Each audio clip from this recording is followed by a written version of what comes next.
back, or I'm back. I was off yesterday. Had a long day. Long, interesting, fun day. But, yeah.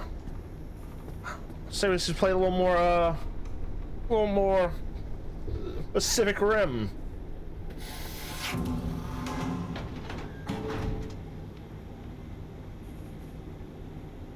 That should lower us a little bit. We're gonna actually hear the game. Bring this up a little bit where you can hear the actual music.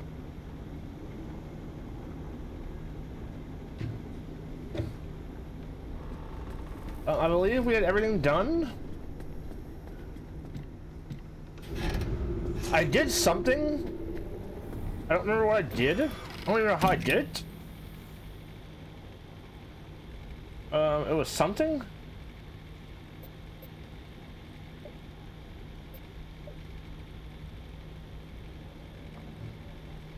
I guess we're going to E5.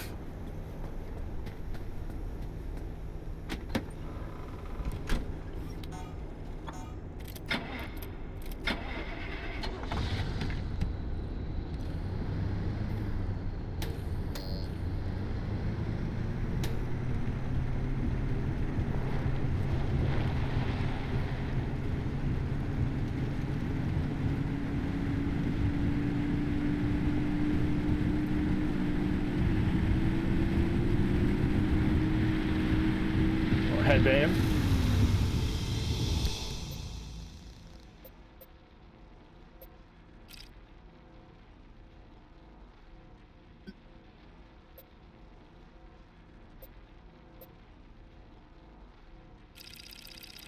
Impacts deal more damage to a car. Alright, so I gotta be wary of that, I guess. I forget that's something I did or something the game's doing to me.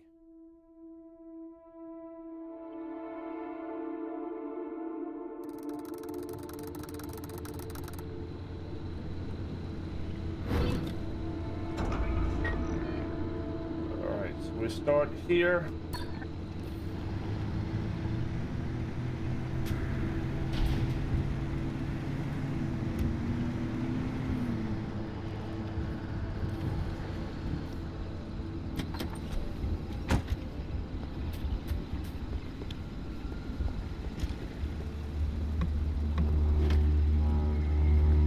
Actually, I need a door. I need a door. That's what I need. A door.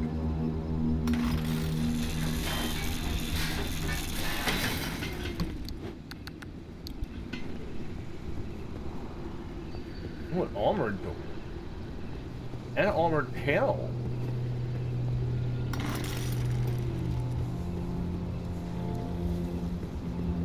Okay.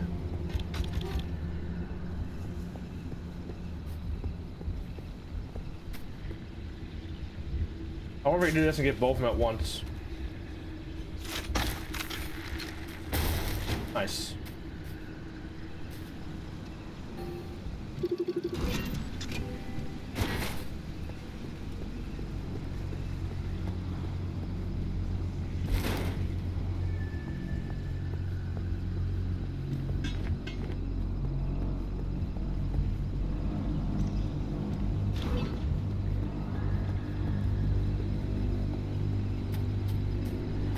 In theory, the best place to put this at would be the front, right? The hood.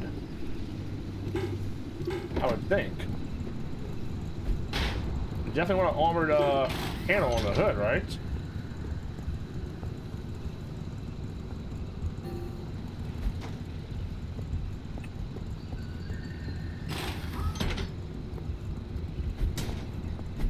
Why is it zoomed in? Oh, there it is. That's why I zoomed in. Okay. This one isn't that damaged, thankfully.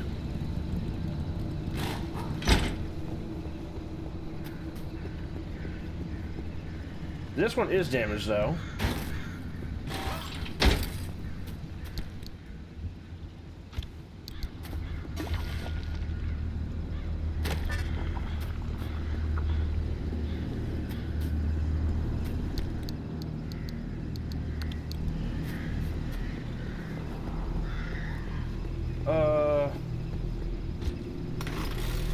get rid of these, right?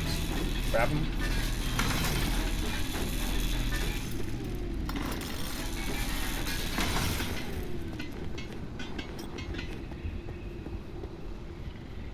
I need a bumper, eventually.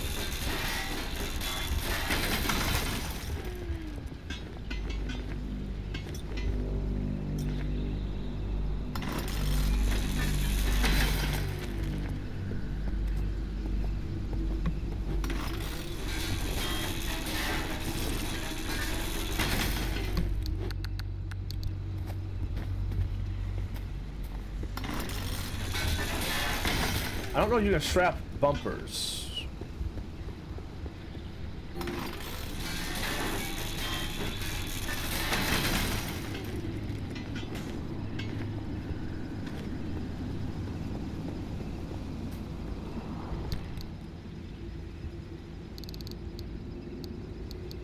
I'll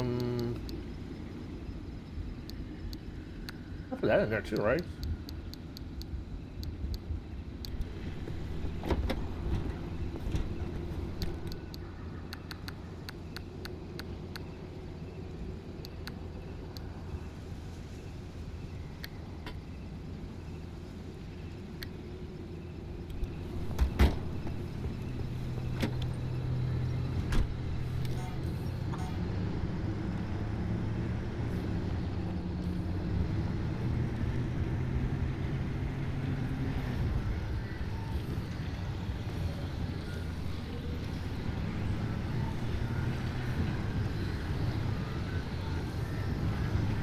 What are these? Do I just drive on these then? Maybe?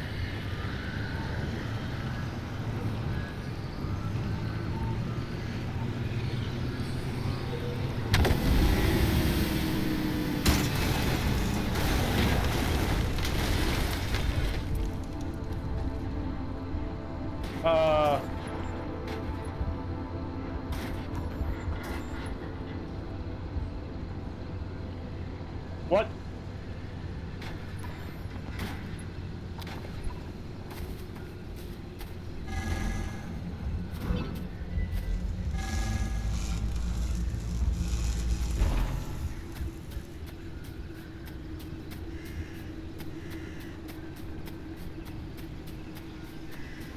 Am I supposed to do that?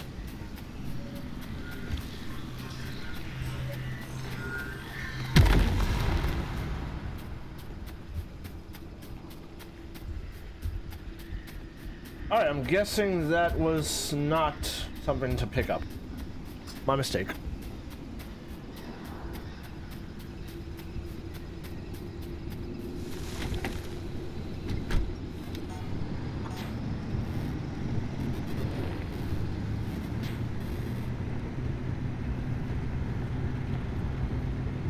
My bad on that one.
come on!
What the fuck?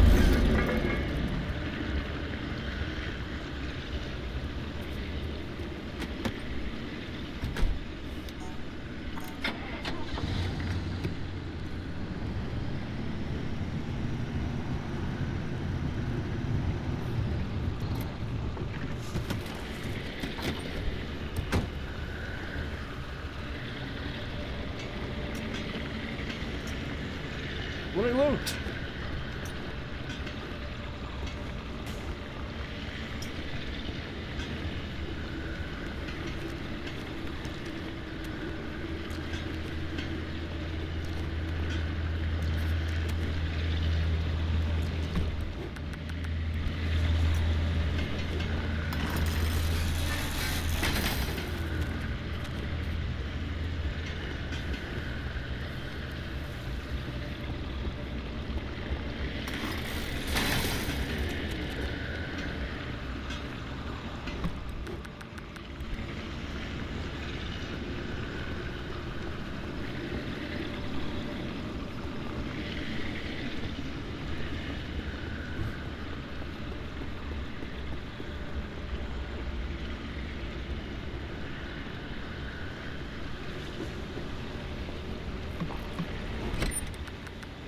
Why would I ever want to do that?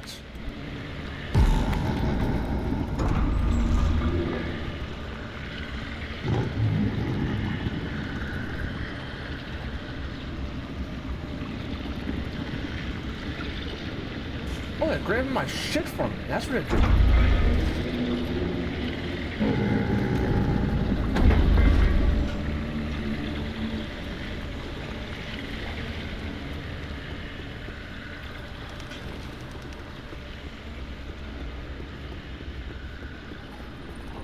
Okay, so he took my pry bar and took my fucking scraper. Okay, crapper.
Oh shit, it's just one big giant,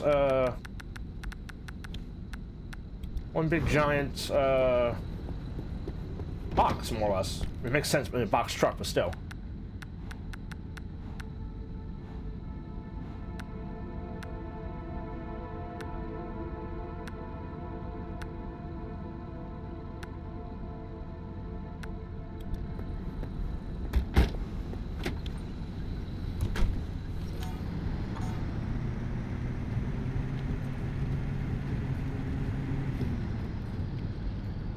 Is that a room, I wonder?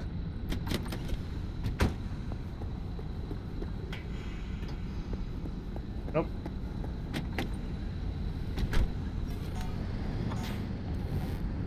Check one more time in the lights. Just in case.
I didn't park that close to that, did I? Oh, was it rolling? That's what it's doing. God damn it.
I guess I'll get that on the other side.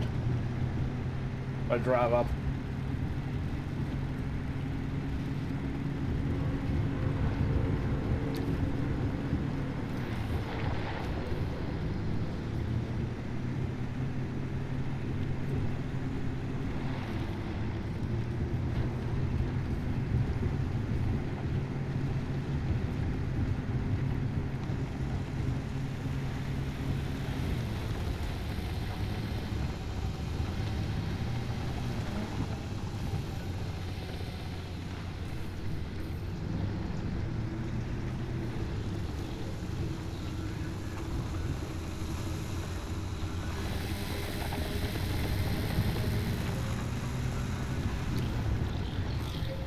Ah, that's an armored door. Wait, wait, wait. Don't back up into that.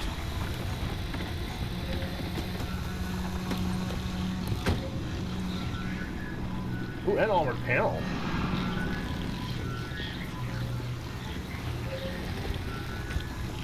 I mean, can I shoot, like, off of it? Maybe?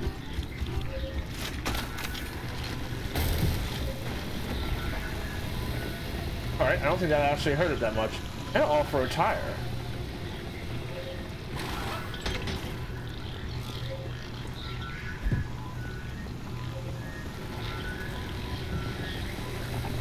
Alright, so door and...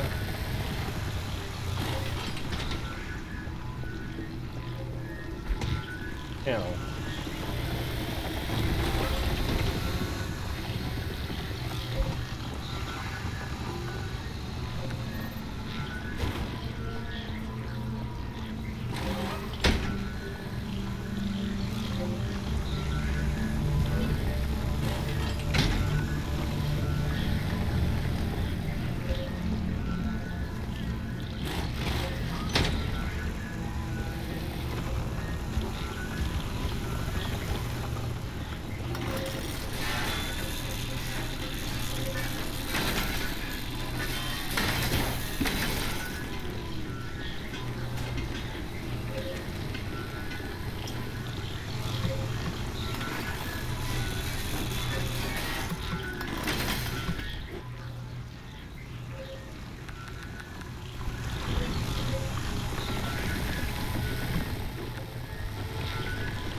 No bumper yet, though.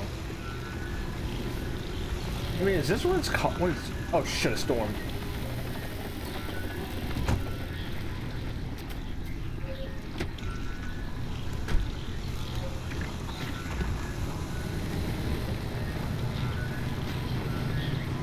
That's not good.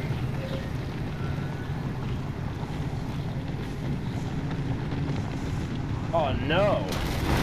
I messed up. All right, this game definitely does realism when it comes to tires, or at least I need another off-road tire to offset it.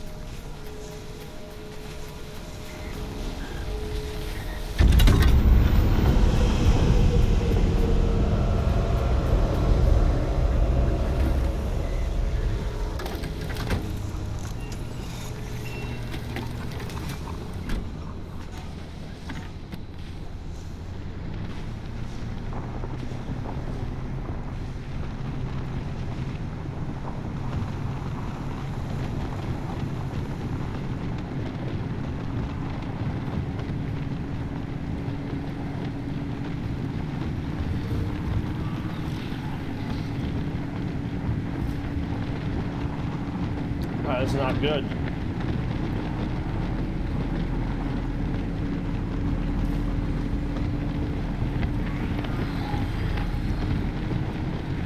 Find an off-road tire that's I can at least pop it on here real quick.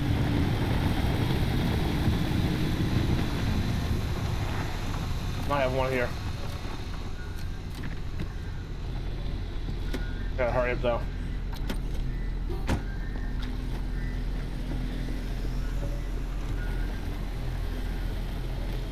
No.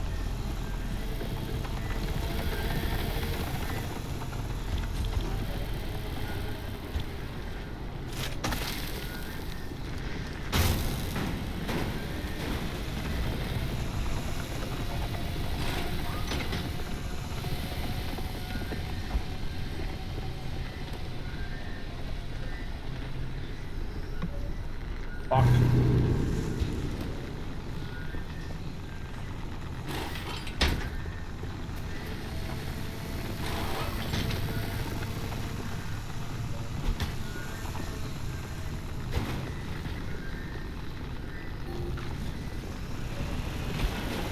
What?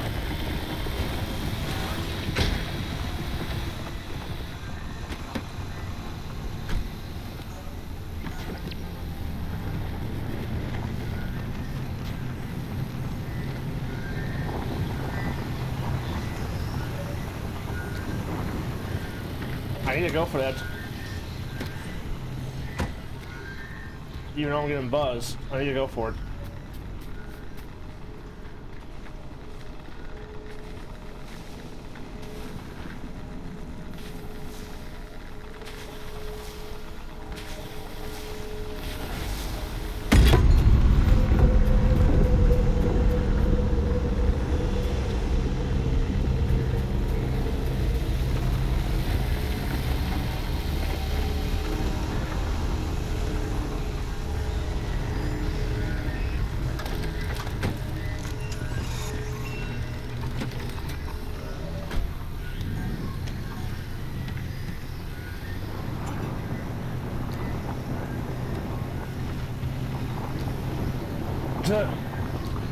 I forgot to put the car in drive, but hit the gas.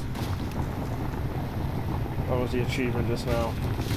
Man, is this a cliff? Am I gonna fuck myself by doing this?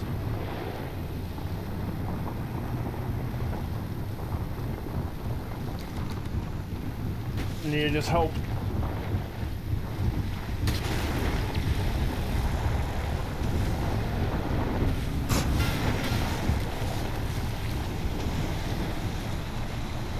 Good lord.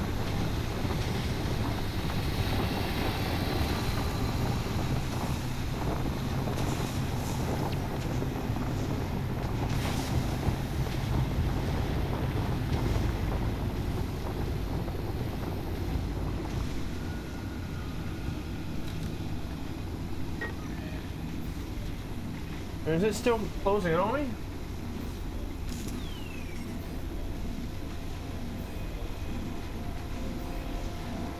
It is still closing in on me.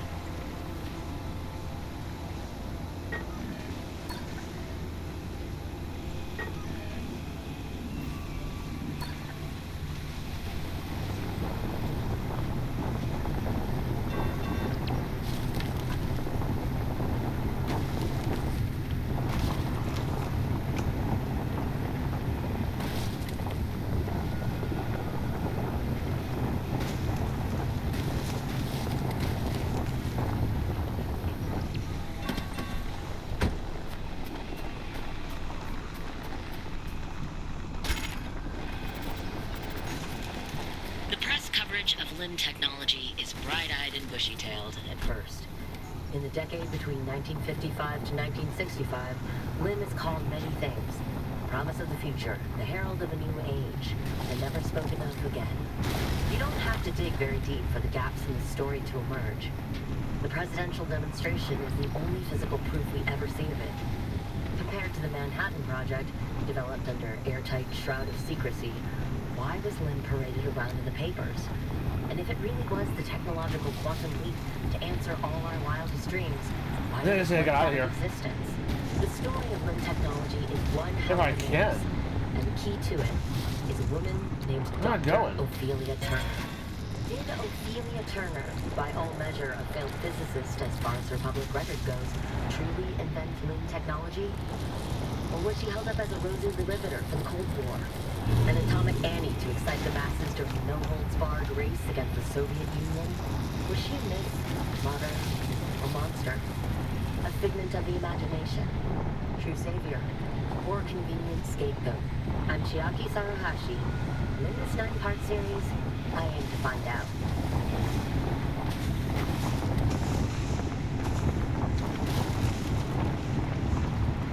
It's a road. Come on, hurry up. Oh no.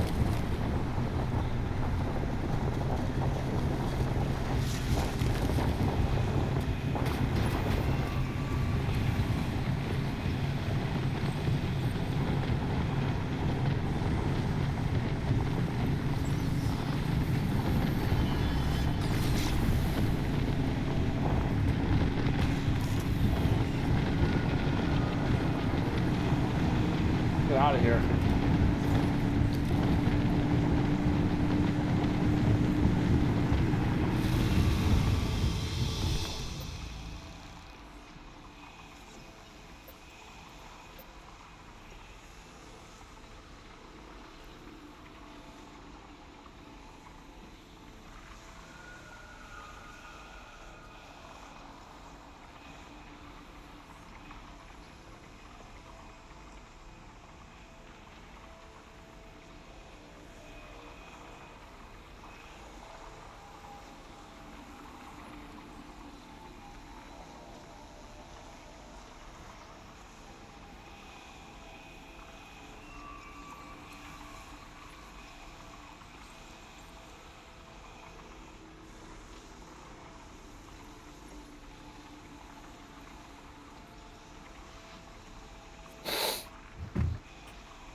There's a whole lot standing between where we are and the deep zone. Like another wall, and the entire mid-zone, for starters. It's not as simple as driving there. We can't control the instability any more than we can control the weather. At the height of LIM R&D, thousands of us lived and worked here in the zone. So we built LIM stabilizers to make certain sectors and roads a little more predictable than others. It was the only way we could operate as a live research compound despite the instability. And yes, the same technology that destabilized the landscape in the first place. LIM technology was always a double-edged sword from the beginning. We're going to put those stabilizers to work and clear you a path. The old observation towers surrounding flat? Is that have why? a map of the stabilizers in that sector. Mind swinging by and finding one?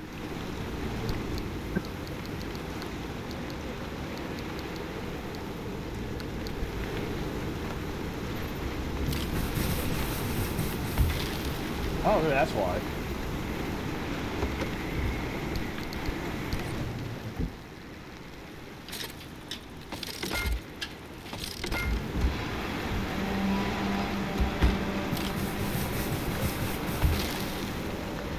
I'm banking on this being a story area that it's not going to be as fucking crazy as the other one.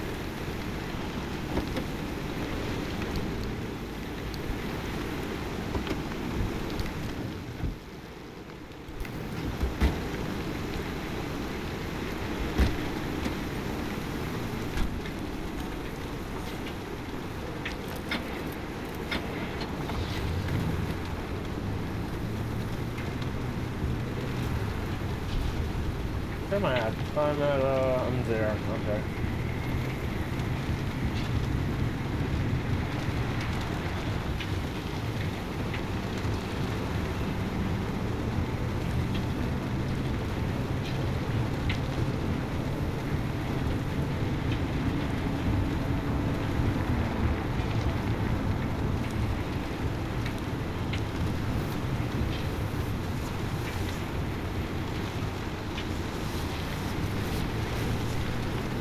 So it was just flat. That's why it was pulling.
You don't water your plants.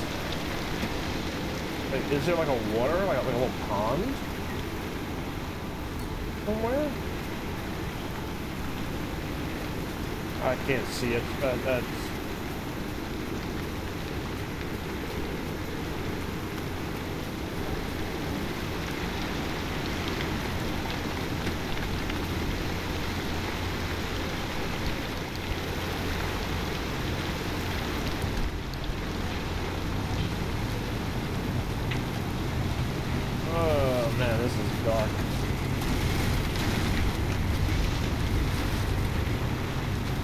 Like, how did I make a title fucking perfect for this?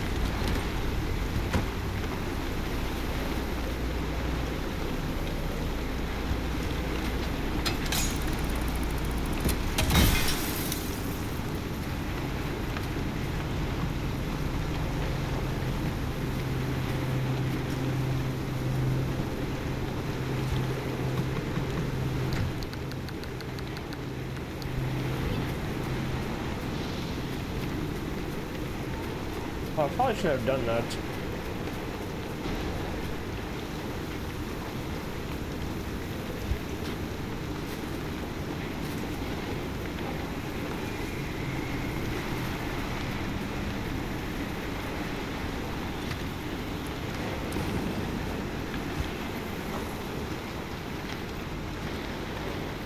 I can't see at all.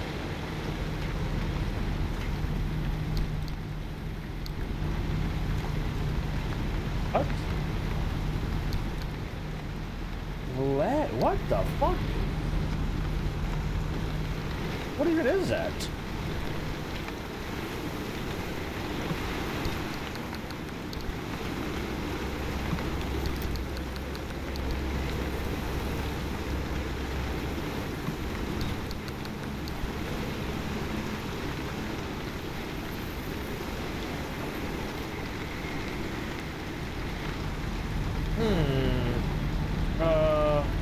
I can make 4, so if I make 8 pry bars,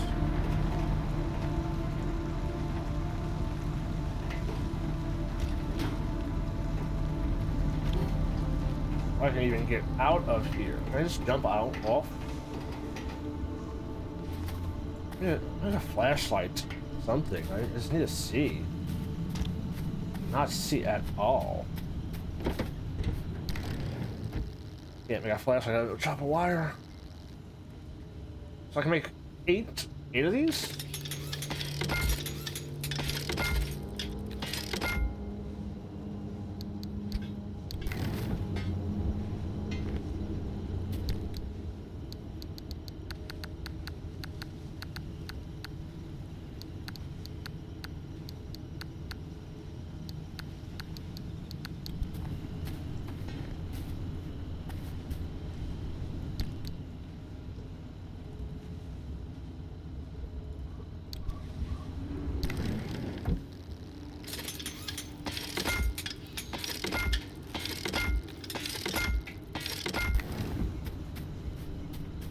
Nine pry bars. No, okay, whatever the hell this lead is. This lead's probably good.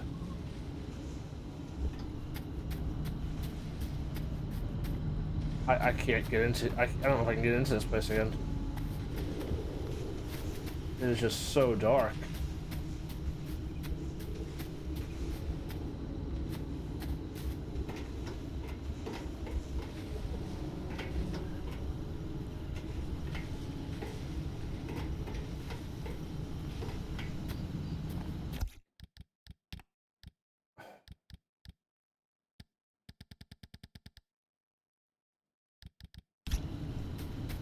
It is just so dark.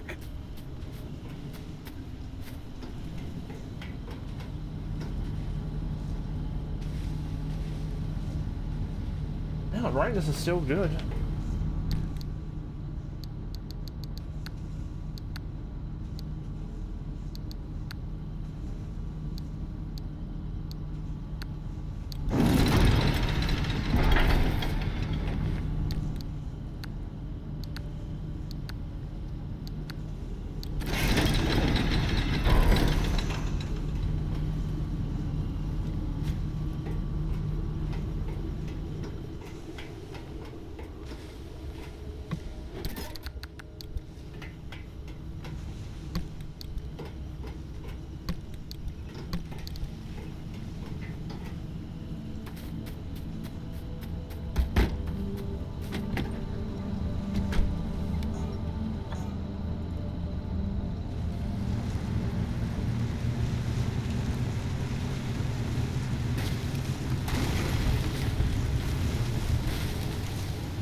be able to way to store these somewhere somehow eventually, right?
What is purple glowing over there?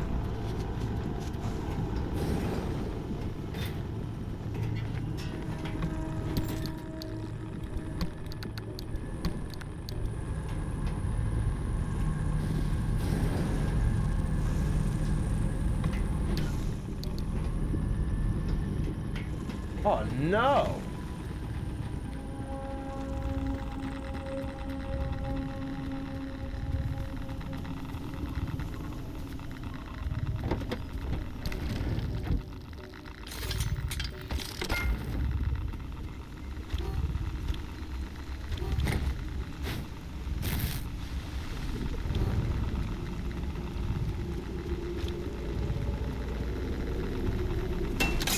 Don't break it yet. Don't break it yet. Don't break it yet.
Wait, what was glowing purple in there? Just a light? Okay.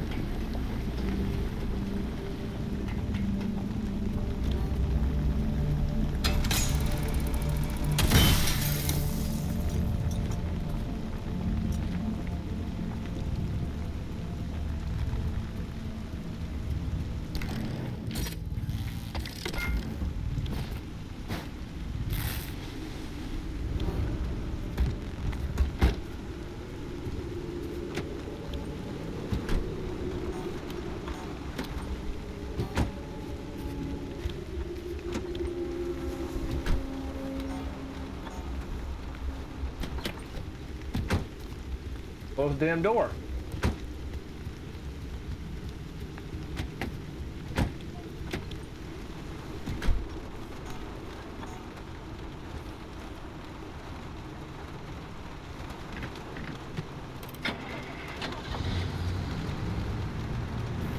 All the train tracks will lead me to another research post.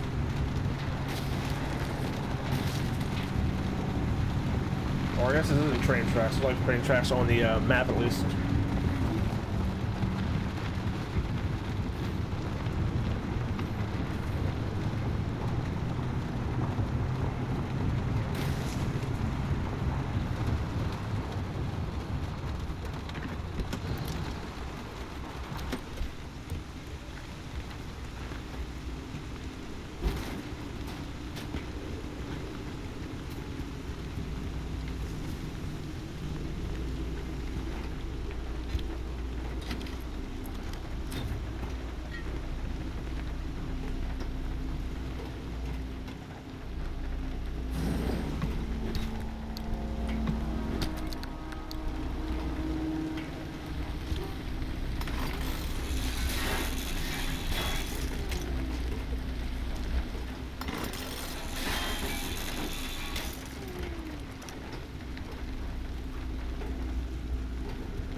What's this do again?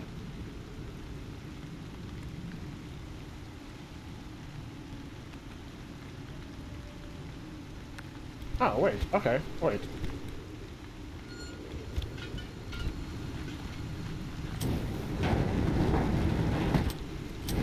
Oh, let's do this.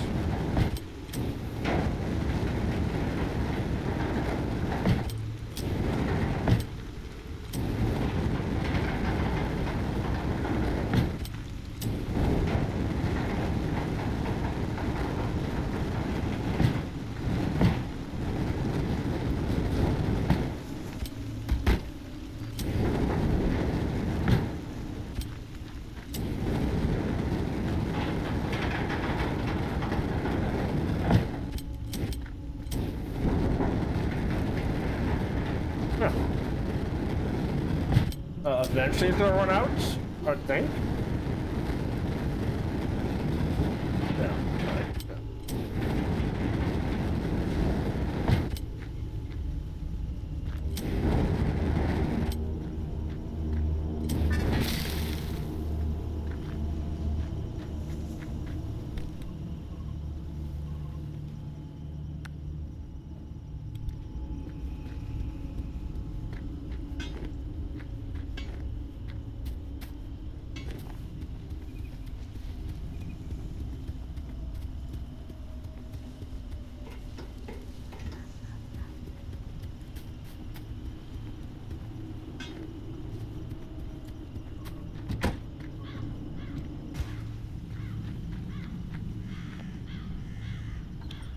Yeah.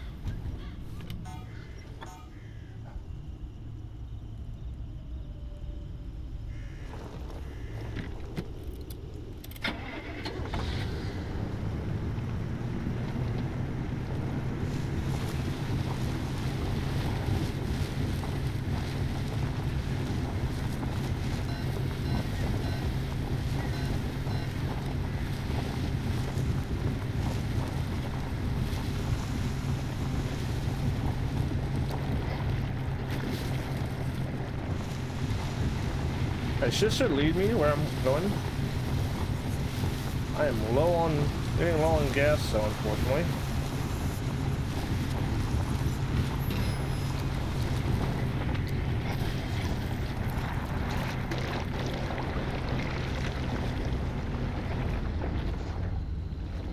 Wait.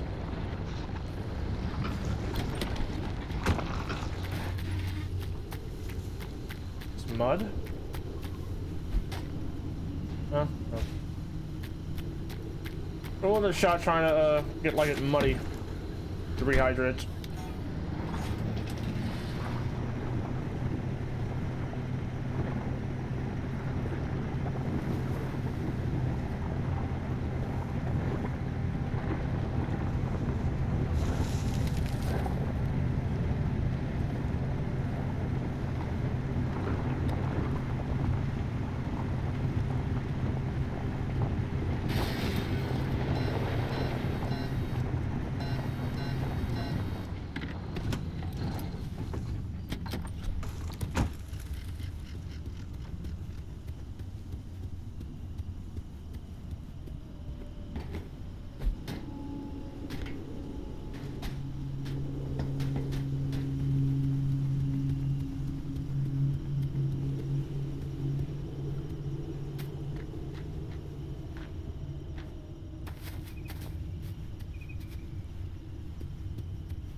Alright, so I need a scraper.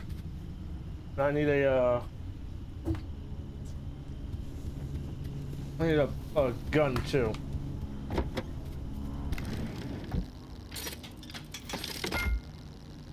Oh, I can't. I don't have fucking... That sucks.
I guess I just rip them off, right? See if they give me anything extra.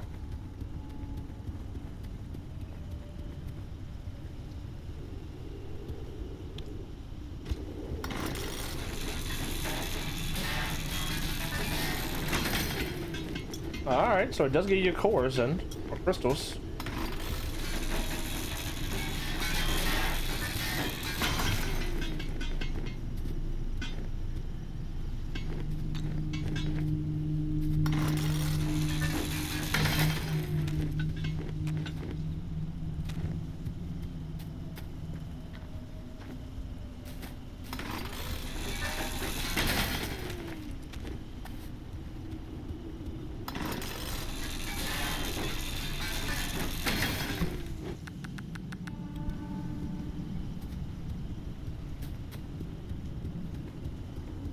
I don't think I can get up there.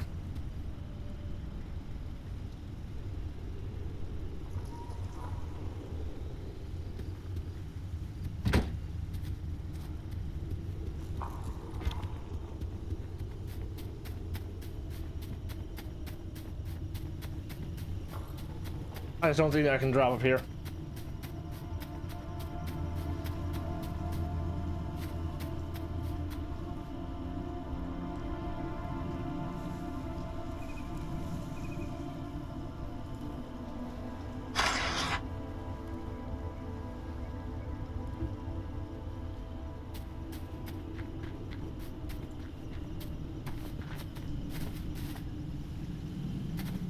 Yep, I'm glad I didn't drop this way.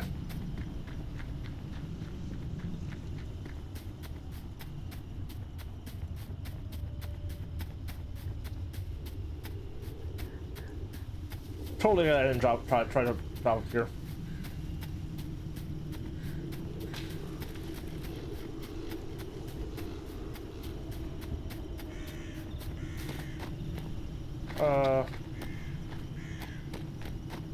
Did I miss the building?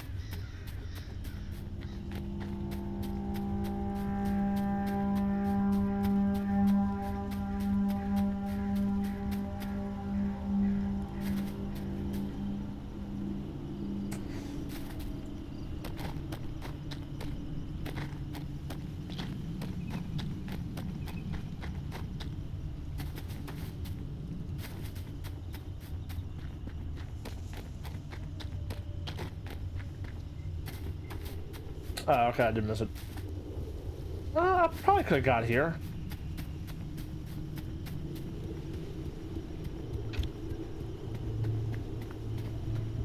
Oh, I can't even get in there.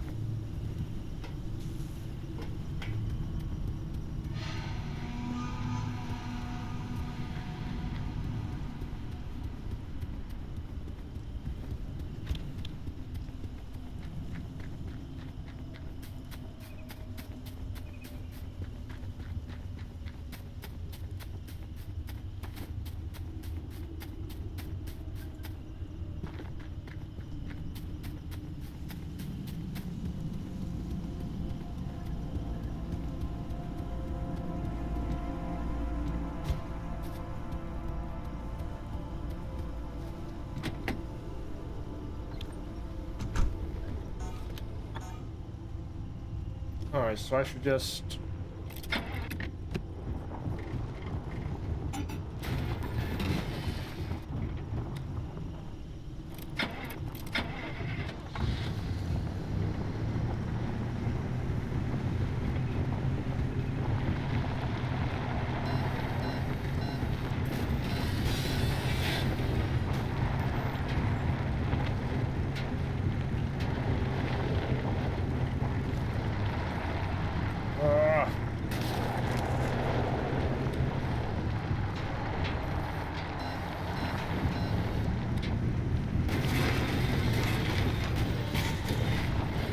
Fuck it, let's just get some flat land.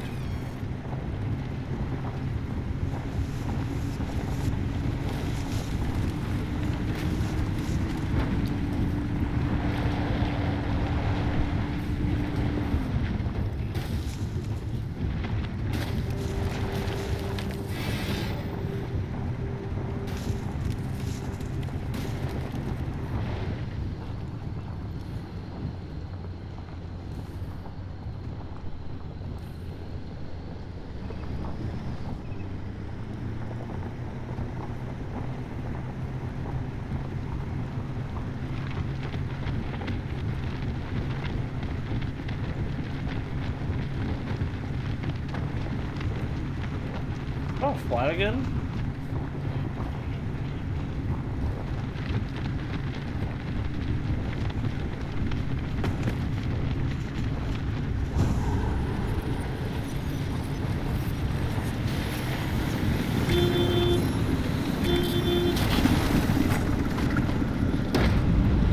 Damn it.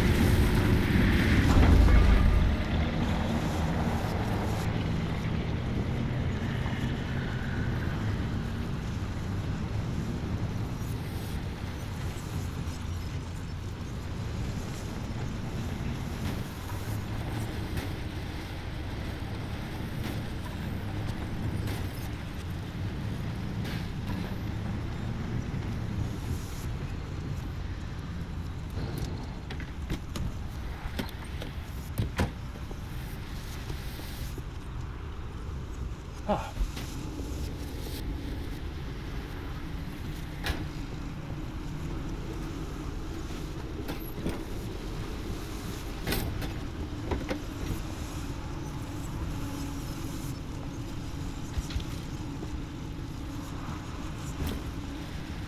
I'd be so pissed if I misplaced that.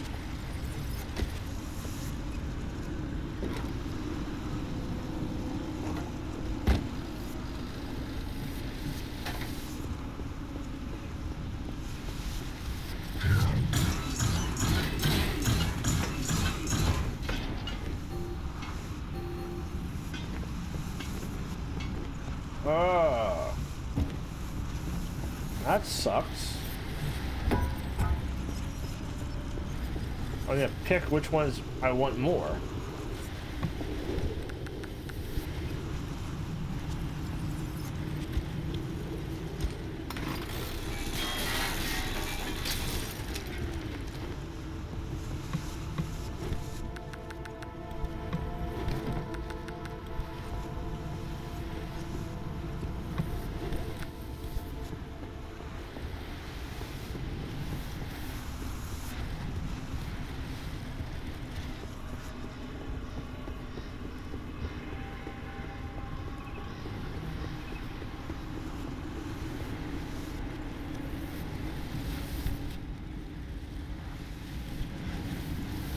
Oh wait, a river here, right? Is there a river here?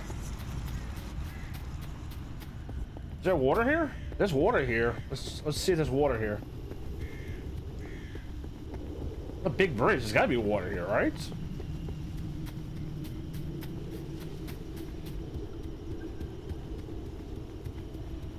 No.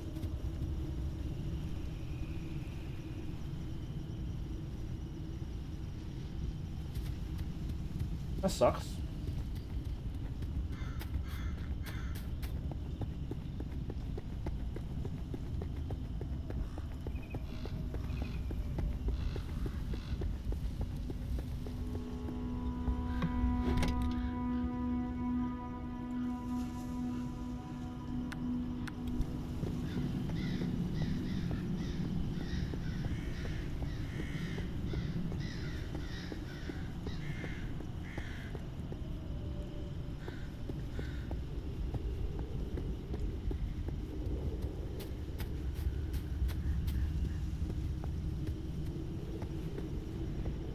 I feel like the pearl is better to hang on to.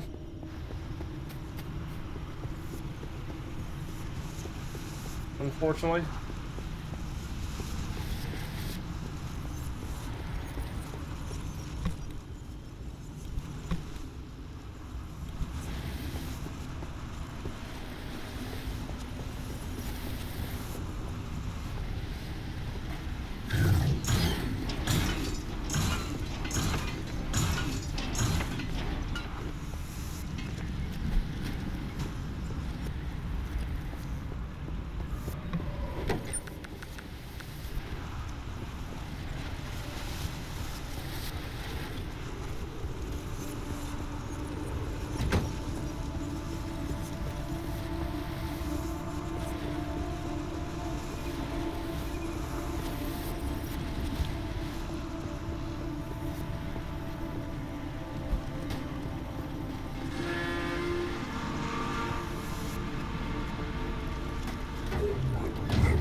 what is going on here?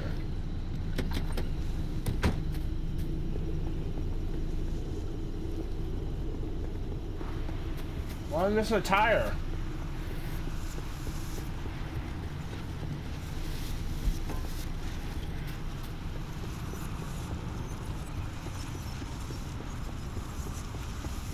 What happened here?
I just park it right here and walk.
There's no reason driving right here.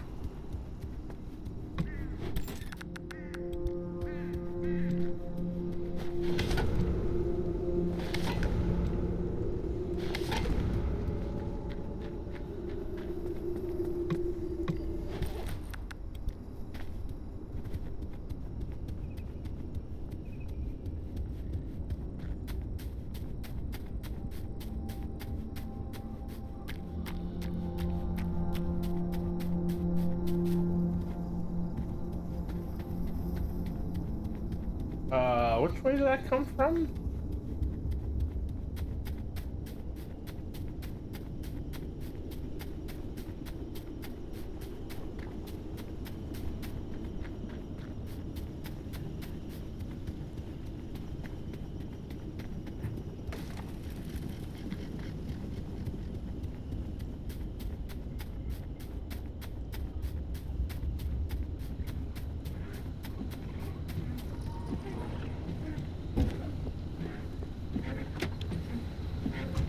Oh, why did I turn those on?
Oh, no, oh, no, no.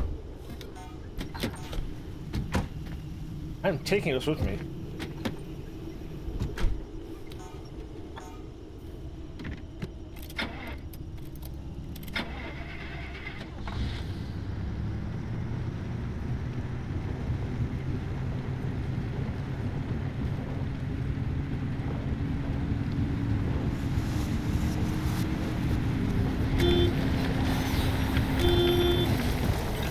What's going on? Why did, like, this mess up?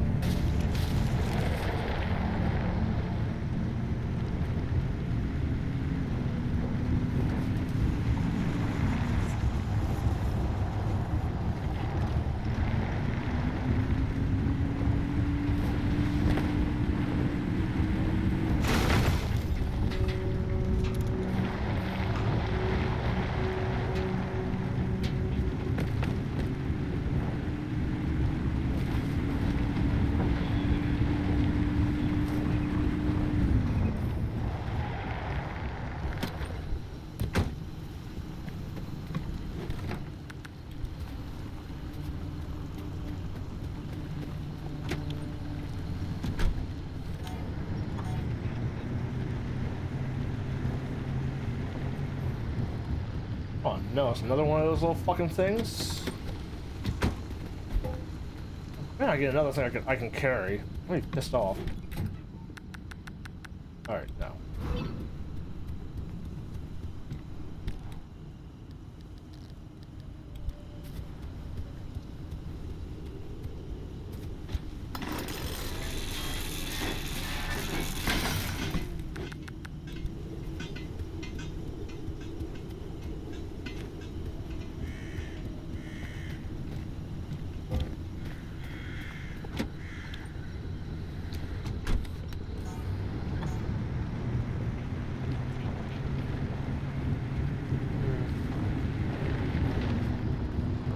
Is that open? It is open.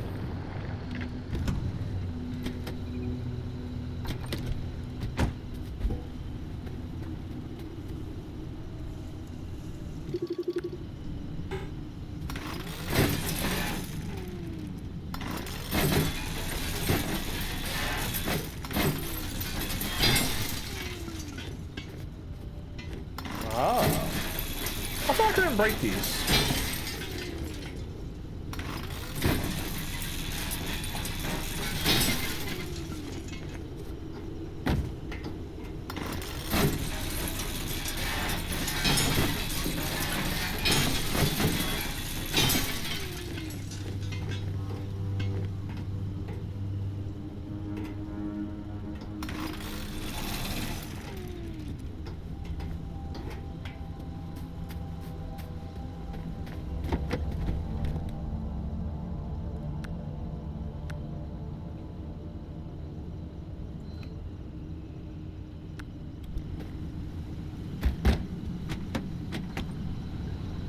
Ah! It can stay on. Stay open.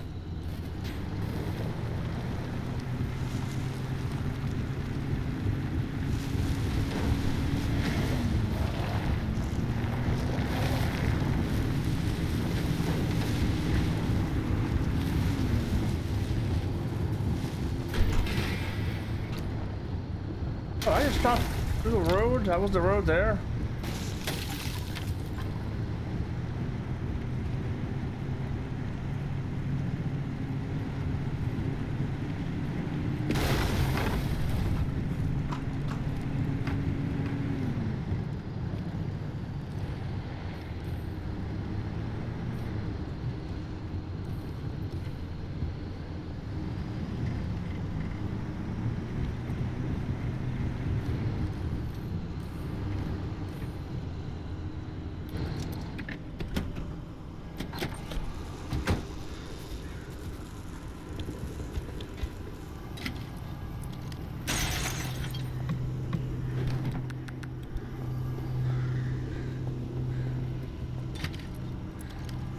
Ooh, hey, a workshop.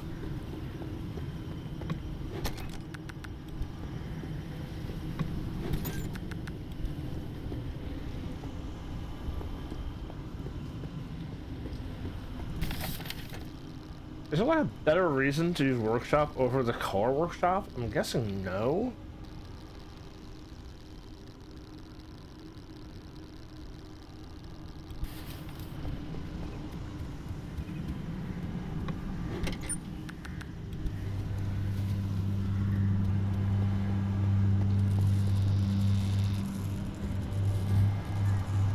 Wait, this is the way I came last time. Okay, alright.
Ow.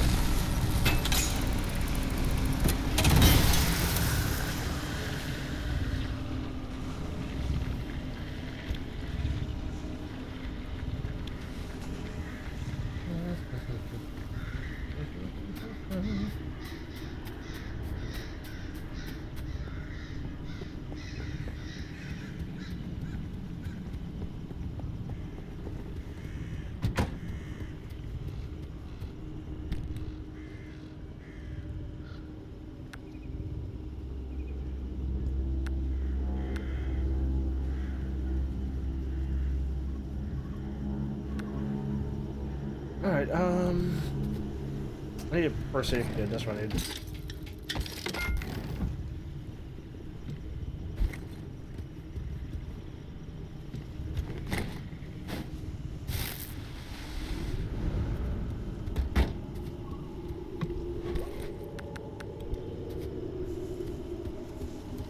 Oh, wait. Where's my, oh no. Where's my, came here.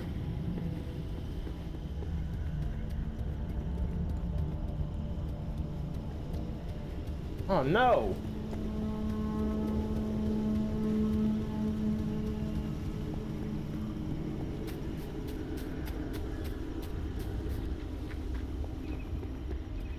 I lost a fucking nut.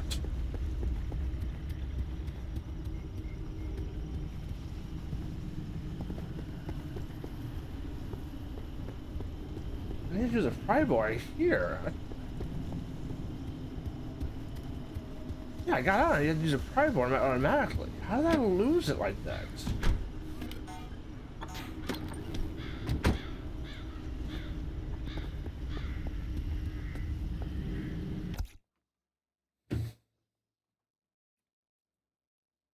Pull up the VOD.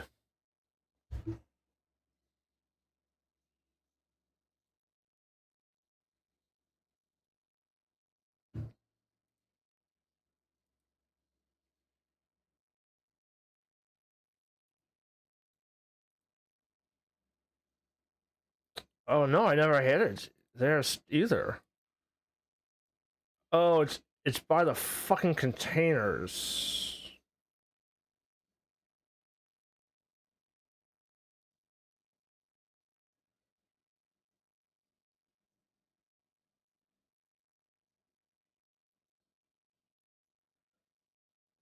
Oh, it's not even by the containers. It's by the fucking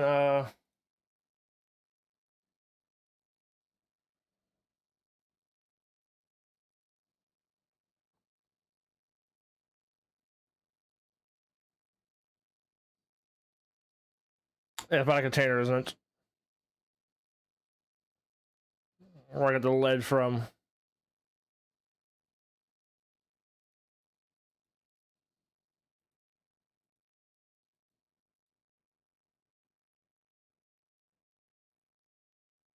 Yep. Damn it.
Not leaving this at all. This Pearl is coming with me.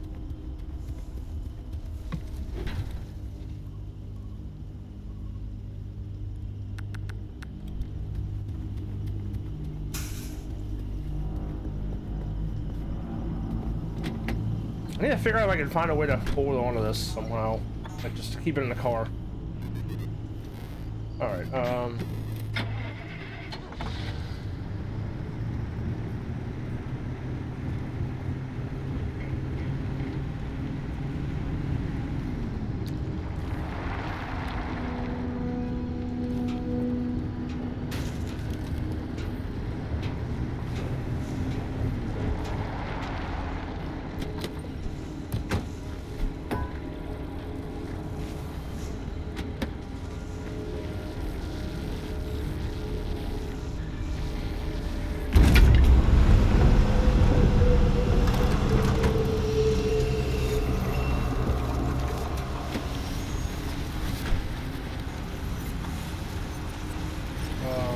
I need to...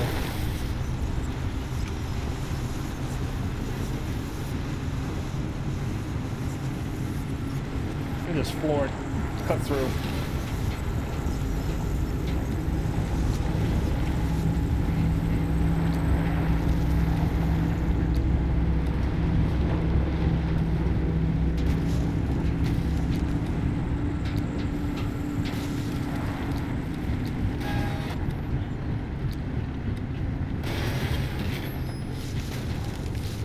Nice lift.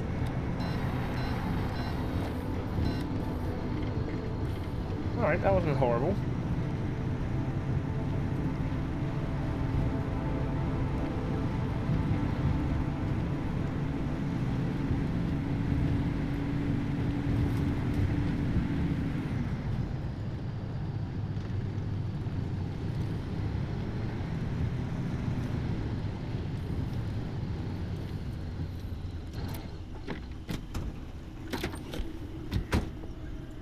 Remember the damn... Actually...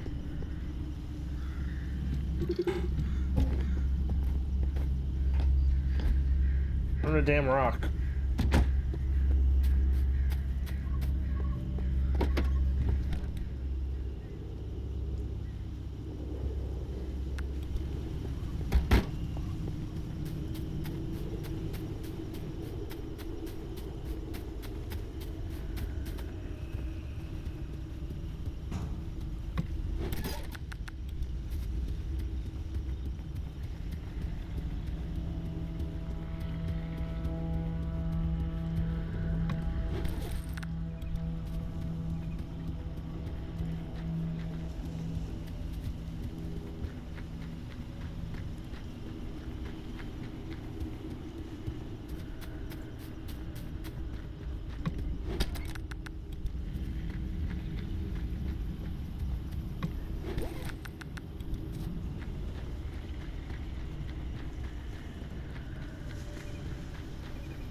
There.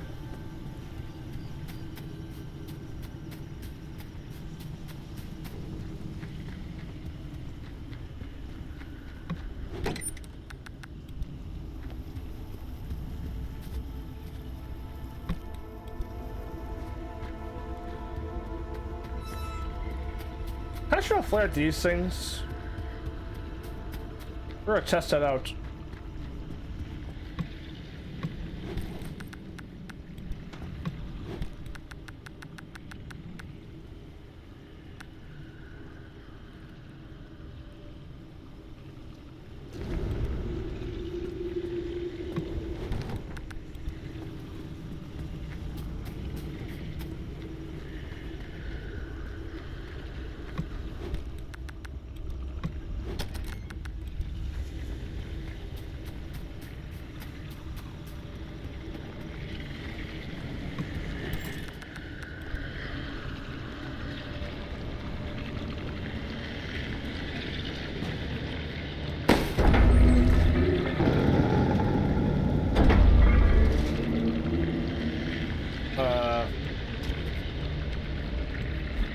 Oh, wait.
Oh, I need this.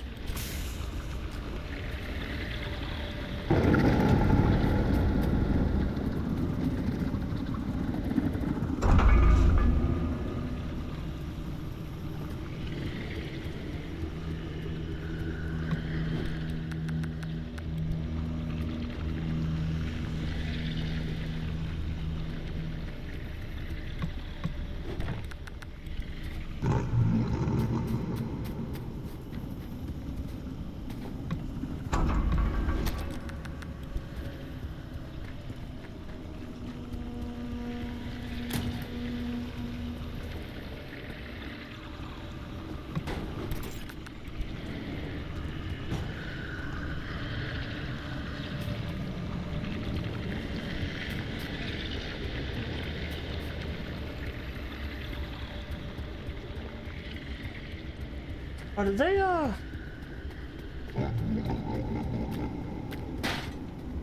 No, it'd be,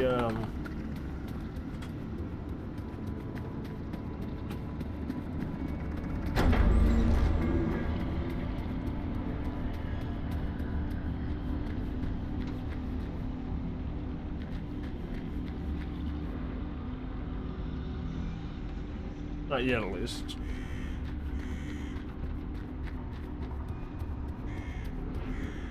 Is there another, whatchamacallit in here, perhaps?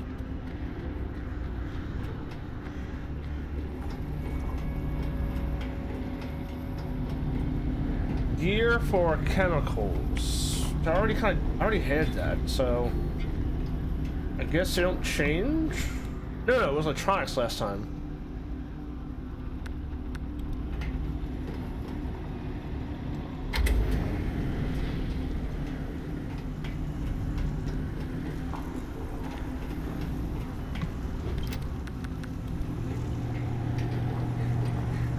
I don't think I need that.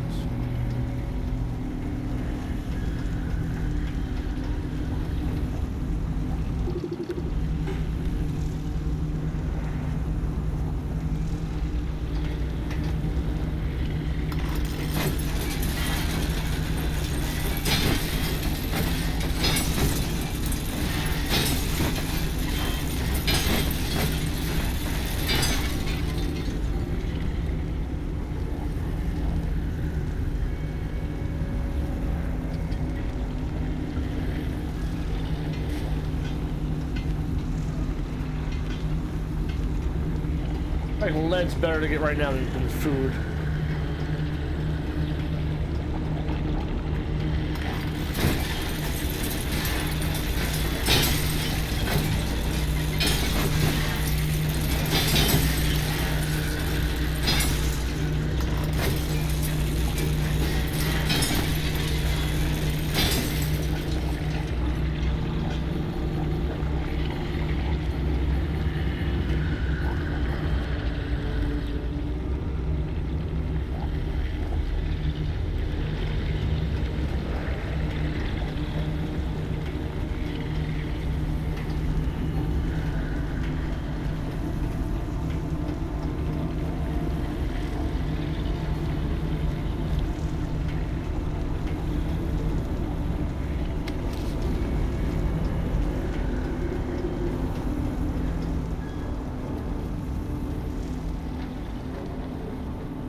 Chemicals might be good to have. I can get rid of fabrics, right?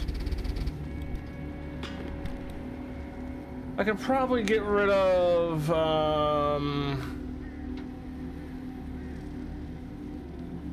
paint.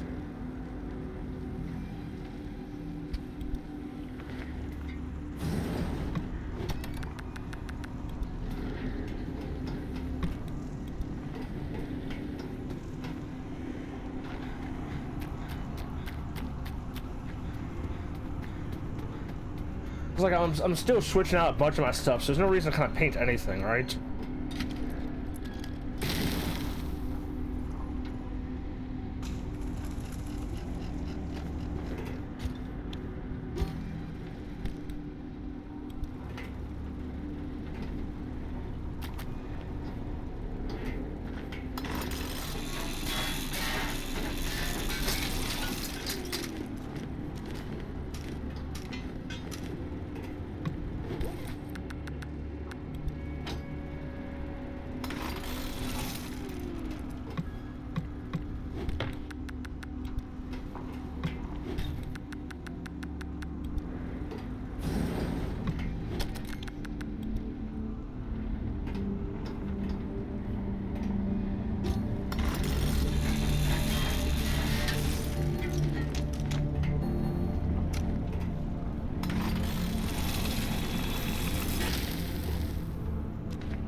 It's crazy to think that this was on the GTA 5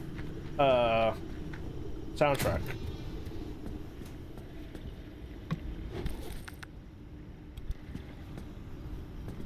Like, this doesn't seem like an old song.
Alright, grab the rock.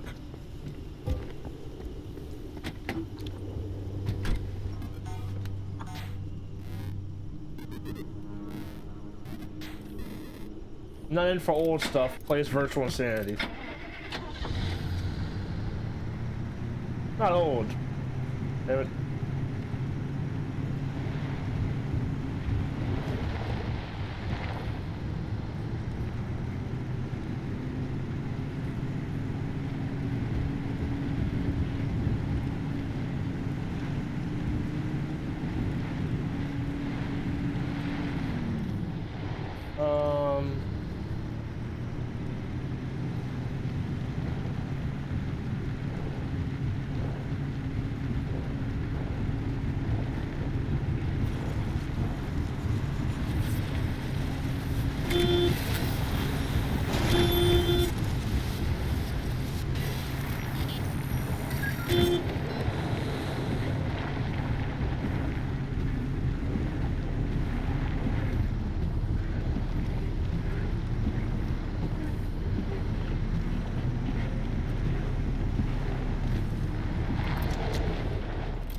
I'm not gonna be able to get this guy. Yes, nice.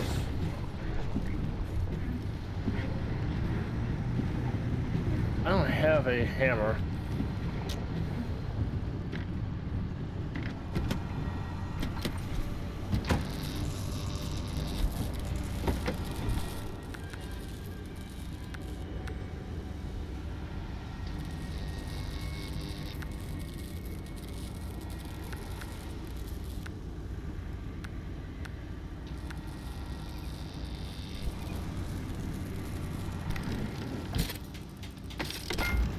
Oh, yes, Trey, I need a hammer.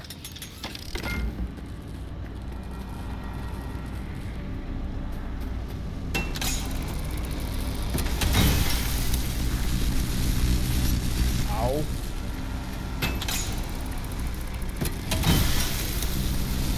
Ow.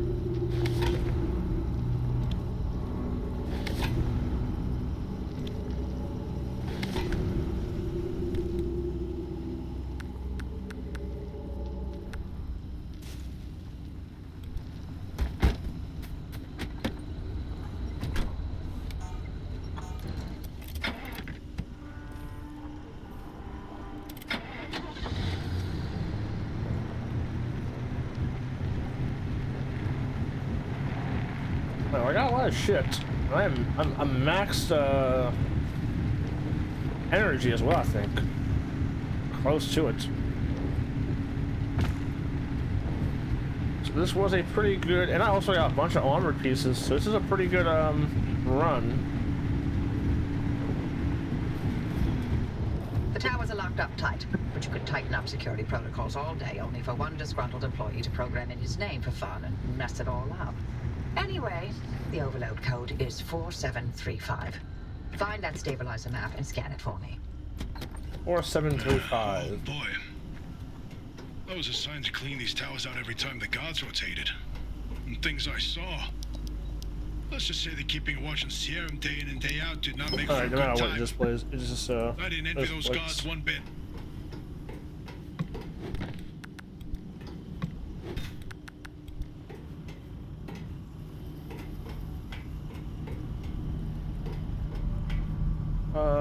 Prybor for lead again. Prybor for lead.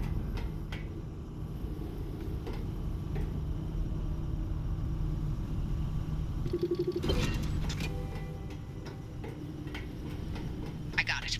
I'm overlaying the map with the available routes near you. There you go. Found 3 sector stabilizers that'll do the job. They're not too far, so I've added the location to your route. The access road will lead you straight there once you're ready. Forgot the damn fucking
where the hell was that again?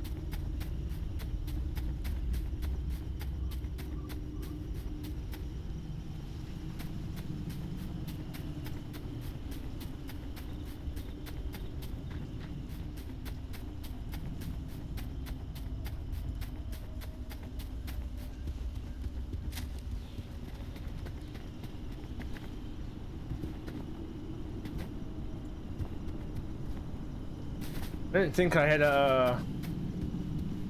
to heal. I didn't think.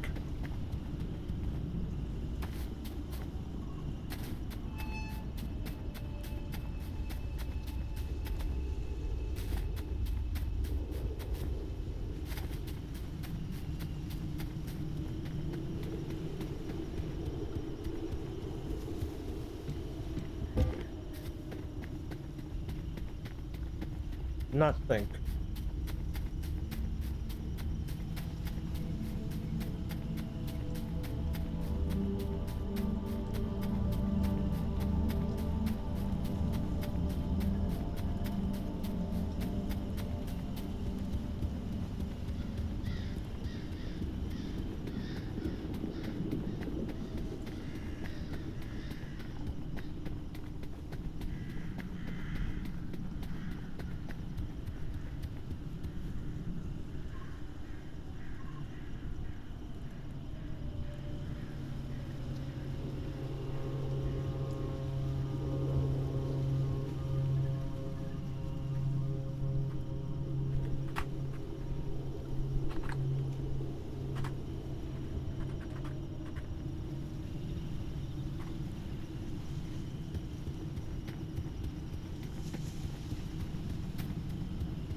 Alright, I think we just leave, right? We have a good bit of shit. We're done.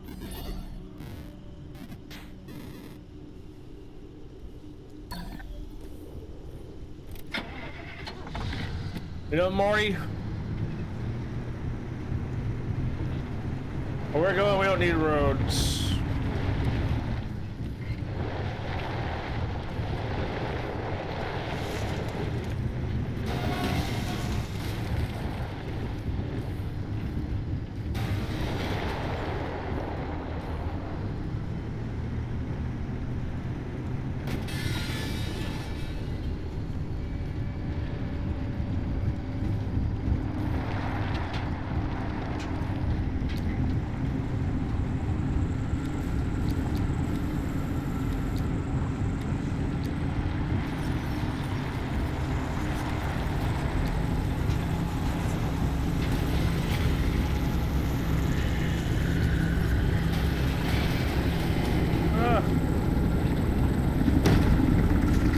Yeah, give me a speed boost.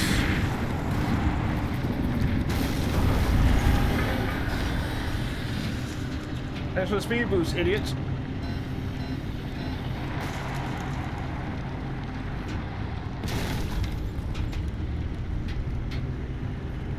Idiot.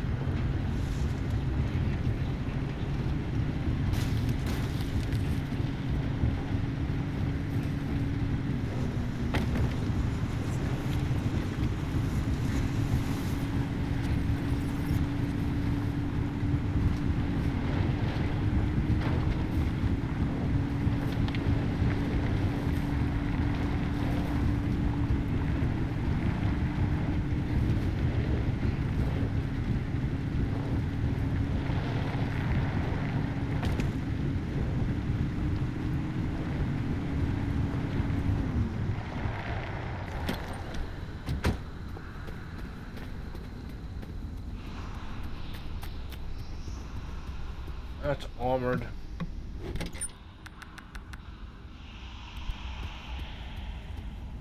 Armored door and armored panel.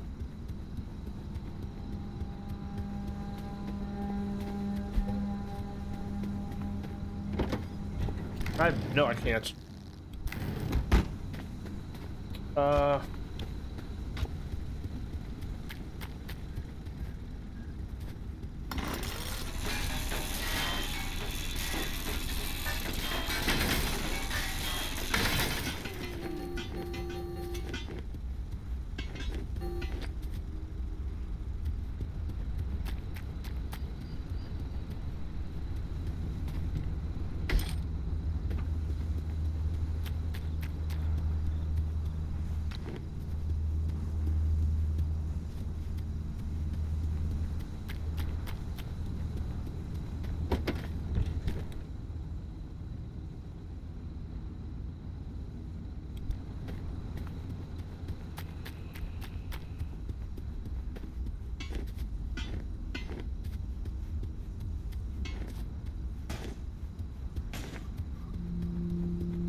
Steel plates are steel plates, right?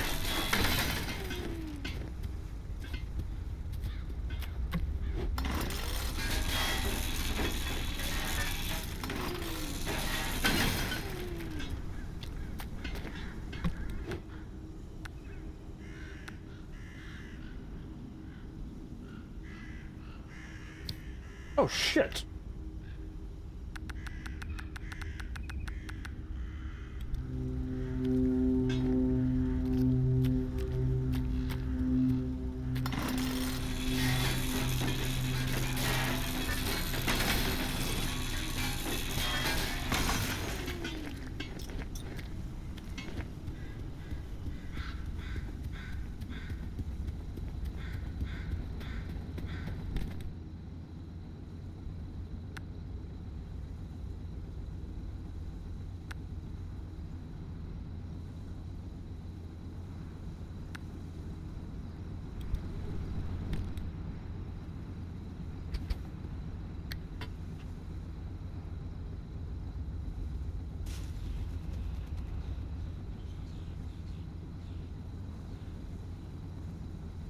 I got 2 of these? I don't really need 2 of these. I can drop it.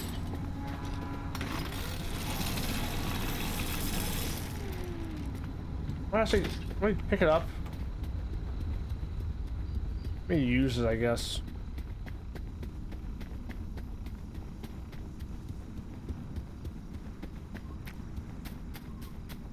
Unless there's no car to use it on, I guess. Nope.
That's not armored. I'm not stopping.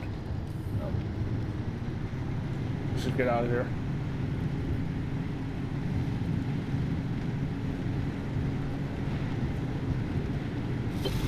Alright, that was a pretty good haul. Wait, what?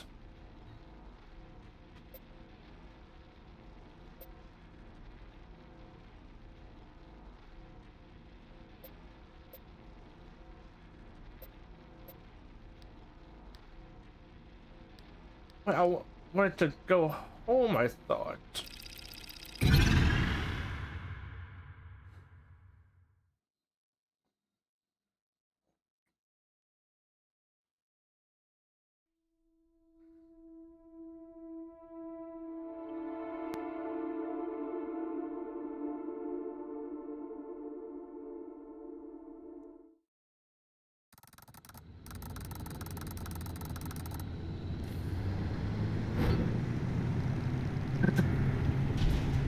There can be a bit of a maze. If you get lost, follow the pipes. The lim tech in those stabilizers ran so damn hot, only more lim tech could contain it from complete meltdown. See, I'm just gonna run through this area then. I have so much shit. I gotta link all 3 areas? Christ. What's up, Bennett?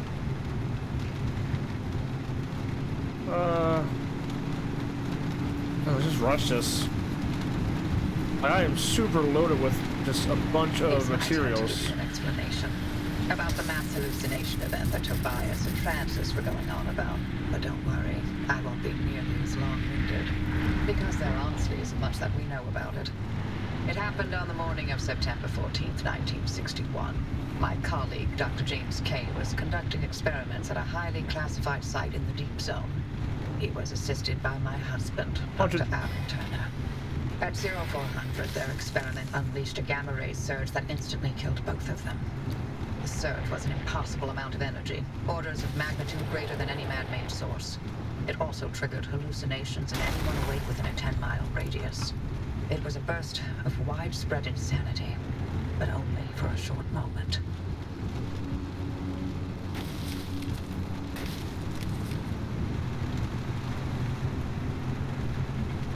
Alright, after this I need to get gas. But yeah, I think the plan is just to punch it. I mean, after this I gotta be going home, right?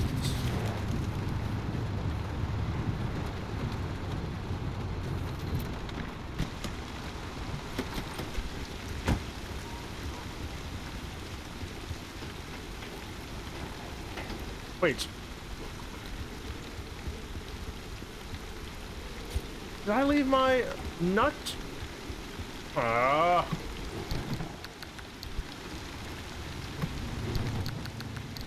I thought I had it in my hand.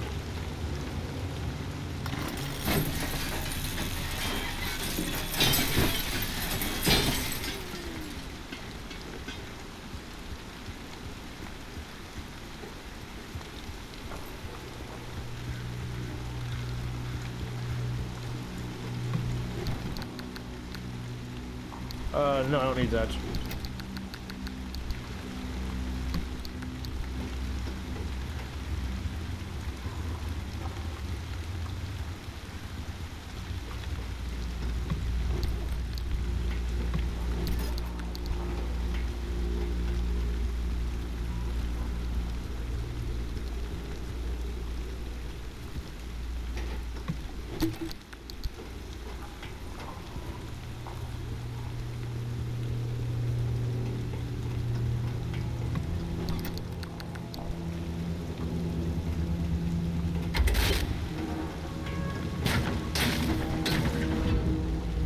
You know, 30 seconds of hallucinations sure didn't feel short when I was free falling through outer space. Heck of a ride, though. Did you know the rings of Saturn sing? I saw disembodied arms. Tons of them. They were grasping and crawling. Junkyard? everywhere. That's a new symbol. What about you, Hoppy? What did you see? I saw nothing. How is that possible? Everybody else saw something. Must have passed me by. I don't know what to tell you. But weren't you working in your lab that night? I'm not gonna even And leak weren't you this unless supposed to be I'm doing away. Research rather than keeping track I of think I my need to go to this one whereabouts. next. Okay. Wow. Touchy.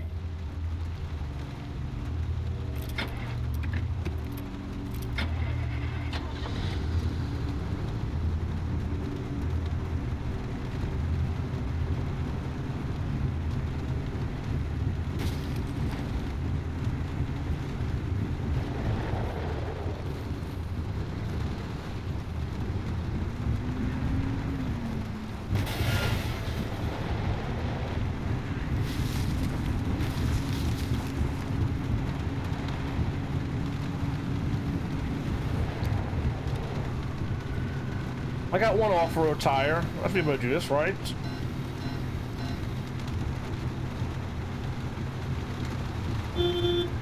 Push.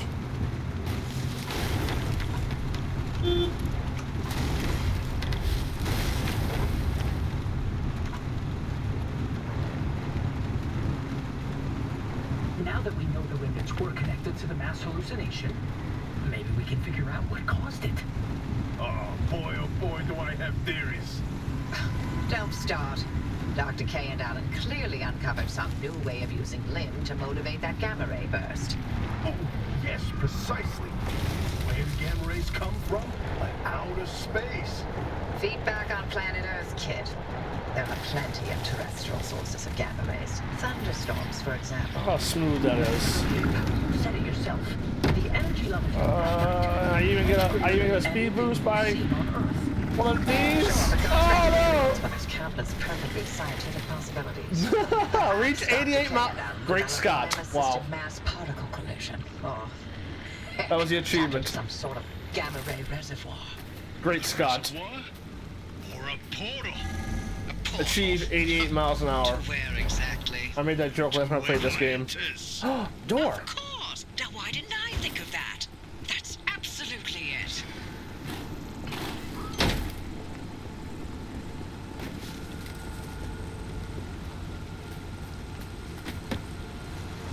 Great Scott! Achieve 88 miles an hour.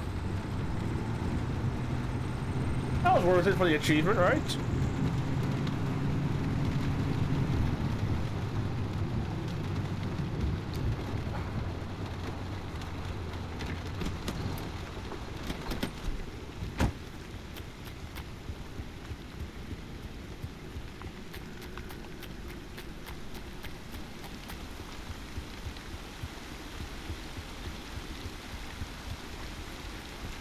That was totally worth it for the achievement.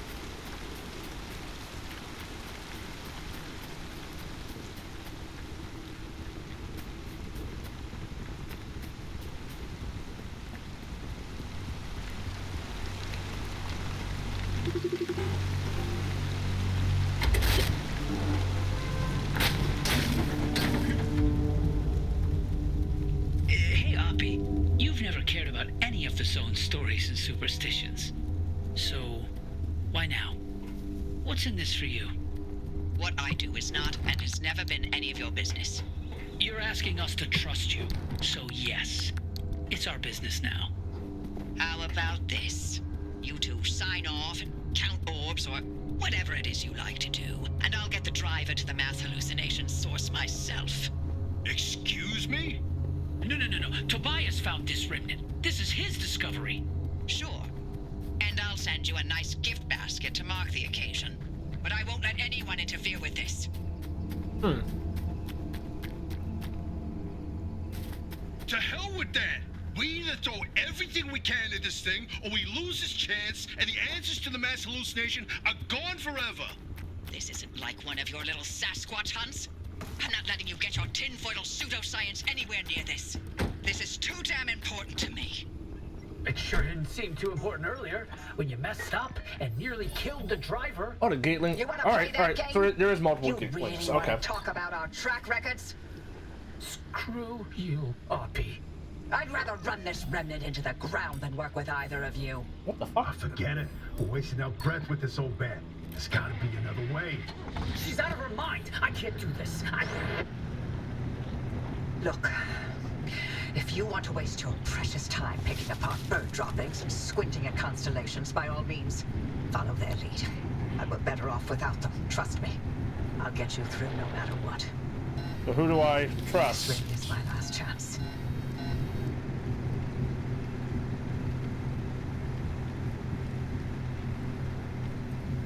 Come on, you can do it. Come on. I'm stalled out. Stalled out a little bit.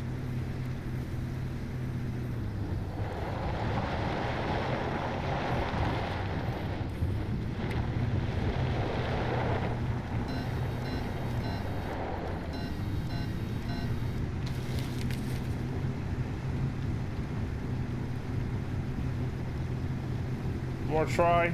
I think this is more. Actually, I think this is more steep. This is steeper.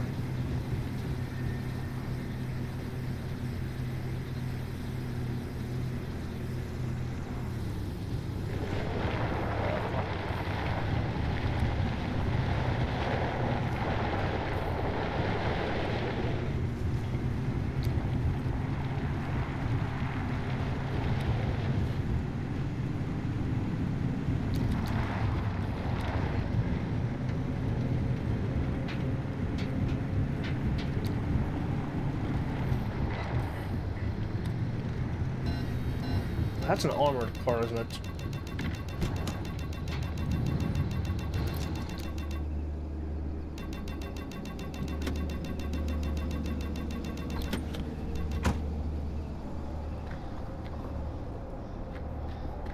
Wait, what?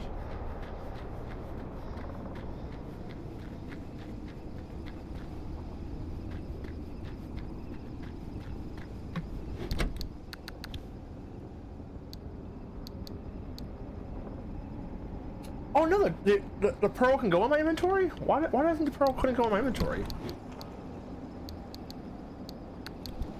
Alright, so I didn't lose the pearl.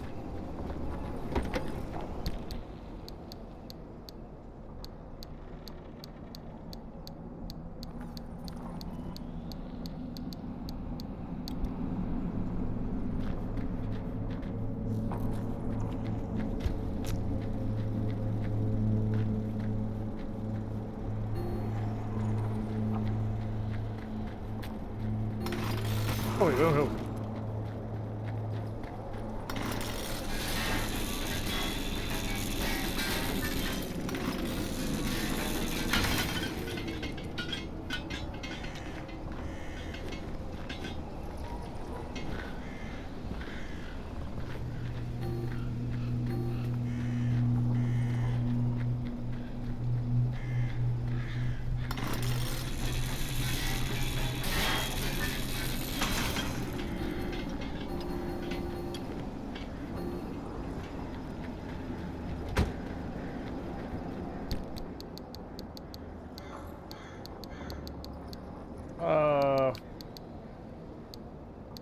Where's the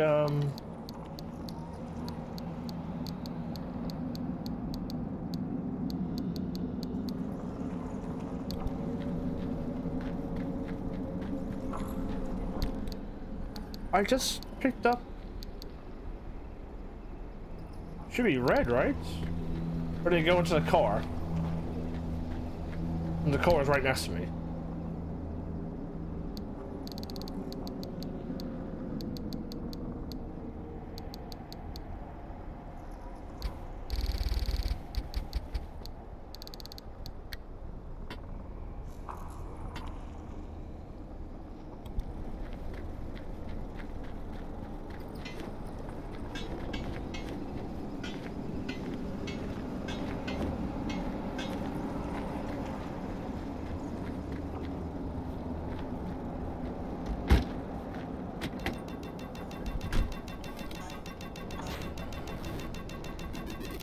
It might be a workbench. Maybe I should workbench this shit.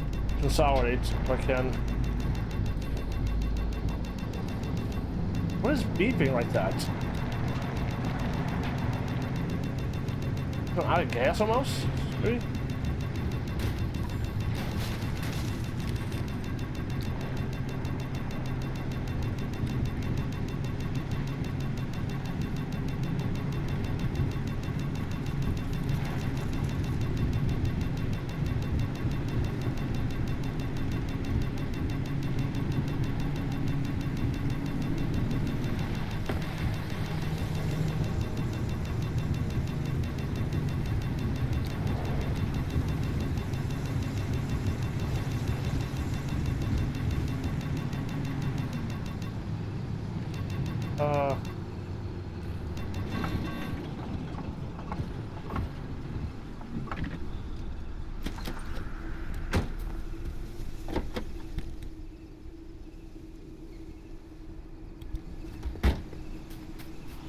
Alright, out of gas, but not like out of gas, out of gas.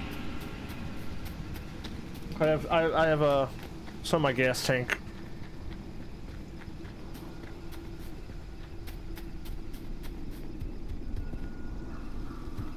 This is a junkyard? I can't get to the map, shit.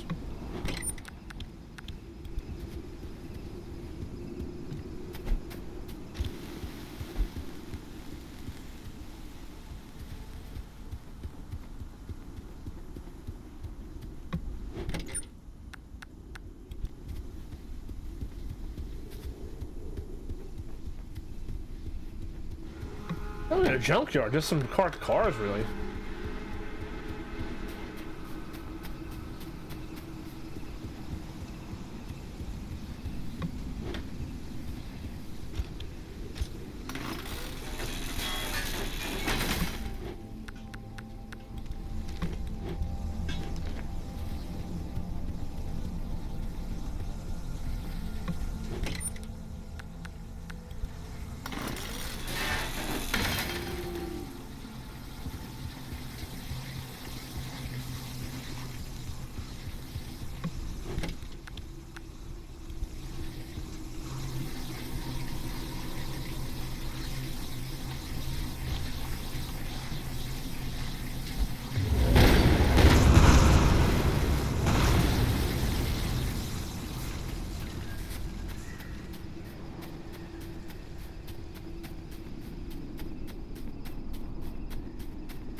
I need to invest in a larger can.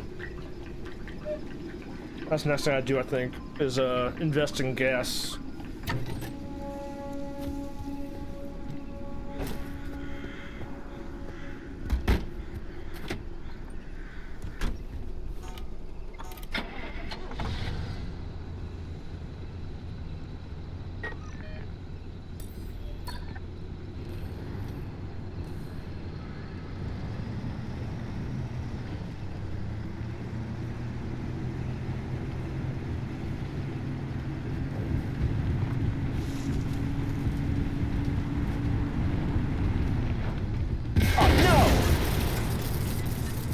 He just spawned!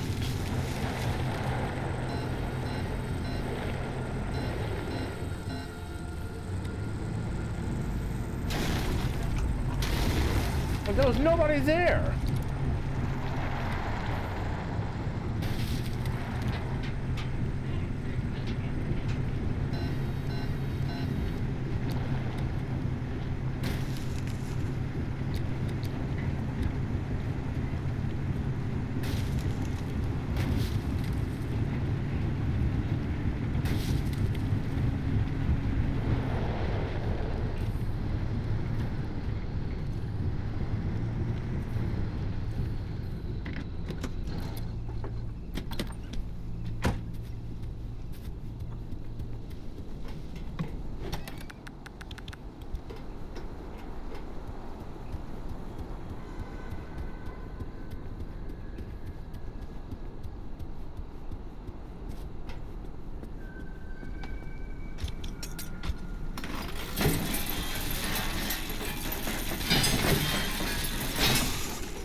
Copper wire.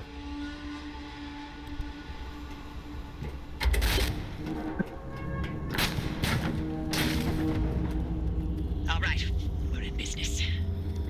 The stabilizers are coming online, and the way looks clear, but I'm also getting spikes. The stability in your region is tanking. Get out of there. Fast.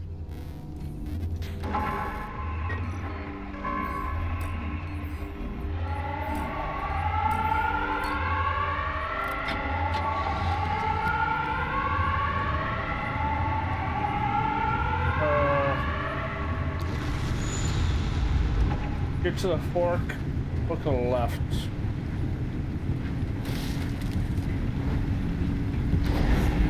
What the fuck? Whoa, what the fuck?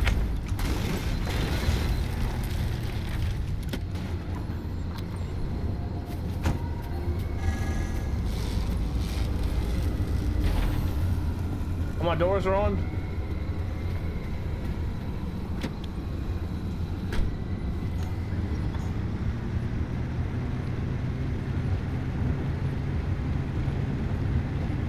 I think I need I think these pockets maybe.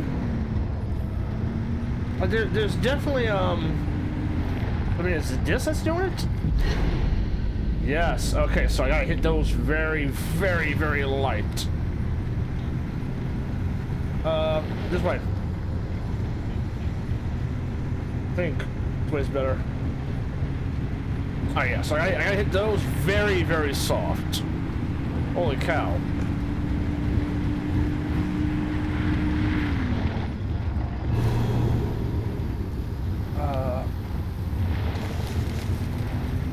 Well, I don't know if it's just because, like, the car isn't built up.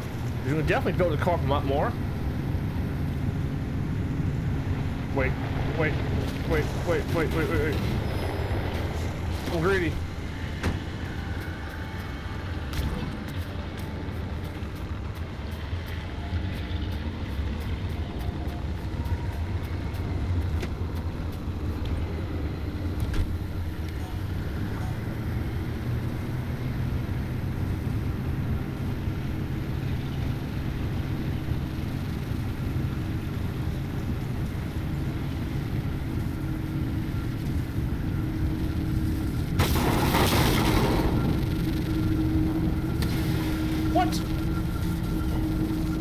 So blinded by the orange.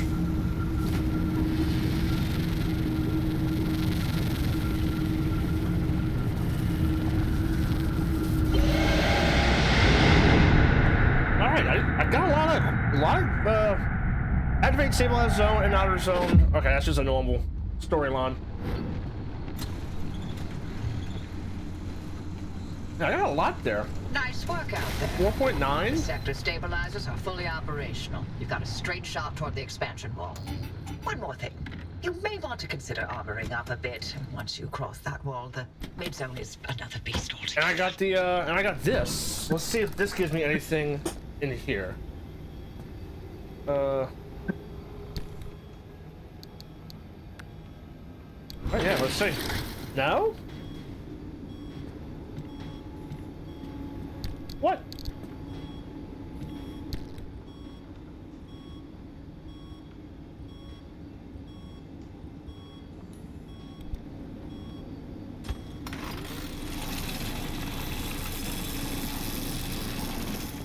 Oh, that sucks. Well, why am I... That was a tire? No, it was a flat tire.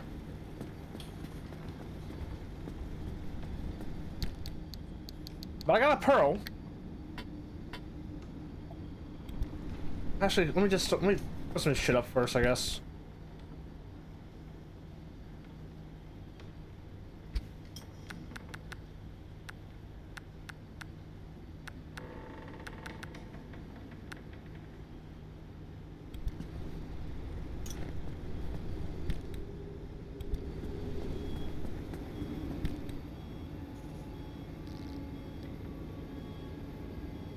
All right, this goes in there, definitely.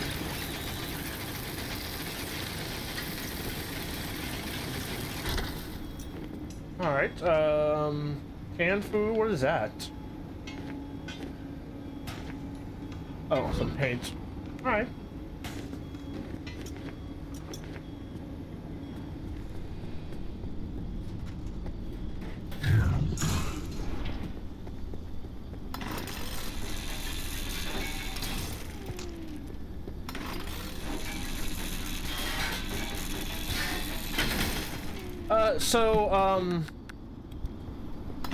San Pellegrino's nice. I like Perrier, I like Topo Chico. So, I used to hate sparkling water. Used to hate it. I'm always a water guy, especially with work, how much water I drink at work. I always hate it. I'll actually lower music just in case the music's a little loud. I used to hate sparkling water. You know, like friends, coworkers, like, oh hey, you know, like, God, I don't understand how you can drink that shit. Oh my God, it's so terrible. And then I was a little heavier back in the day. Still not, you know, too thick, you know, but I wanted to you know, cut back. So I joked. I said I'm gonna be a good Catholic boy, and I'm gonna give up for Lent. Because, you know, Mardi Gras down here. You know, there's Mardi Gras, but the thing is that after Mardi Gras is Ash Wednesday. As you know, the idea is that, you know, it's Lent. You know, so you give up you know, 40 days, 40 nights. I said, you know what? That was my joke. I was like, I'm gonna give up soft drinks, give up candy. I'm gonna eat healthy. You know, I'm gonna do it. I cut a lot of weight. Now, of course, this was years ago, so I kind of put a little bit back on. But anyway, I wasn't drinking soft drinks, right? And like, I'm a Coke, Sprite, root beer kind of guy. But it came to the point in time, like, I was eating, and like, I like to drink when I eat. Some people don't drink when they eat, you know, or wait to drink when they eat. But on like for instance, like a steak or like a hamburger, something greasy. I hated the idea of doing something greasy and drinking water. Like I needed something like to clean it, like to be crisp, you know. So I was literally just going down the aisle of the store, and I happened across Perrier Lime, and I was like, like, I hate Perrier, but that might be okay just to kind of drink, you know? So I bought it, and it dawned on me why I hated Perrier so much. I hated Perrier so much because my brain was linked to drinking sugary drinks. You know, so every time I drink like a San Pellegrino or Perrier, my initial reaction was, oh God! God, it's not sugar. What the fuck? I'll snooze you too. I was like, oh man, it's horrible. How can you drink that? But since I had cut sugar out, I stopped drinking sugary drinks. After I tasted it, I was like, wow, oh man, this actually tastes really good. Like, you had that sparkling, you had that carbonation. It's refreshing. You know, and it kind of dawned on me, like, that's why I hated it so much. I hated it so much because it wasn't loaded down with a bunch of grams of sugar. Which I've gone back to soft drinks, you know, but I've also cut soft drinks. I cut soft drinks actually again this year because in February I was kind of a little more bigger than this. And I was like, oh shit. But yeah, Perrier. I just bought some Topo Chico. So on the cruise I went on, I was I had the drink package. So you can do Topo Chico, or you can do basically 15 drinks a day. With the drink package on cruises. And I was like, okay. I was like, I have no idea what to do. I just joined one last minute. And they're like, yeah, just drink packages, or if you want like a Gatorade, you can do Gatorades too. You know, it's 15 drinks a day, but you know, unlimited soft drinks as well, or non-alcoholics. And like, I was on the cruise, and like they just happened to have Topo Chico. I was like, oh shit, Topo Chico, right? No one on the cruise. I felt bad. Like, as somebody who was in the service industry, I felt so bad asking these people who are on these ships for Topo Chico because no one, like, and it, I ended up befriending a couple of them, and they were like, they're like, yeah, that's the reason why no one really knows what Topo Chico is because it's a brand new thing on the cruise, on that ship at least. Because like, I would just go up to a bar and I'd be like, oh, hey, give me a. So I was doing rum. I usually do whiskey and rye, but but there was no like. Where I worked at, I became very, very, very spoiled with what I drank. So I wasn't some like Jack, stuff like that. Like I don't really drink Jack and Cokes and things like that. So I was looking for like a neat whiskey place, neat whiskeys, but they didn't have any neat whiskeys. So I'm drinking rum, and like there was like a bar called the Alchemy Bar, which kind of did like cool. Wait, I didn't get it all out of here. But yeah, so I befriended them, and they were like, yeah, the reason why no one knows what Topo Chico is because I would just go to the normal bar. Can I just grab all of this? No, why can't I just?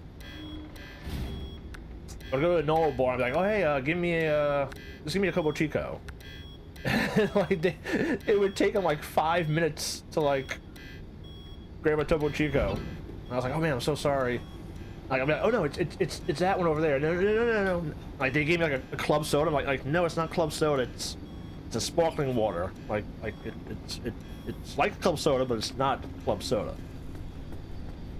But I drink so many Topo Chicos on that cruise. I think I would joke because like there were some bars I would go to, and they'd be like, oh, we're out of it.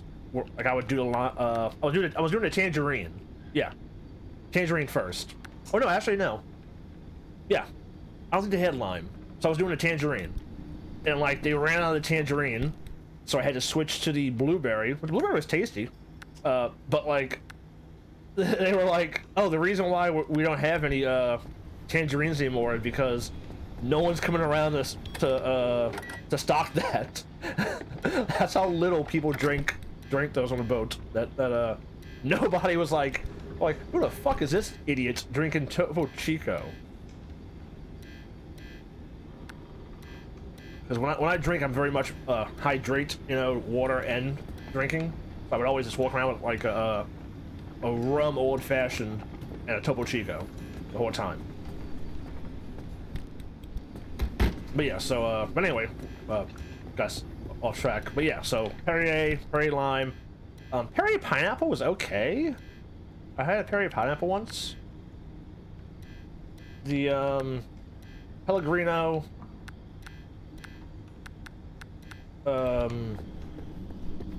I've had Perrier, Topo Chico, Pellegrino. I've done some well, no, that's what I told him. I said, because it was a cruise to Cozumel, and I was like, oh, what is it? Like even people on the cruise, like just like at the bar while I was just talking to people, they're like, what are you drinking? It's like with sparkling water. It's just a Mexican sparkling water.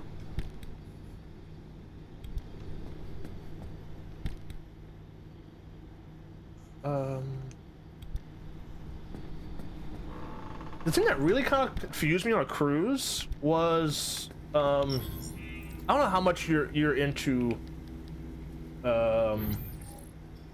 liqueurs and spirits, but Balvenie, which is a Scotch, they have a wait. Why can't I just wait? What plasma? Why can't I this up?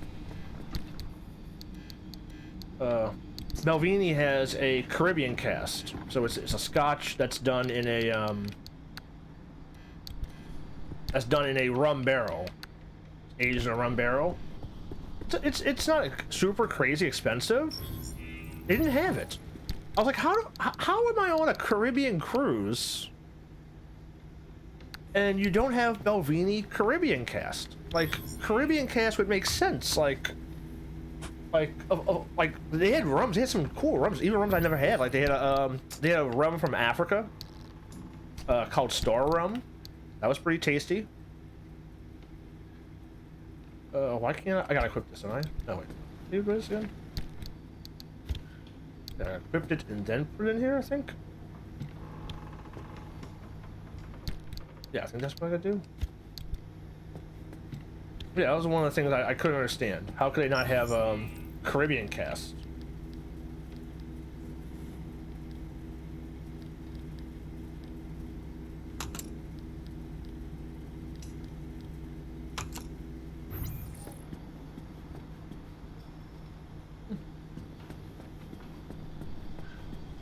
Oh, I think you got edge right now.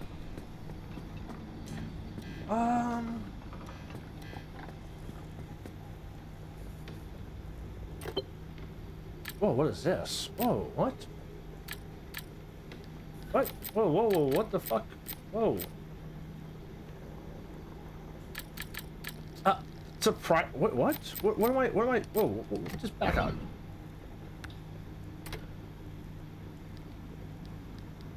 What?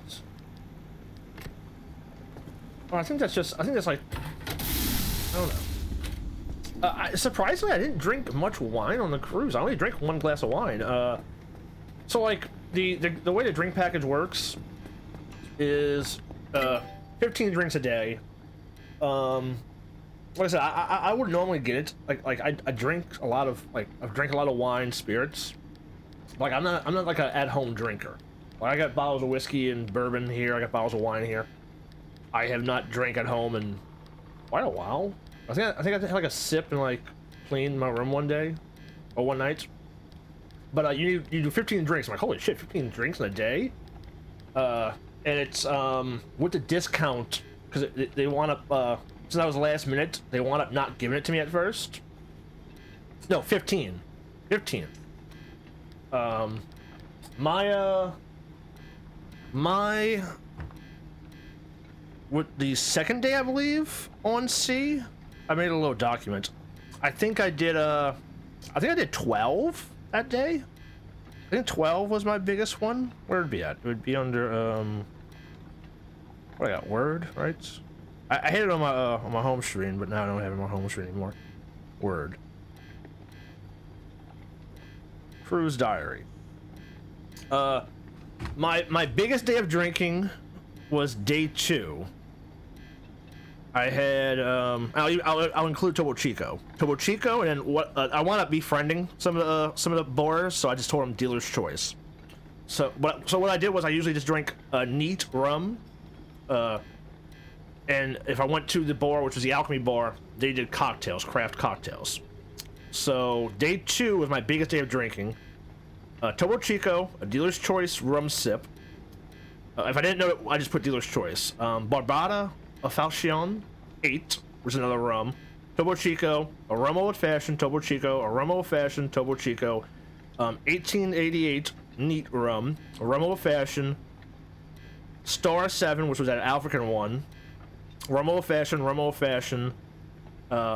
de Cania 18, which was a neat, Topo Chico, Barbum, Burnbum, which is another rum neat, Bourbon Court, Another room, neat. A random casino room, neat. So that was I think there was like 12 drinks, alcoholic drinks. But like so anyway, I had to pay for it. I had to pay for the package, even though the package was included in the room because I was last minute, and they refunded the person who I went with or who I tagged along with because I wanted to throw her some money. Like I didn't want her just to eat the because you gotta have 2 people to a room, right?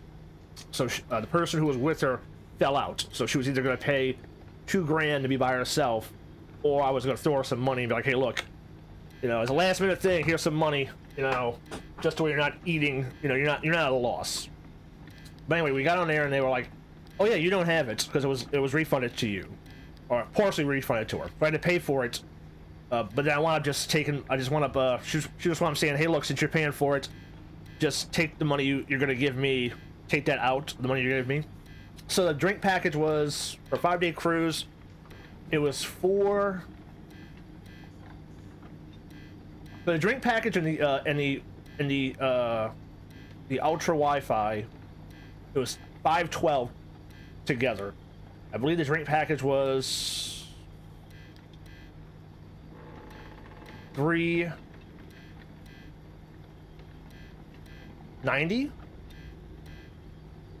So for $390, which was a discounted rate as well, 5 days. So 15 drinks. If you fit all those rum pours, like if it's $20 or less, it's free. If it's more than $20, then you pay the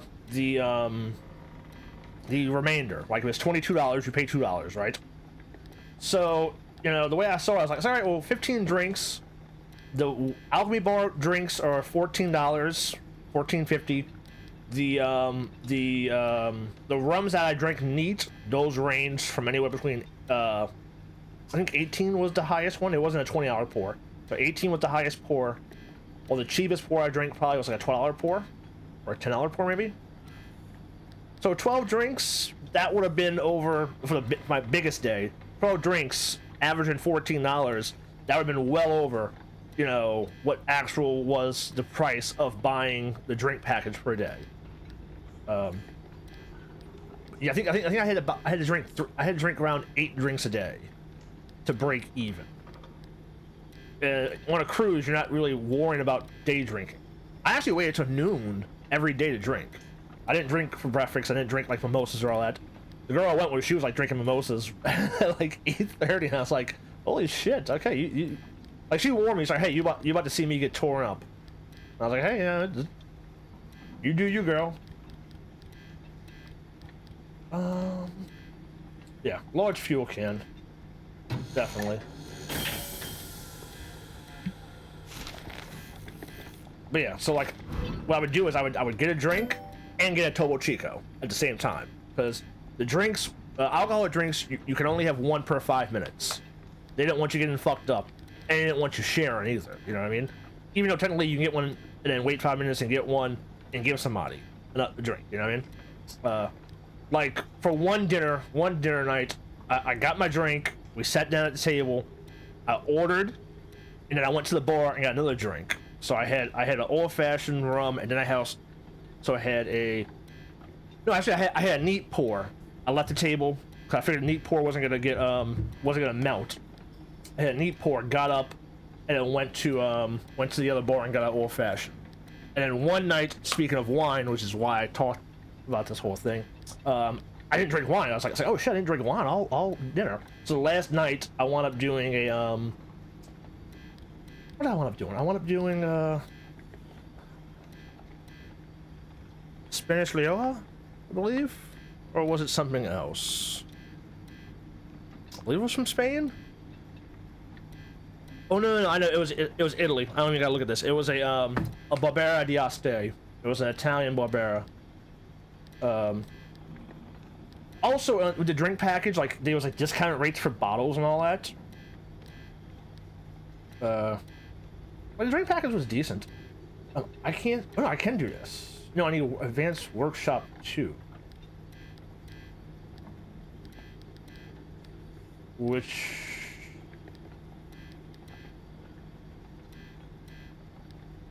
No.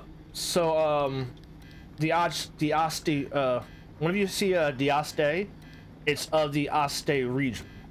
So when you have Moscato d'Aste, it's Moscato from D'Aste.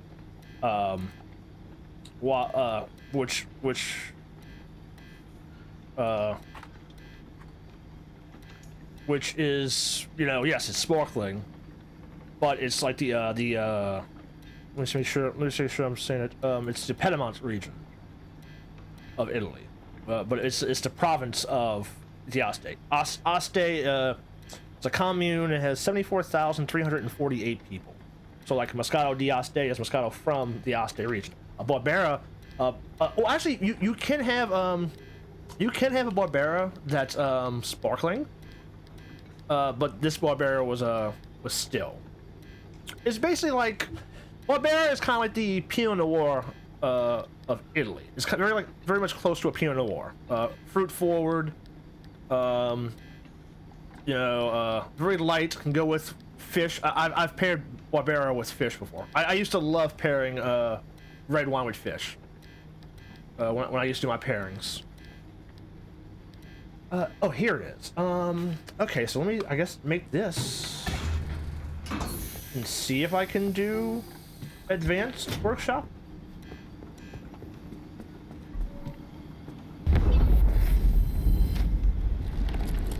Matter yeah. Oh yeah. Well, on that cruise, you're not gonna get anything. What the fuck? Okay.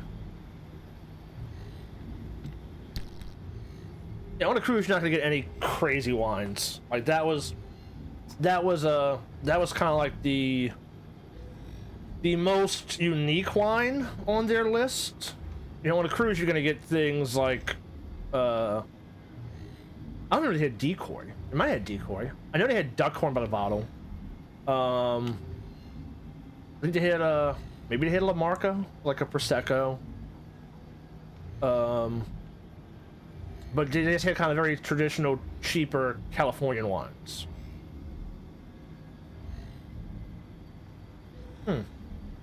Repair car components stored in this station.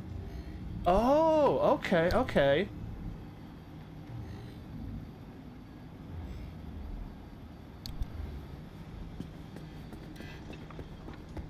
I've been on or I was on a Spanish bender for a long time. My, can I go advanced? No, I need unstable, so I can't do that no matter what. My wine journey was, I started out drinking only, well, let me rephrase that. The way I worked, I was very, very spoiled. Like I was saying earlier. So like when I say like, oh hey, you know, I'm a wine guy, I do wine. You know, everybody's always like, oh hey, well, I love like Barefoot. I love, you know, this, and I'm like, oh hey, well, wait, where do you find that at? And they're like, oh, I found that at Target.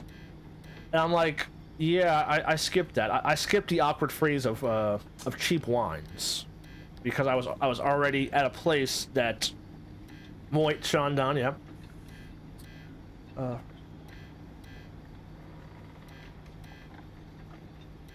Well, no, oh, yeah. Well, that's more Chandon, not the Moet Chandon. That's so there is some nicer.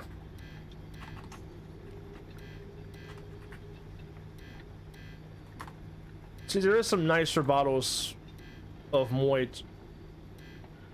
You know, like you can get to like $70, $80, $90 on the list bottles. Because you're probably thinking of more like the just a normal Chandon. But my journey started out with Veuve Clicquot, but it wasn't the Veuve Clicquot yellow label that most people are known for. My wine started off with Veuve Clicquot Demi-Sec, which is the more the dessert style, more sweeter, higher sugar content.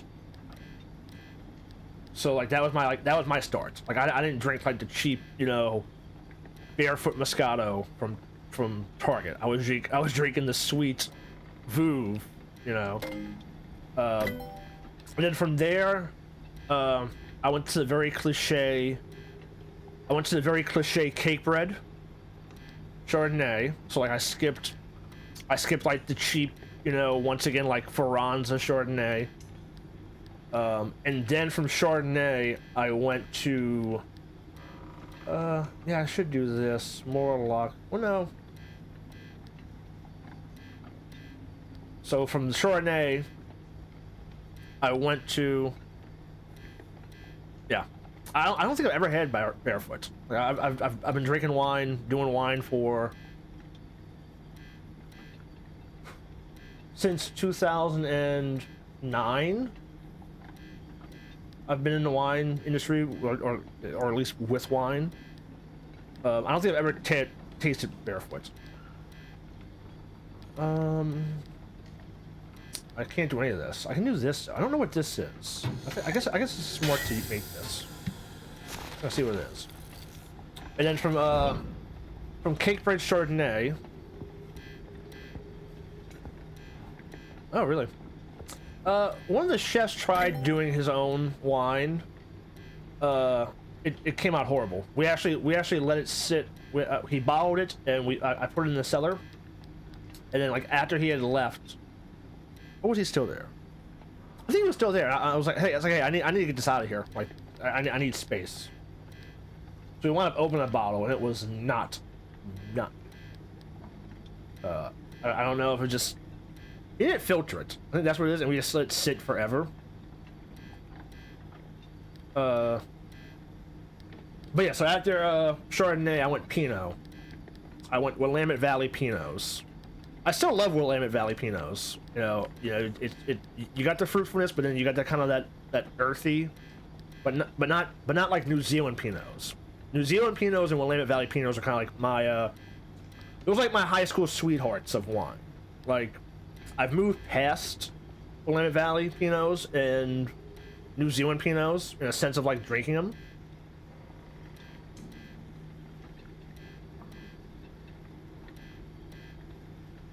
Yeah, that makes sense. It's kind of like orange wines are really big nowadays, and like that's one of the big things. Like, is it filtered? Is it not cloudy? Is it like, you know, is it that ambery milkiness?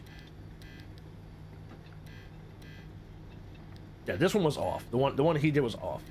And he wound up breaking because he had like one of those glass, like giant jug glasses, and the you know, everything, the whole setup. He wound up breaking it, if I'm not mistaken, on accident. I don't think I can get a steel bumper, so I guess I should just get a steel bumper. I haven't found steel bumpers in the wild. But yeah, but I love Pinots from New Zealand. I love that earthy kind of heaviness to Pinots, that little kind of like pepperiness. And then me going from New Zealand Pinots made me go over to and like drinking cabs as well throughout this whole process as well. But like things that like, hey, if I'm drinking it, I'm gonna drink this. And then from New Zealand Pinots and Willamette Pinots, that kind of earthiness, I went to Malbecs. Malbecs was my next red, so I kind of like fell in love with. I could do this and just make a bunch of off-road tires.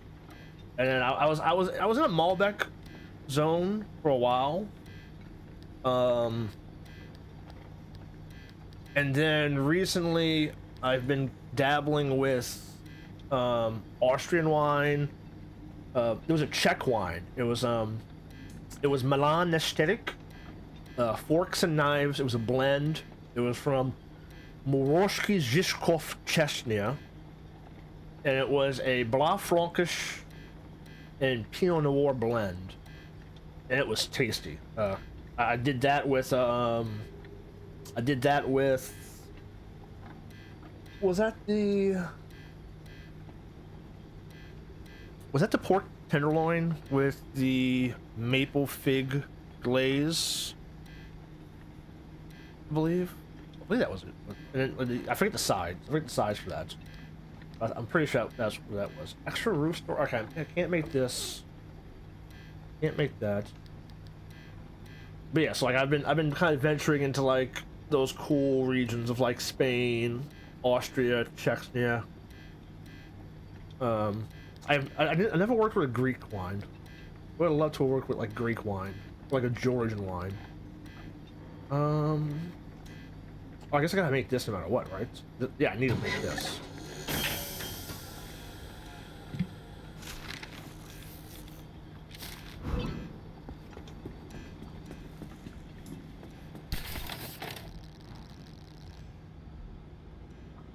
Yeah. I've tasted some, but I never used them though. Can I put this up here? I wonder.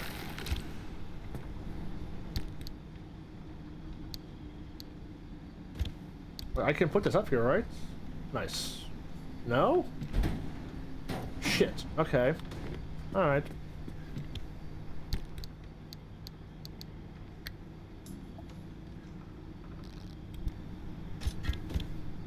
Alright, well I guess I gotta put that just in the trunk, I guess. Can I put this up, please? I'm pressing the wrong button, that's why. Gotta hold it. I guess put this one down for a second.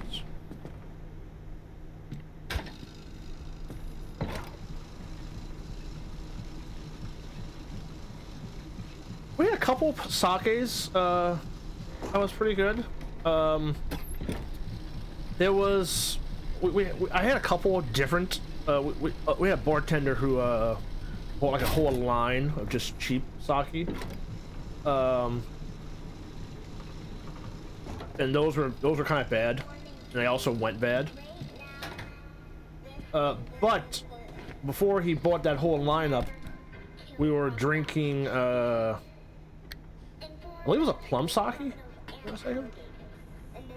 And that's what kind of like made him buy all the other ones, because he thought that we were gonna like those too, which we hated those.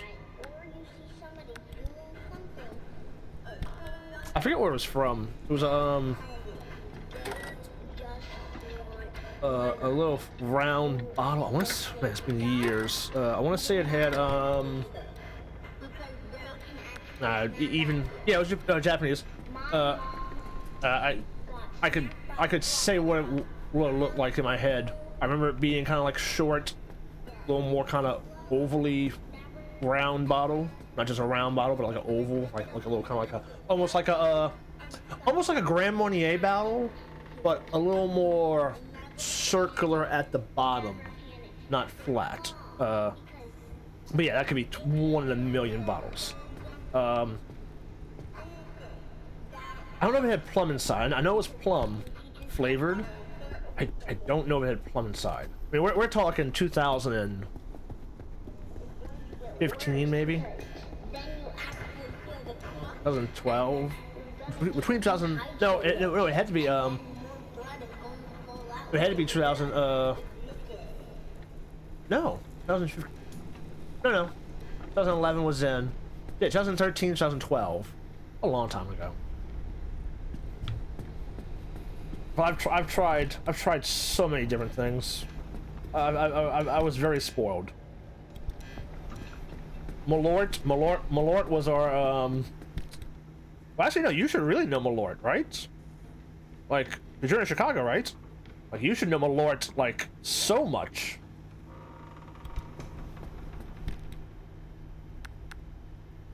I can't imagine you don't know Malort. They must have Malort like everywhere where you're at, right?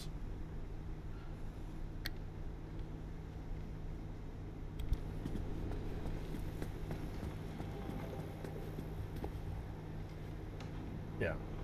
Well, I don't think I was just a drinking age then. I mean, I was drinking shit at 17. I was drinking most of this stuff at like 17, 18. You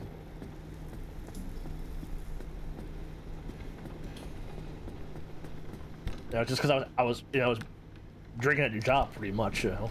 But some of the drinking at the job actually was on purpose. Like, we had to drink at the job, try stuff. Sometimes drinking at the job wasn't on purpose and was just drinking on the job. But yeah, Malort was our ha ha ha ha. Welcome to working here. Shot. Somebody was brand new, like, oh hey, you gotta try this. You gotta try this.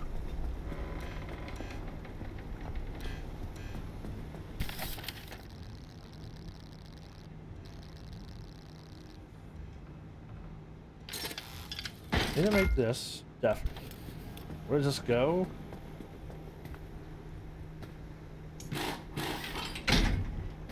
Oh, it goes there. Oh wait, what? Wait, I just did a whole. I took the whole bump. Oh wait, did I take the whole thing off? I didn't mean to take the whole thing off.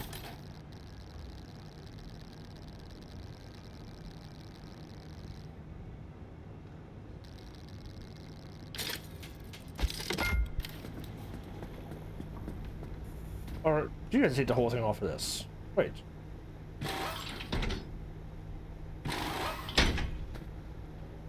Oh, you do have to take the whole thing off. Okay. Alright, well that sucks. Okay, whatever.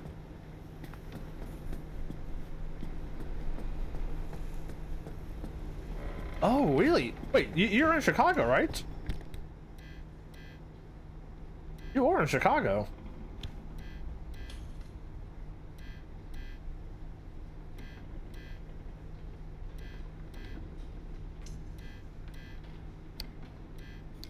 No, I want to put this here.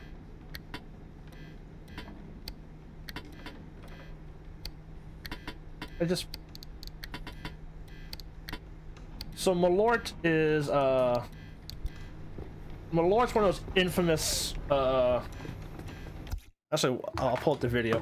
Malort is one of those infamous spirits. It's a cult classic spirit. It's one of those things to where you only know it because you either fucking with somebody or you're in Chicago. It's, or at least the way I always took it as, you know, you only know it because you're from Chicago or you are yeah, I know it's inappropriate for some. Good lord. I mean, I am saying it right? It's like it's yeah, Chicago icon. Let's see. Pop culture.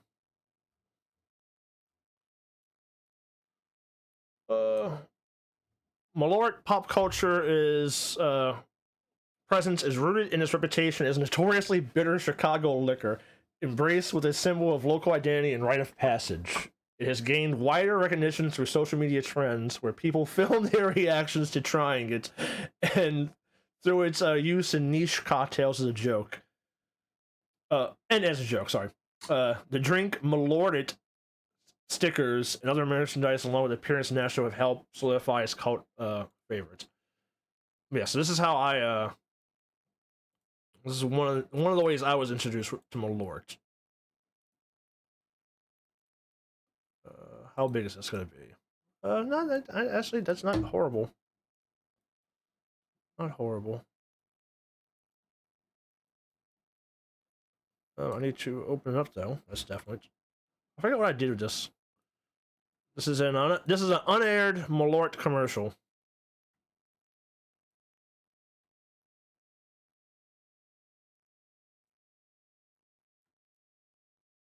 I want. If I press Alt, I want to fucking pull it out. Also, Fallout 2 trailer today.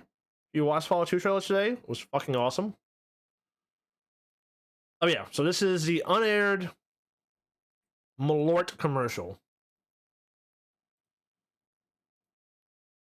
I need to have audio capture with this one. Oh, it's already on there. Or it should be on there.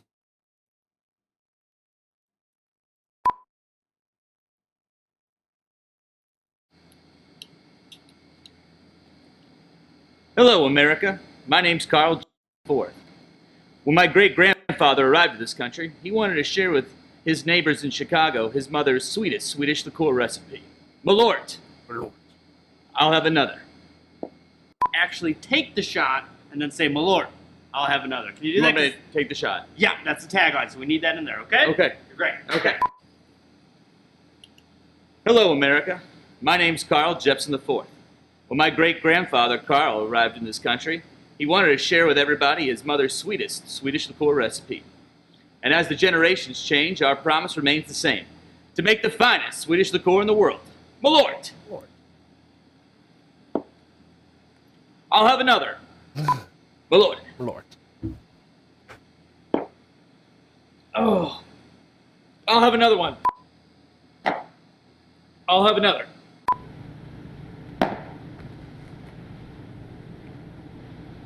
I'll have another.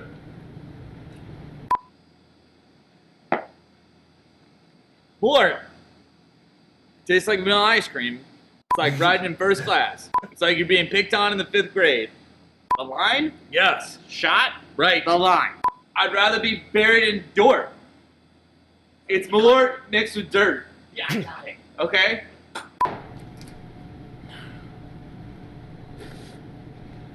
Roll it. Carl, we're rolling.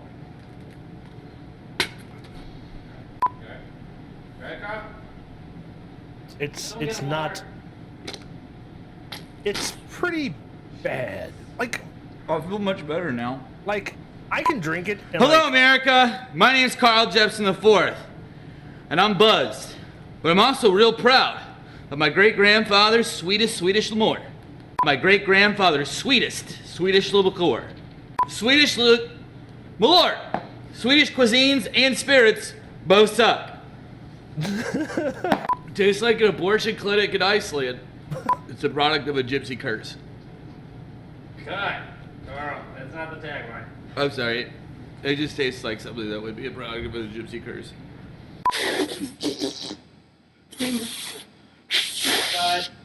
I'm gonna fight somebody if I have to do another one.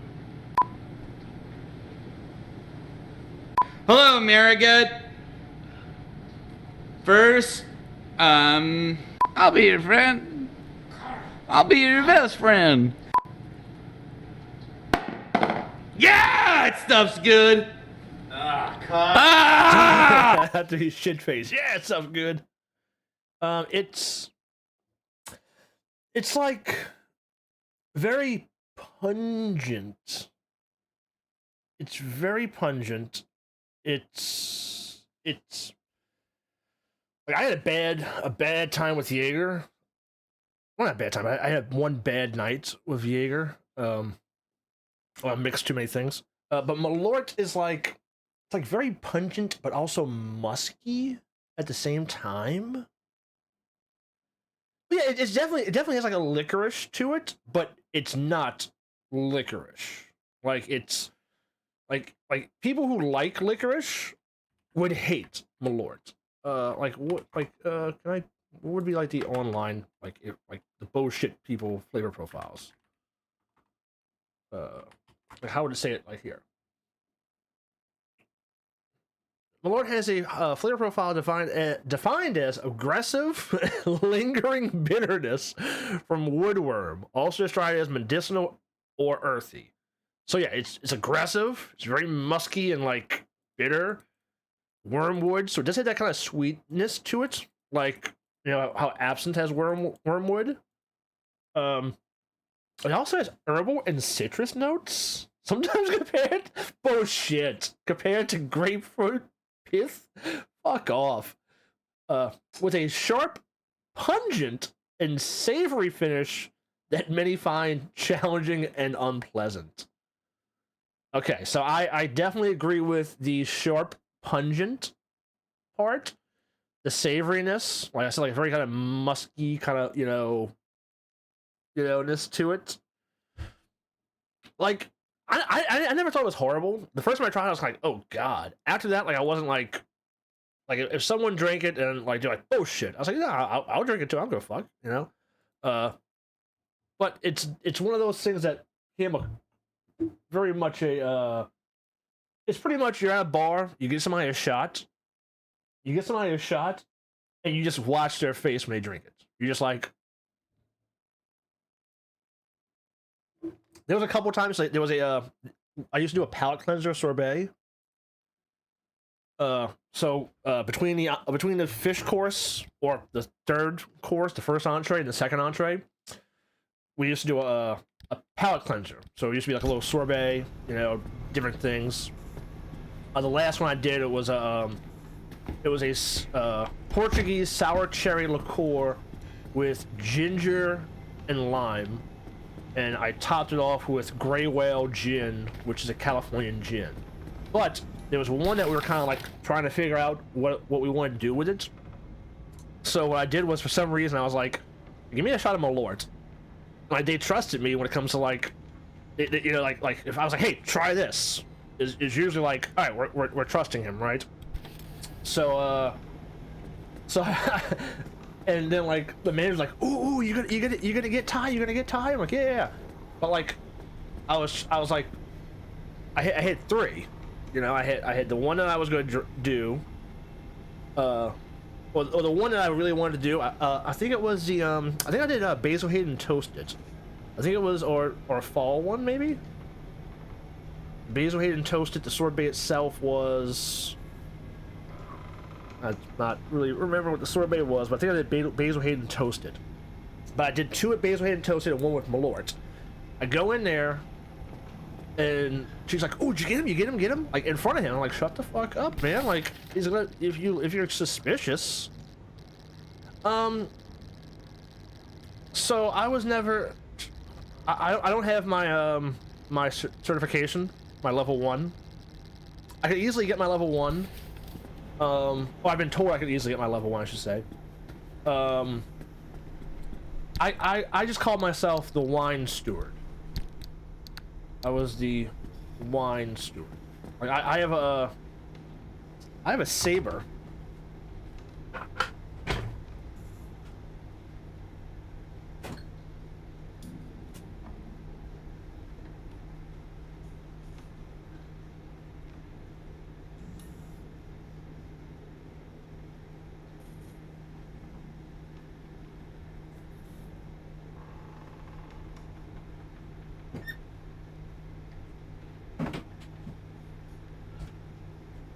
So there was for New Year's 2 years ago.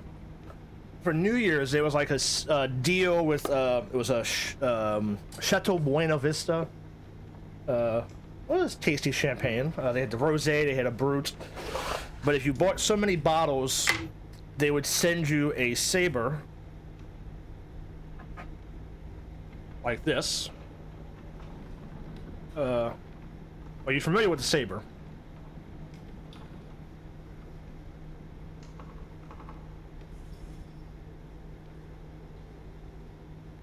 Are you familiar with this and what this does? Or how you use this?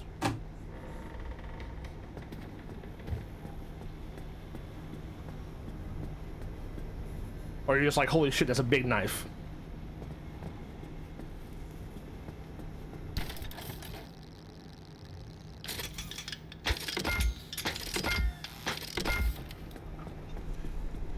I mean, you could hit people with it, or things, but yeah, champagne opening. So with champagne bottles, all right, you should be. I don't know if you'll be able to see it on the camera. Oh, am I that far behind? Or am I just? I don't know if you can see it. But anyway, like, you know, yeah, no. So you got a bottle of wine, you got a bottle of like a glass bottle or anything. There's always gonna be a seam, right? There's a seam on a glass bottle.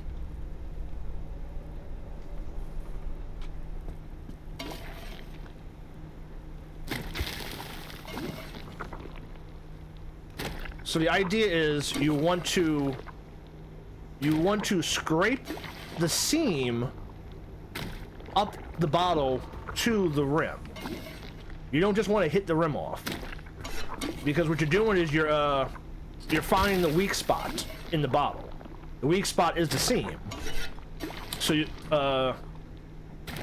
so what you do is, like, here's the seam right here. So what you do is,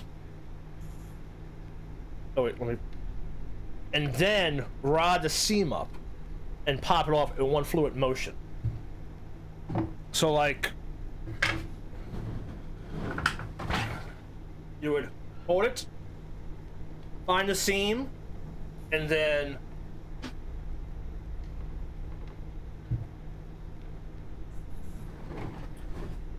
now the manager there, her cousin was engaged at the time to a guy who was a master Som, who was actually on a Netflix documentary, Som, and he had taught her how to do it, but I wasn't there when the wedding was going on, so I never learned to do it through him. So when I finally got a chance to do it with this, she did hers initially with a chef's knife. Oh yeah, I got it first try. I don't think she ever gave me that video, but I had she had did a chef's knife, right, which was a sharp knife. This is not sharp at all. So like when I first got this, she was like, "Oh yeah, do it backwards." And I'm like, "No." She's like, "No, trust me, do it backwards." I'm like, "Why would I do it backwards? This is designed to saber a champagne bottle." So I did it backwards because she told me to, and just don't. I was like, "See, you make me fuck up." Yeah.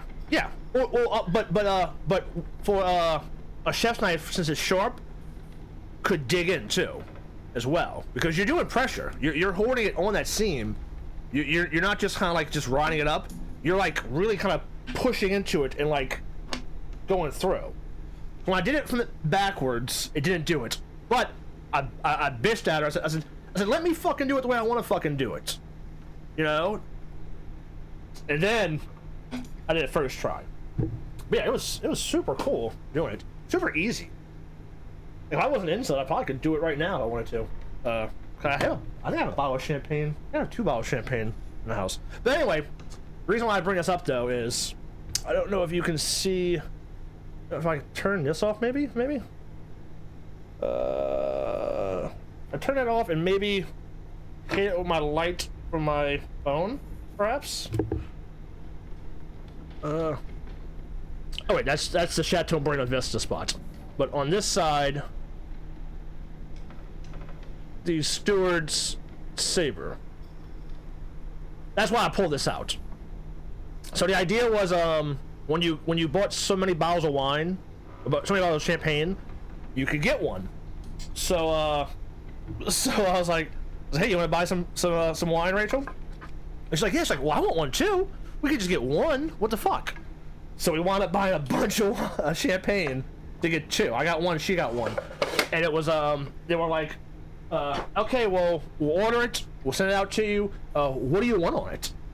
And I was like, I don't know what I want on it. What do you mean? Like, you want me to have something engraved on it? Like, yeah, we're gonna engrave it for you too. And I was like, I don't know what to have it engraved as. I can put the bumper on this one.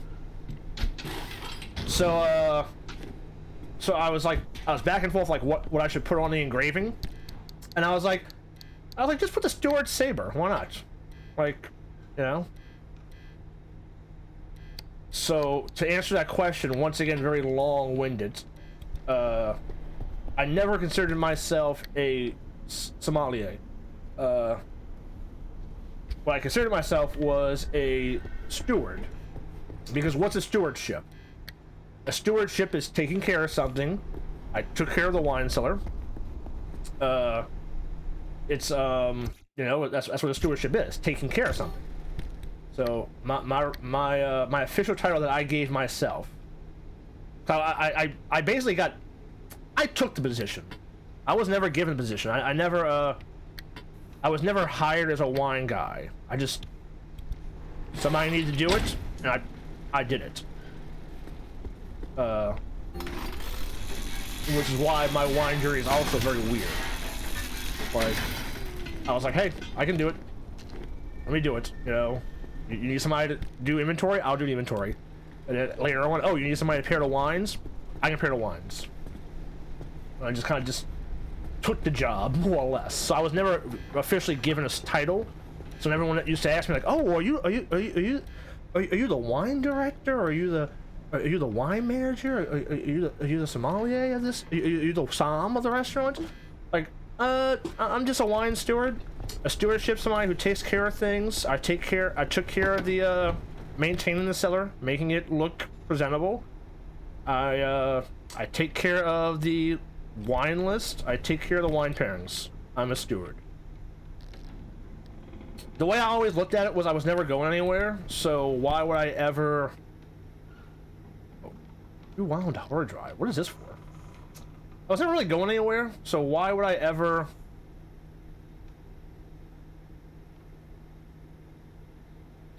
Okay. So why would I ever take the test? The test is expensive. It's expensive to be certified. It's not a cheap thing. Like there was no reason in pay for me to do it.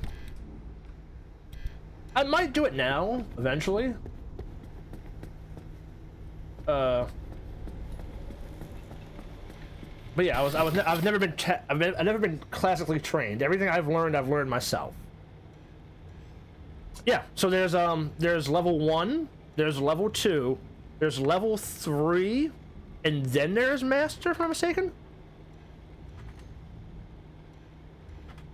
I believe it goes 1, 2, 3, master, or introductory, certified, advanced, master.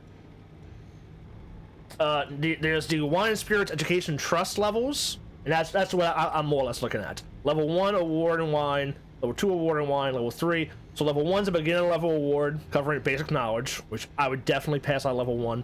Level 2 is intermediate level that expands vocabulary and knowledge of regions and style. Then number 3 is actually doing blind, is advanced course with in-depth theory and blind tastings, which I can tell you what a wine is by tasting it normally, or I can get damn close. But that is kind of like being like, this is a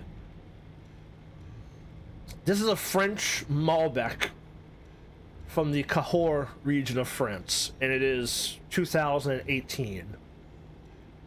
You know, that is kind of like super like advanced.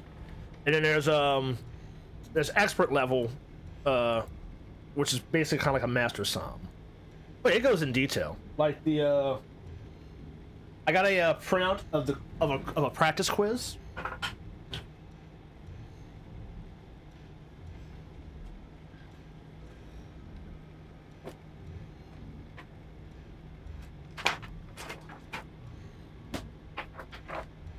So this is the practice level 1 test.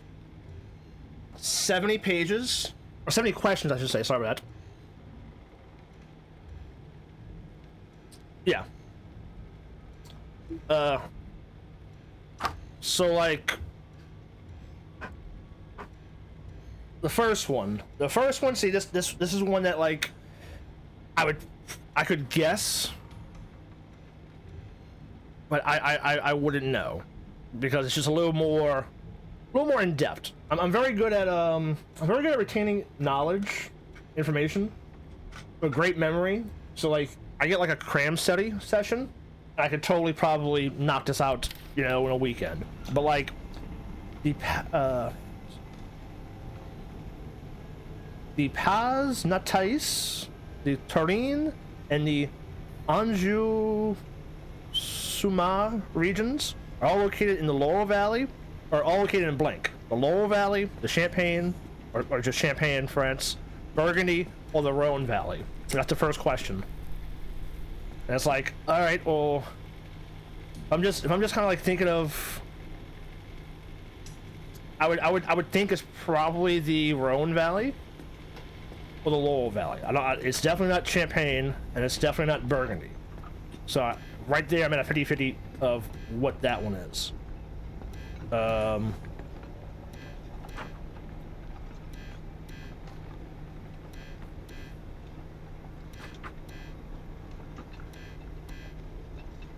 blank mountains create a rain shadow effect for the vineyards of Mendoza IG. So the Sierra Cantabria, the Santa Cruz, the Andes, or the coastal.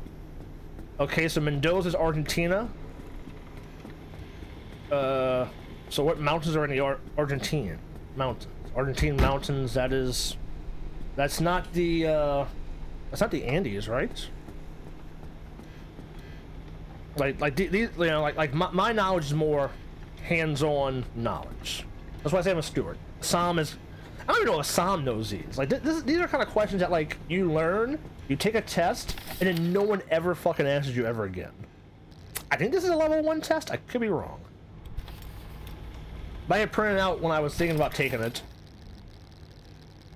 I need to do a diagnosis.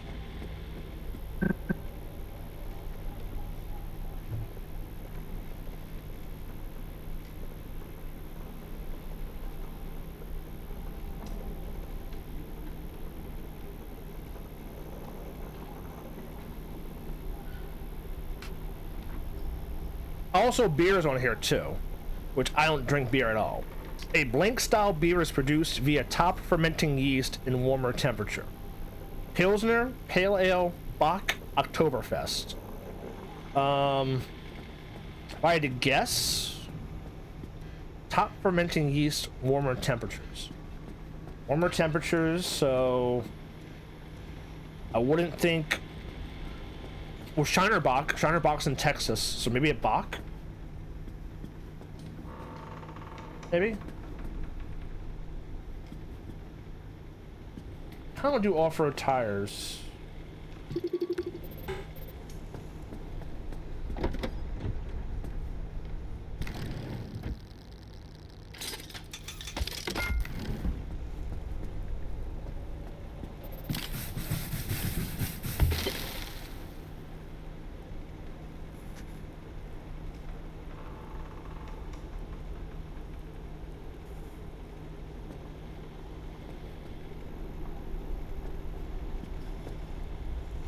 That's what it says, via top fermenting yeast in warmer temperatures. So some people do it, apparently.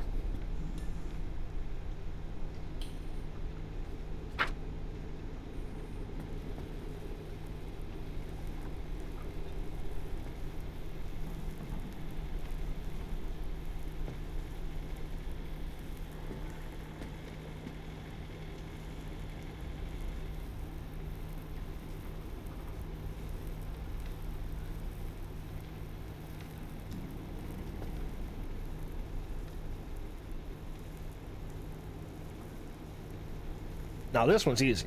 At least I would think it's easy. Which spirit can be distilled from corn, potatoes, wheat, or rice? Vodka, rum, brandy, or tequila? Vodka, right? Because there's no because if it was rum, they would have sugarcane in there. If it was brandy, they'd have grapes. If it was tequila, they'd have agave. So that one's the easy one. But like, in which century did Australia establish itself as a major wine exporter? 17th, 18th, 19th, 20th. Okay, I'm guessing 20th then? Because, like, Australia wasn't doing wine in 1800s, right?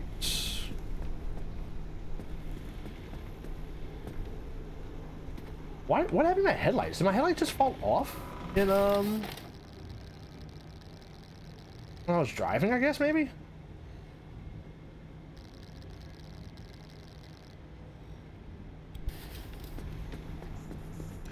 Can I make better headlights? Yeah, I should totally make these.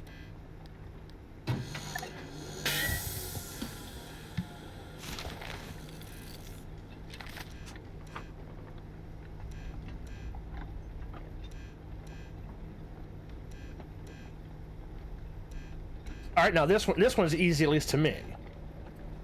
Blank refers to a white champagne from Pinot Noir or Pinot Meunier.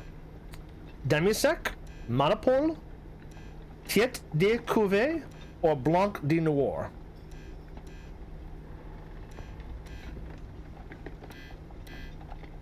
Yeah, so you're more of a E. So yeah, that's something that's like in my head, but also out of my head right now. Y, no E and Y. Y only is Scotch whiskeys or European whiskeys, right? And then EY is Tennessee, right? Or am I getting that backwards?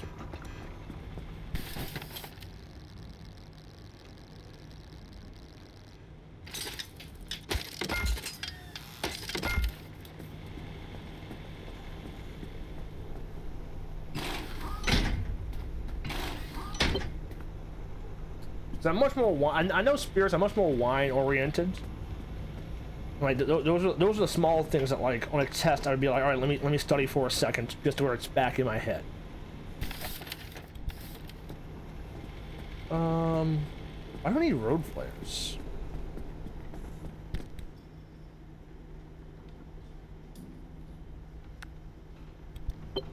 I don't need that many. Just take one?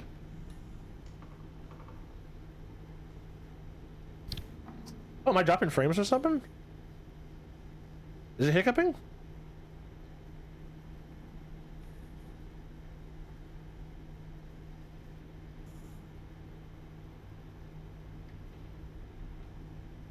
Oh.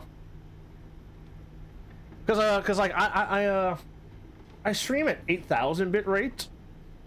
But apparently Twitch is, you know, like recommended for 6,000. So like I always have like unstable connection because like it's like, oh, you're streaming at 8,000. 8,000 is too much. We usually only stream at 6,000. It's unstable. But anyway, I was saying that one of the things I'm very kind of stupid at, remembering, is E. Which one has the E?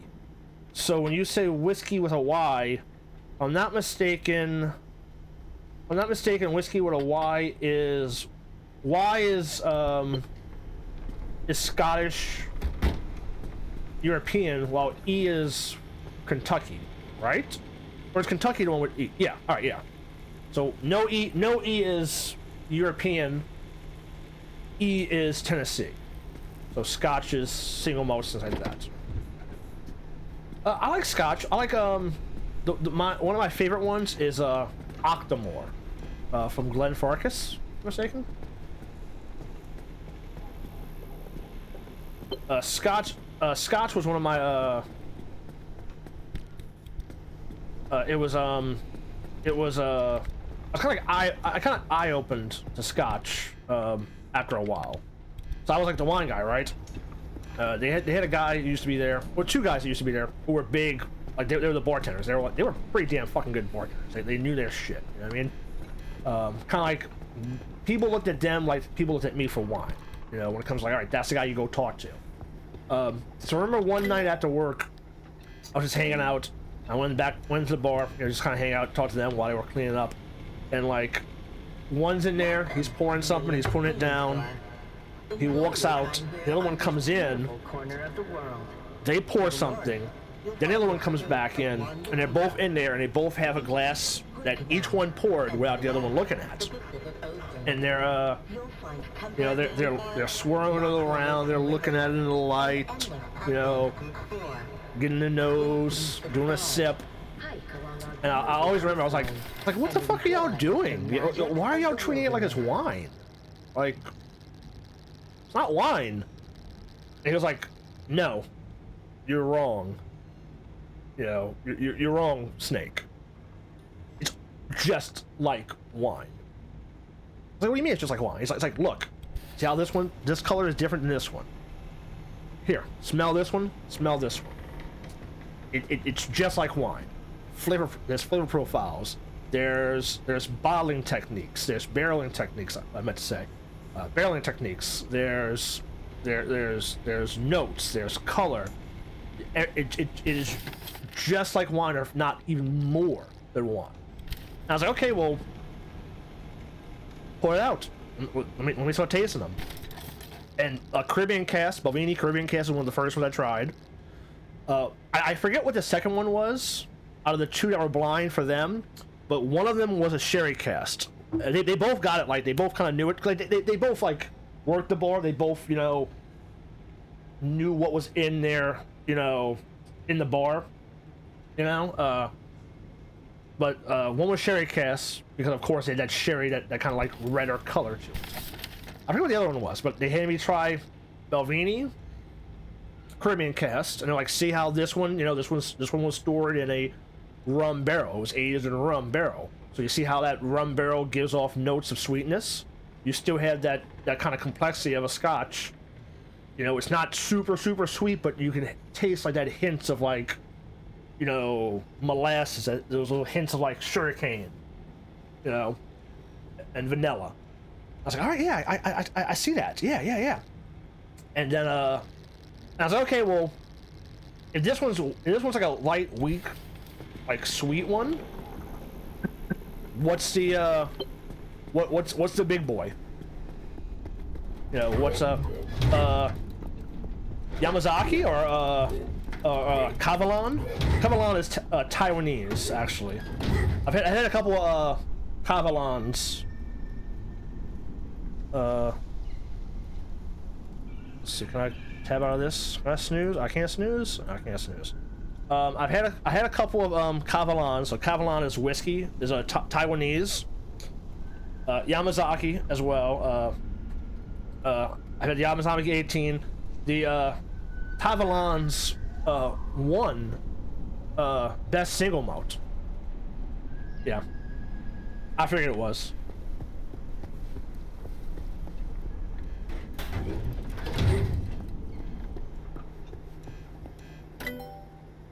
Where am I going now? Where's your car?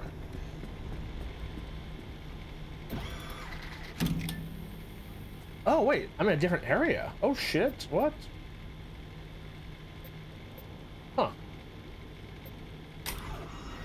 Is there anything else I want to like do here?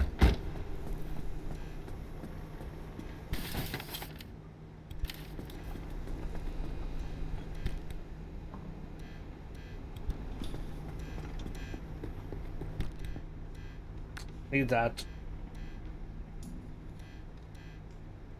Need that.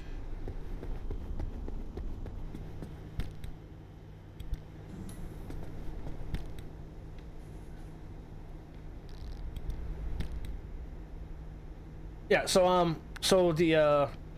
was saying it's Taiwanese. It's called Kavalan.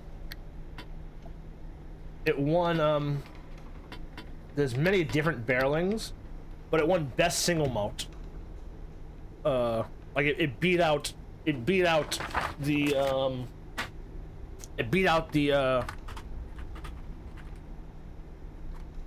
what year did it beat out? Was it 2018?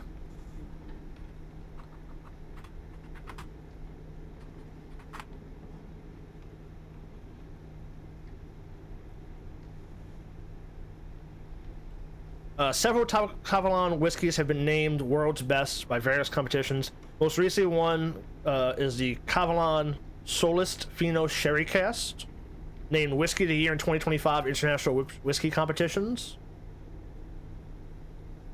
Distillery itself won numerous awards, including Distillery of the Year and multiple world best titles over the years. The Vinho Barrique, that was a tasty one. It was a big boy. It was pungent. Oh my god, it was pungent. One of the last Kavalans, was that Kavalan John came with? I forget that was Kavalan John came with.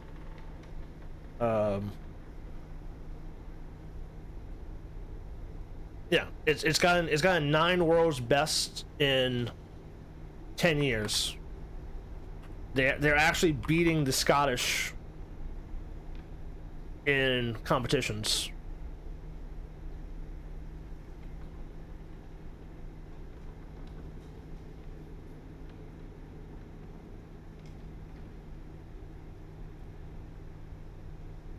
Sweeping world's best titles. World Whiskey Awards, Tokyo Whiskey Spirit Competitions, International Whiskey Competitions. Single Malt 2020, 2021, 2023, 24, 25.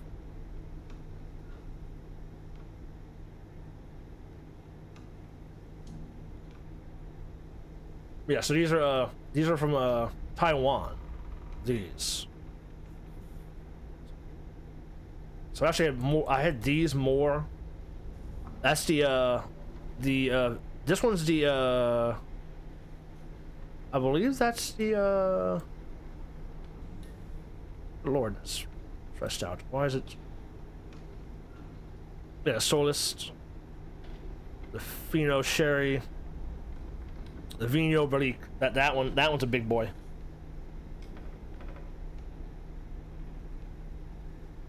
Let's see. I can actually.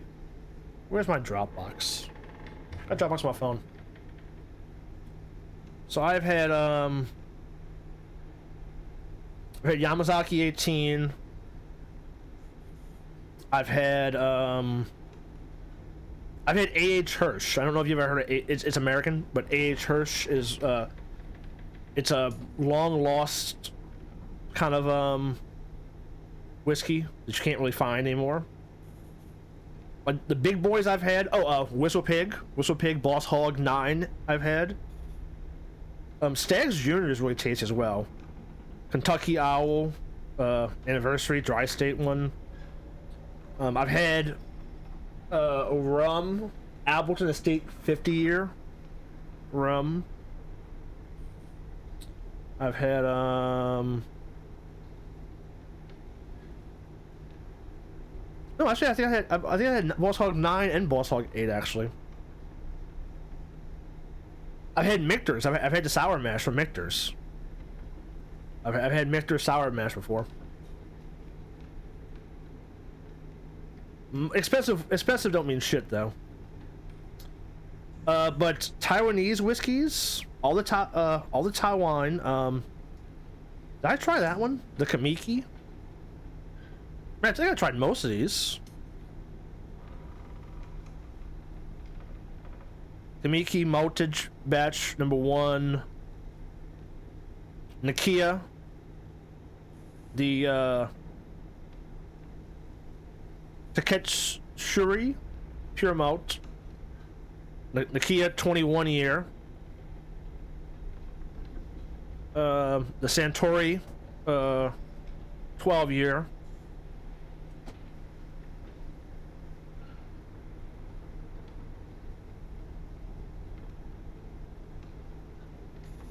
But like, what are you doing, Cat? Like, Scotch-wise? Let's see, let me just go through here. Oh, there was,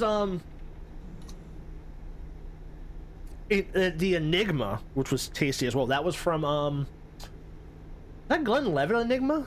That was a tasty one. That's not on this list, but that Glenlivet Enigma was pretty tasty.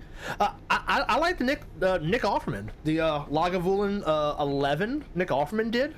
Lagavulin 16 is tasty as well, but the Offerman edition, the 11, a little more younger, wasn't as refined.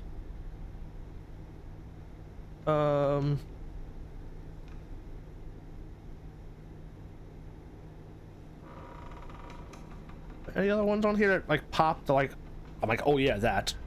Yeah, Glenlivet Enigma. That's actually on here. It's just on the space side section. Yeah, I guess those are the only ones that like pop off this the one of the last list I have. This is a 5-month-old list, so it's been a little while.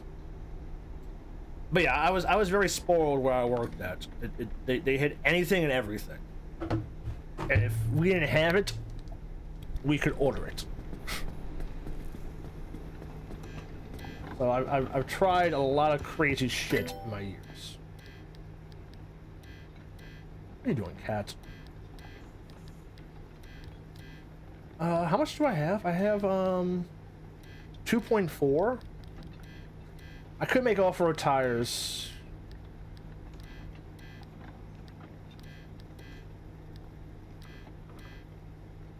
Yeah, I mean, I feel like tires, you're gonna need tires no matter what.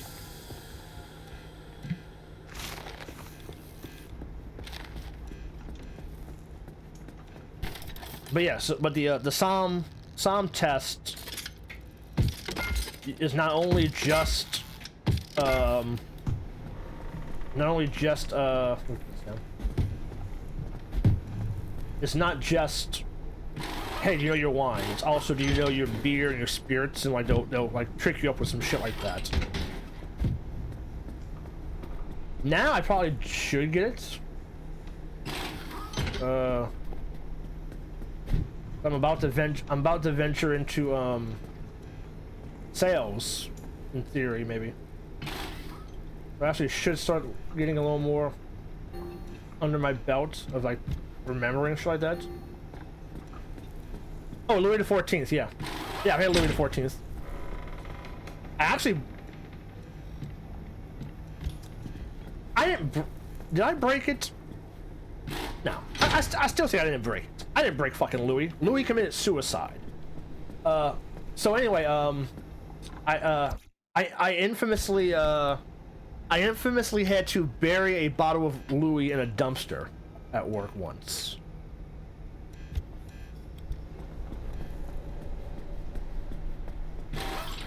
Louis had a very, very sad, rainy funeral in a dumpster. Let me close my door so the cat just opened it.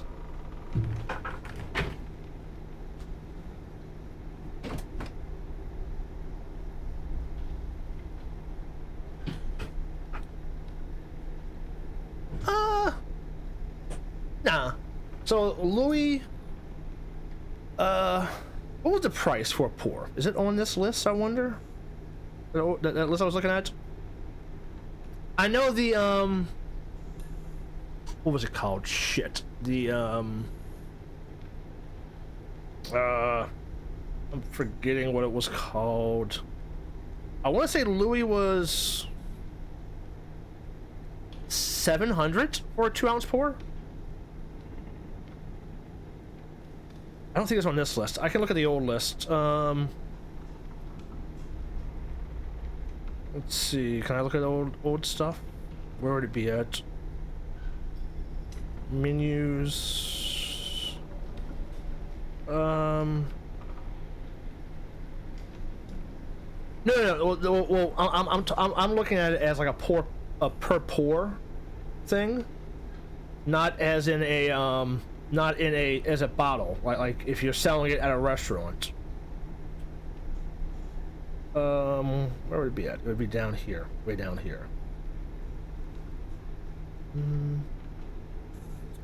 Oh no. So the Louis the 13th, we had it at $430. This list is 8 years ago. $430? No, not a fucking chance. It is not worth $430 a pour. At all. Like, we had people buy it though. We had people buy it. Same as the Appleton. Appleton Estate 50-year rum, $700.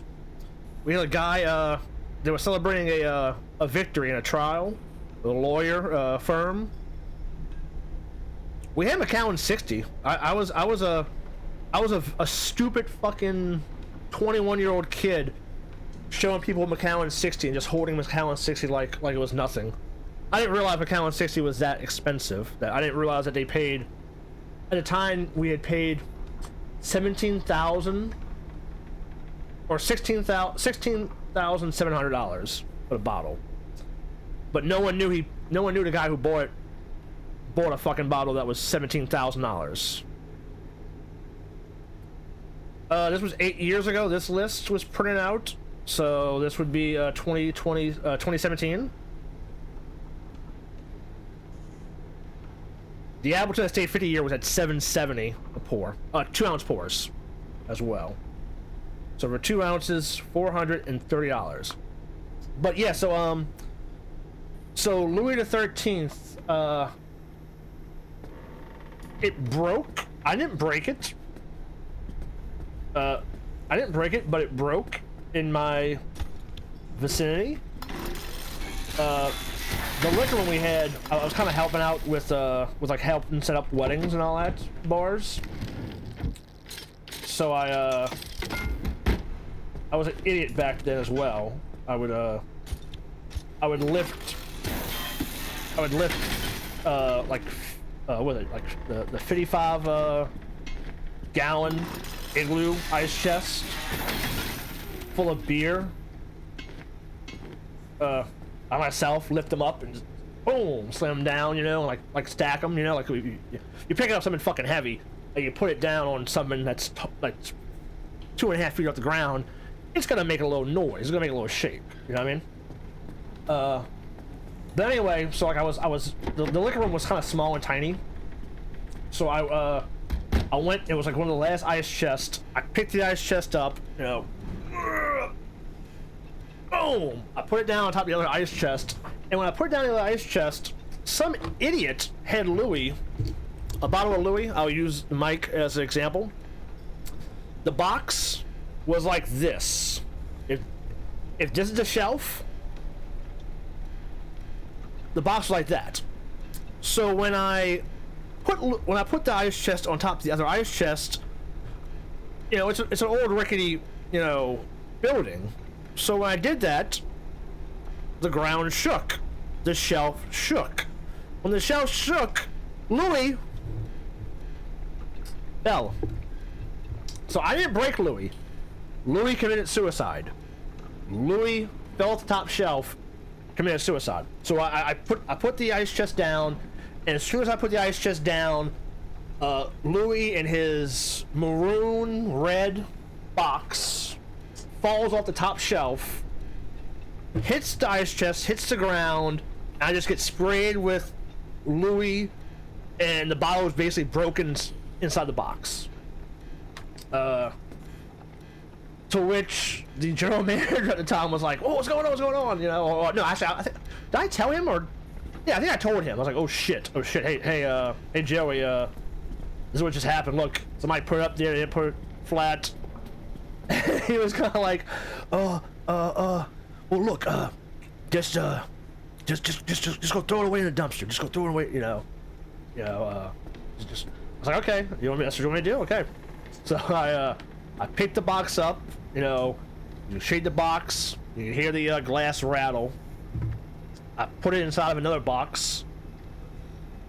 It was raining that day. I remember a day like it was nothing. This has to be like fucking 2011 maybe, so 13 years ago maybe.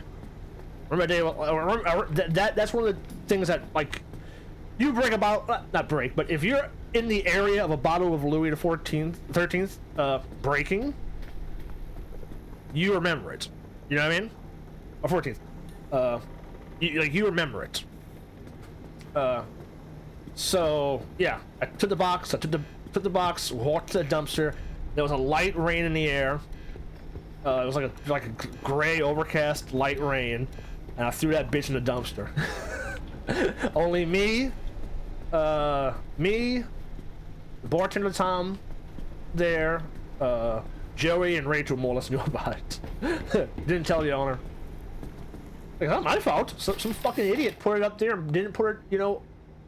They put it halfway on the damn fucking shelf. Oh, sorry. But I was by that time I was already so well established there. They didn't, you know. The only person that hated me was the fucking owner. Everyone else loved me. So, like, all right, just don't tell Kevin. You're good. Yeah, it's not your fault. Somebody should have put it on there, you know, evenly. You're doing us the favor of setting up this shit for the wedding anyway. You don't work weddings. You're doing us a favor. But yeah, and then another fucking famous thing. I wasn't part of it, but someone took an A.H. Hirsch bottle and used a coffee machine, like the little things that you put in the coffee machine, like those industrial coffee machines. The cork broke in the bottle, and the bartender at the time was like a 22-year-old, and one of the regulars was like, "Oh, just take a coffee filter and run it through a coffee filter to drain out the cork and then put it back in the bottle." So he took the little actual, like, not just the filter, but the actual holder that the coffee and water kind of runs into to like drain into the pot. He took a bottle of bourbon that was $240 a pour, and poured it into there and drained it. So we laughed, and it was we're like, all right, well, hey, it's coffee flavored. It's coffee flavored Hirsch. That was another like infamous like, what the fuck? Wait, so, oh no, all right, so this is a choice. So I have a choice between a shop or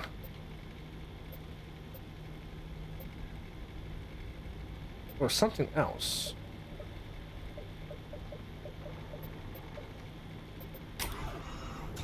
Yeah, coffee infused.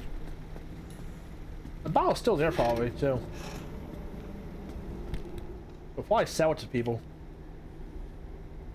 I need to make a pry bar.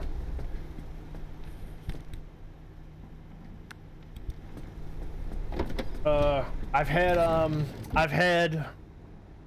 the most expensive wine I've had. We had a 1970 Latour.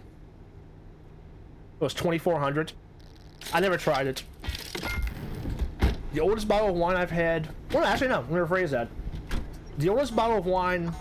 I don't think I tasted it, but I opened it. It was there was a dude from LSU who was a professor, and he loved the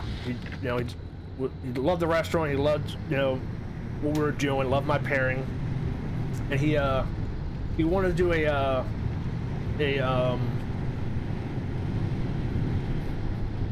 why am I forgetting the fucking name? A Sauterne. A flight dinner of Sauternes.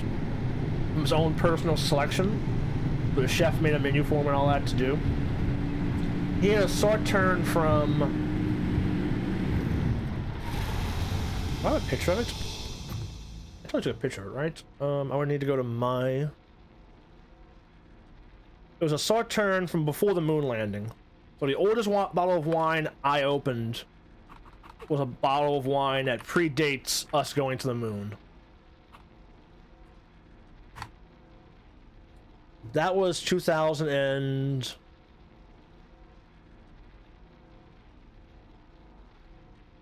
maybe 2013-ish, maybe? I remember that one a lot because they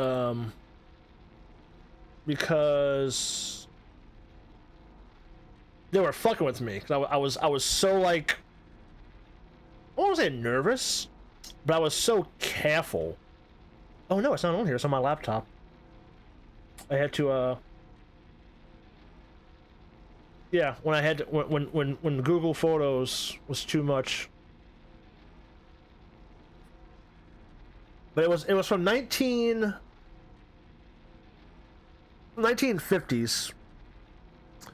I want to say it was 1954 Sauterne. If I had to think.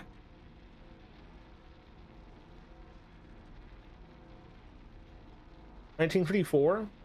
But I was so careful opening it, and like I was taking my time, being extremely careful. Used a puller, not a corkscrew, but a puller, and all. And they were like, what? Why are you acting like that? I was like, y'all don't understand this. This bottle of wine, last time this bottle of wine touched air, not bottle of wine, but last time this wine touched air was before we landed on the moon. I was like, you understand like how like crazy that is? Like that's this, this bottle of wine has traveled all these years to get to this point in time, and I'm the one opening it. I was like, you don't like, how do you not appreciate that? Like to me, like that was pretty fucking crazy. That before the moon landing. Just download this, right? Why is it not? Oh, it's in a folder. I was like, before the moon landing, this bottle of wine was sealed. So that means that it had to travel from France to who knows where because this guy never had this bottle of wine since 19. Like, if the vintage was 1954. I'm just saying 1954, just in general. If the vintage was 1954, that wine probably was bottled in 54. Oh, I don't know. I don't know how wine was back then. Yes and no. It just depends on how it's stored. With that, to be honest with you. But I was like that. Like that was a store. They bought that. You know what I mean? It was one of those wines that was or if it was bad, they drank it still. I'll say that. I never tried it. The 1970 Latour. I never drank it. I never tried it. Never opened it. But I know for a fact in the cellar that one was bad.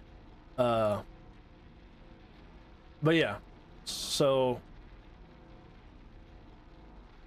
this was my cubicle. I called it my cubicle because it was such a fucking cool. Like if I had to be surrounded by 4 walls, these were the 4 walls I wanted to be surrounded by. Wait, I don't not. Why did I go back there again?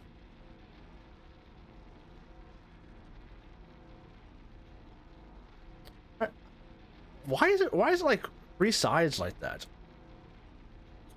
So there was 2 of these on the property. There was one for the white, one for the red. This is the 2nd floor. I got a table. I got a table down below. Taking a picture up. Where is that? These are a couple of ones I got in there. Yeah, from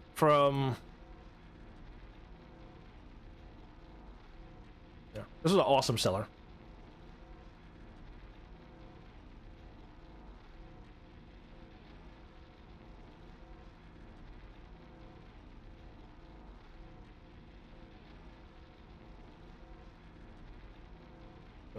But yeah, it's so at one point on my spreadsheet, there was 472 different cells, which meant 472 different labels. So, like, for instance, Newton Wines, Papillon. Well, actually, is my I don't know, my mouse is on there. I got a cover in OBS right now. Papillon, Bellicosa, Palermo. The French ones were over here. That one's Wild Bush from Wild Bush, Louisiana. That one. Highland Hall. No, wait, no. That's Taro.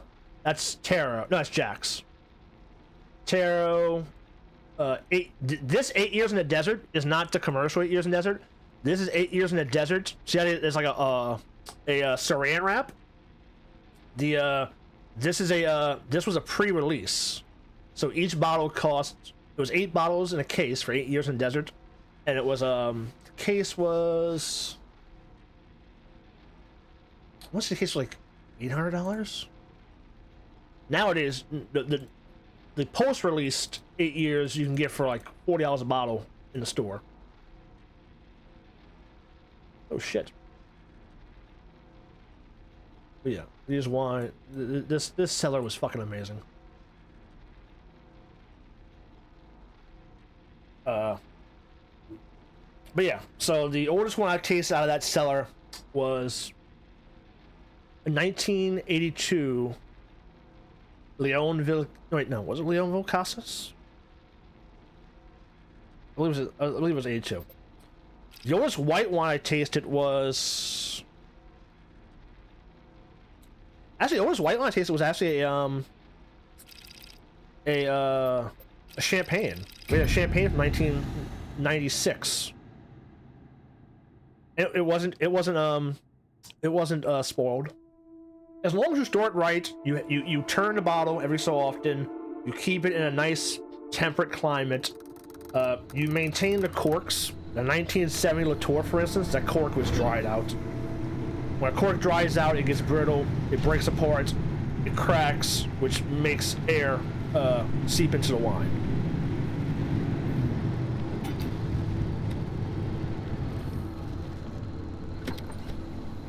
Should really turn the call off, too.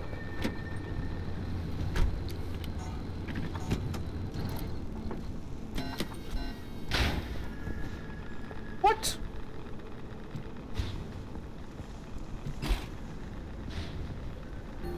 Hello? I'm pressing the wrong button.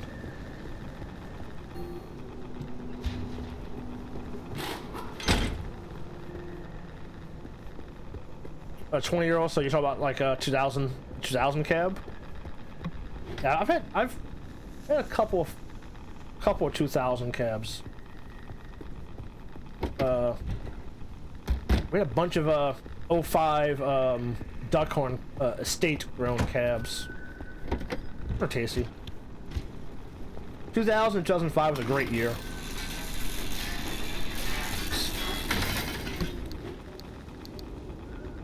I just want to make all these fucking off-road tires. I just get a brand new off-road tire in a goddamn box.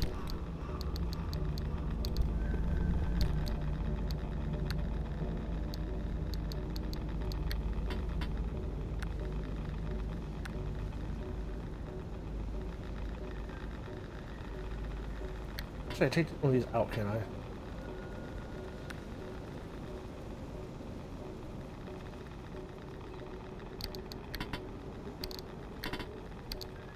It's so easier to do that like that.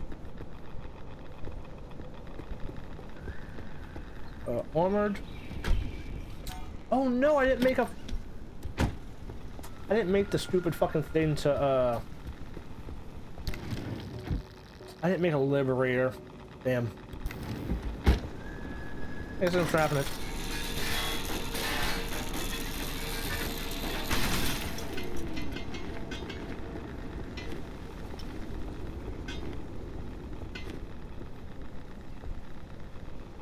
Depends. Are you doing reds? Are you doing whites? Are you doing older ones? So the seller for the white wine, I had it at 55. It fluctuated from 50 to 60 because it was he turned an old cistern into a so like that building I was in, it was an old cistern, water cistern that he transformed into a wine cellar.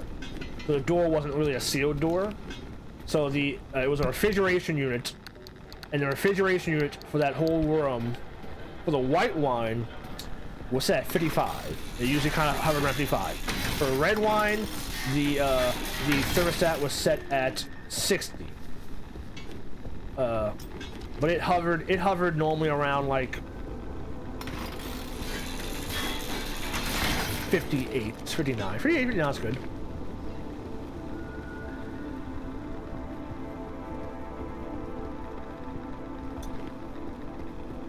How much, like, is it close to sunlight or anything?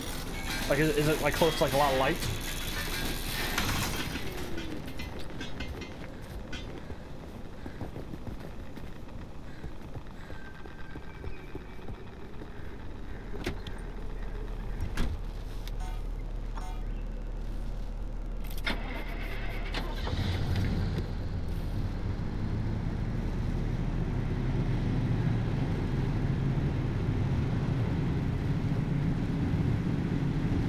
Like when the sun like seep in and like hit it sometimes, like when the sun's setting, is like the sun like kind of hit it for a while, more or less,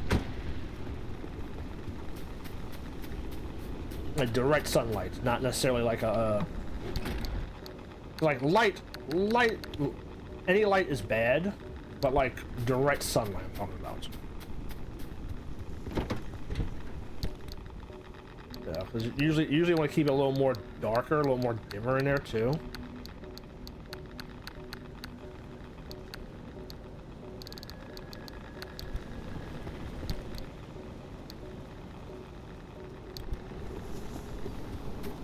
All right, yeah. So you shouldn't have to worry about that much. Oh, what is this? Oh, fucking game! As soon as I build something, you give me something good.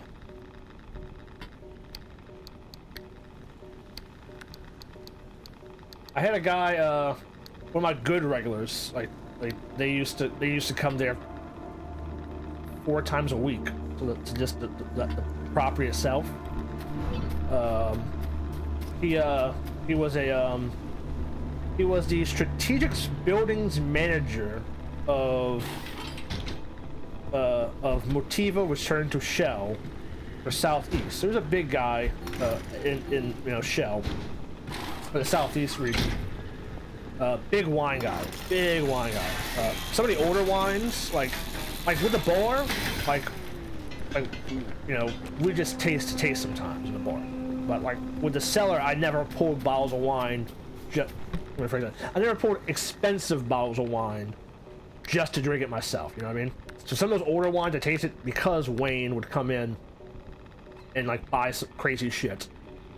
But he for COVID, he kind of freaked out. He was one of those very quirky guys.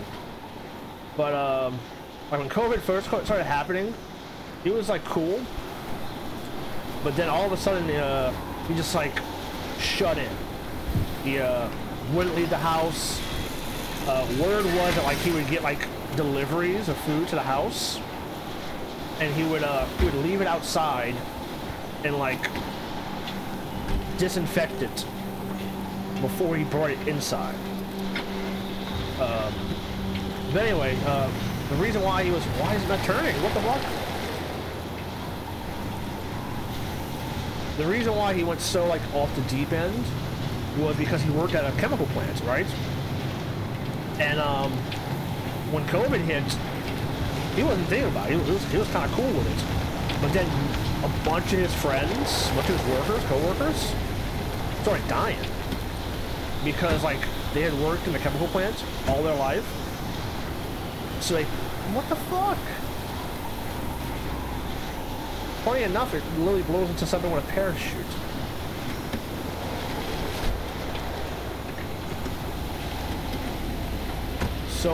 So when he started dying, these guys started dying because let's be honest, they worked at a chemical plant, right?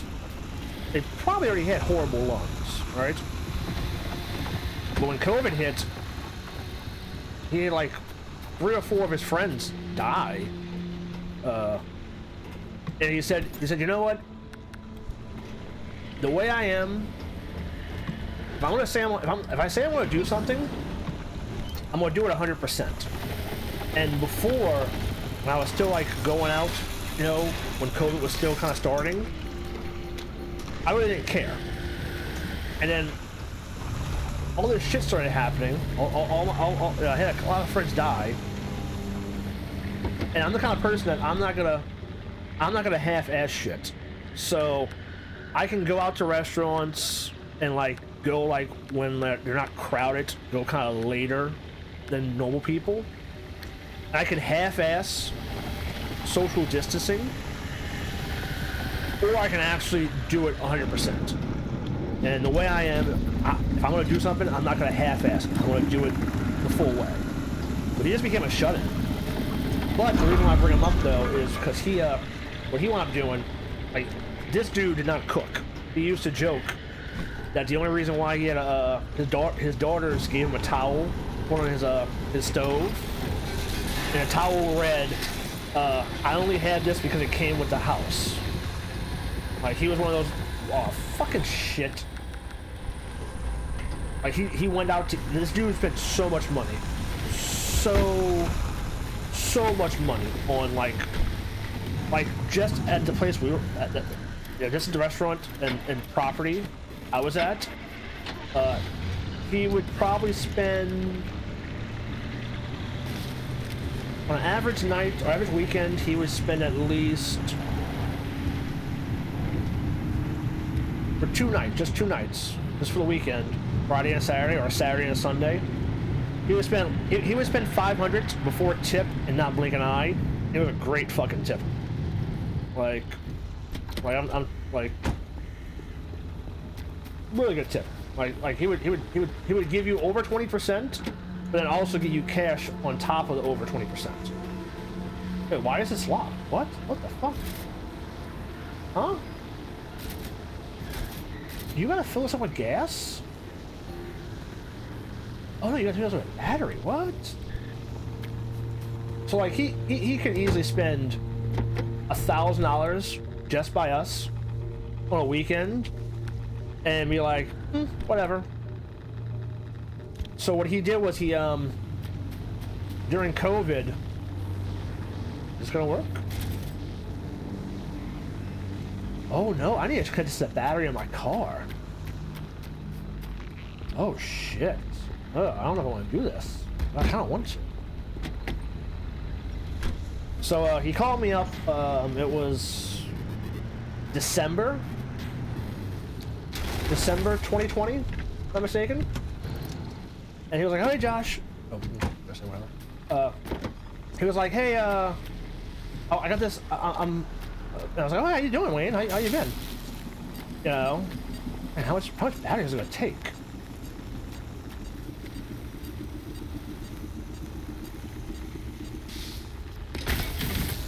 God damn, a lot of fucking battery. You know, I was like, oh, how you been? You know, how you doing, dude? Because you know, even though he was a good tipper, he was good people. Like, I was always very quantity over quality. You know, like, I would rather have quality guests than a shit ton of guests. You know. We talked for a little while and he said, hey, he said, so I've been keeping busy and I actually got a guy coming out and he's building me a TV cabinet. He's building me a you know, big entertainment center. And what I'm going to do is I'm going to go ahead and the entertainment center is going to be a TV in the middle. I don't really care. It's gonna be a TV in the middle, and then underneath is gonna be 4 separate cooler units, and each cooler unit is gonna be from a different region. So he was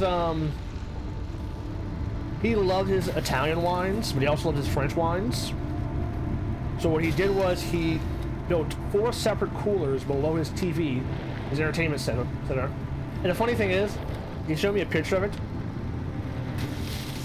I would have designed it a lot different. He designed it like a...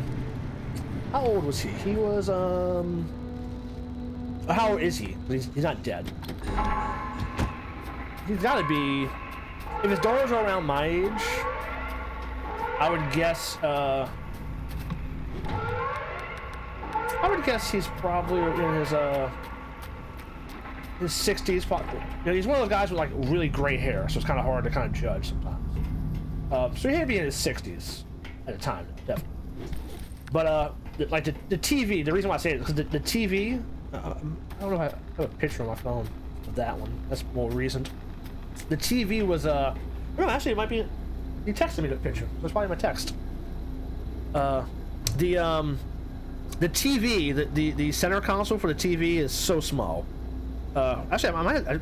Or did I just? Oh no, I do have a new phone since. Oh no, wait, no, I do have it. Okay. Where is it at?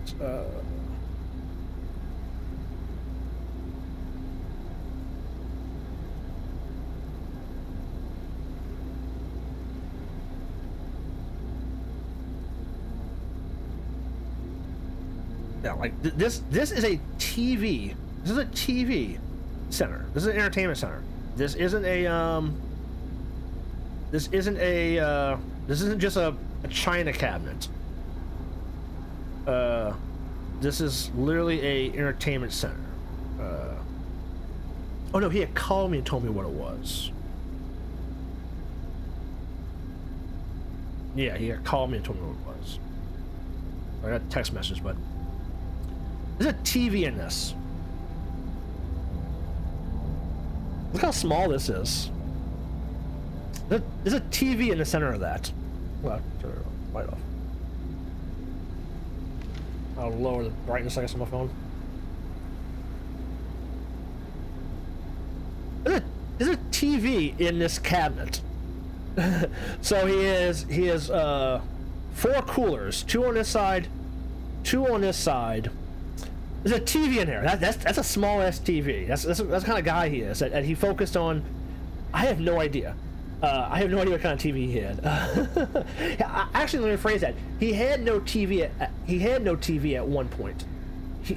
So like during Hurricane Harvey, one of his it was a bachelor. So like one of his like regular women. She was a big wig in Shell in Houston. So when Hurricane Harvey hit, he actually came and like he's like, hey, is it cool if I like stay late and like watch the Weather Channel and watch like the storm come in? Because fuck, what was her name? Her name was I forget what her name was, but he said, yeah, she's she's there, like she's stuck there with her mom. He said last time I talked to her, Shell was literally getting a helicopter to like go and like grab her from fucking her house. That's how big wig she was with Shell.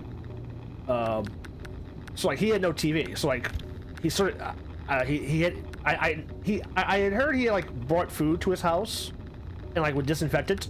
So he started cooking during COVID, and he was at his house because what he would do is he would just go out to restaurants and like sit at the bar, like sit at a bar, like eat some oysters, and like watch TV and talk to people. He was one of those kind of guys. So he did not have a big TV in mind when he made that center, but it was four coolers underneath it, and like just like the wood. The reason why it took so long to build was because the wood he had ordered couldn't come in time. So like no telling where he got that wood from. Like dude had money, or still has money, I should say. He retired. They gave him a giant care package to retire because some shit went down at the plant, and he was already kind of tired of it, and he was like, look, I'll take the blame. Just give me a good care package, and I'll take the blame more or less.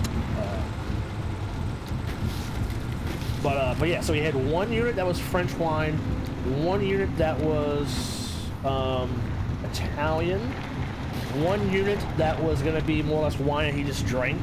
Like, hey, this is my drinking wine. I want wine. He was like, yeah, I'm not gonna open a 2005 Bordeaux on a Thursday. I want the Marietta Lot 3.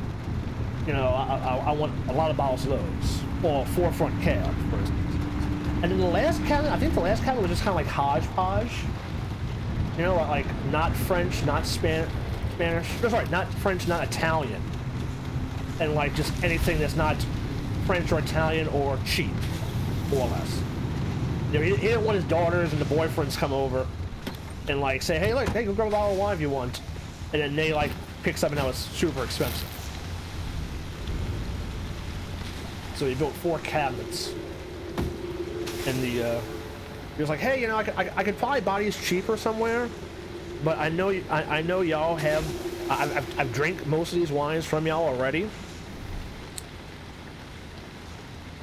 so I know those wines are good. Like you were saying, old wines can get fucked. Sometimes you get old wine and it's vinegar, right? So he was like, hey, I could probably order these somewhere else, but we want to give him a good discount for some of these. But like he, let's see, I thought I had this better written out. Or not.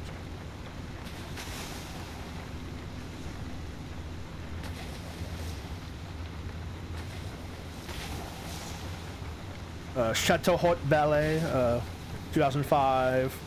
La Faune Rocher, 2005. Cologne Segura, 2005. The Leonville Cassis, 2005s. The 05 Saint Pierre from Saint Julien. 05 Montrose and 05 Chateau Haute Mazabet. So like he's like, hey, I'm buying some like kick-ass French wines,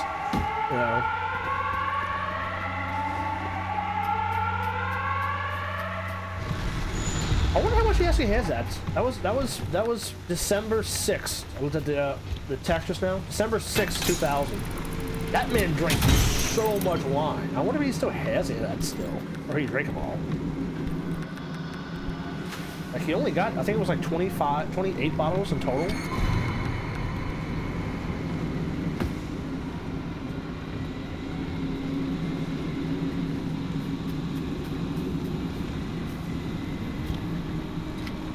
I don't know what his setting was.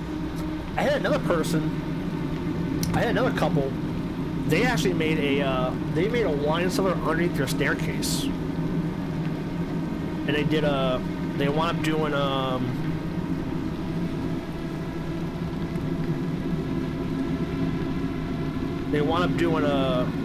so this is under their staircase. This couple. This was a cool. I told myself, oh, this is fucking awesome. So that's I'll go all the way down.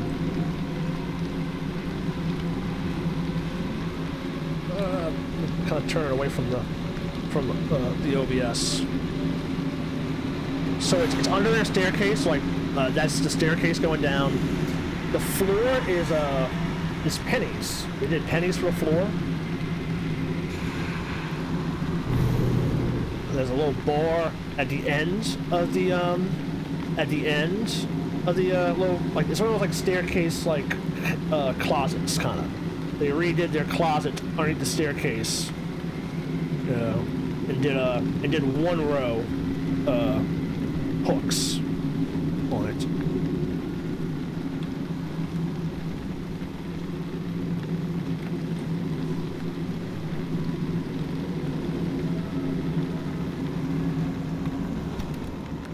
Hey, you're pretty entwined with like all that shit. Like it'd be a good little space, maybe.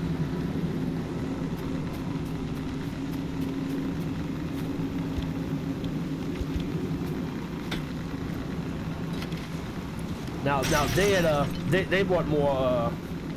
They didn't buy any crazy shit from us. They bought in that picture is a case of it's called Cap Fizz.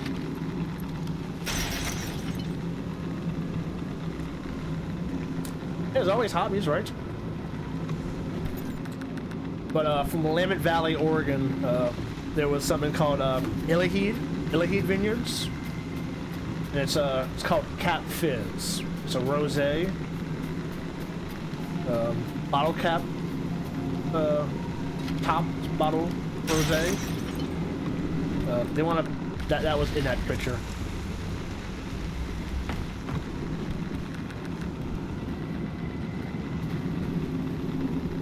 Okay, I'm getting hurt. Bad. Wait, where's the car at?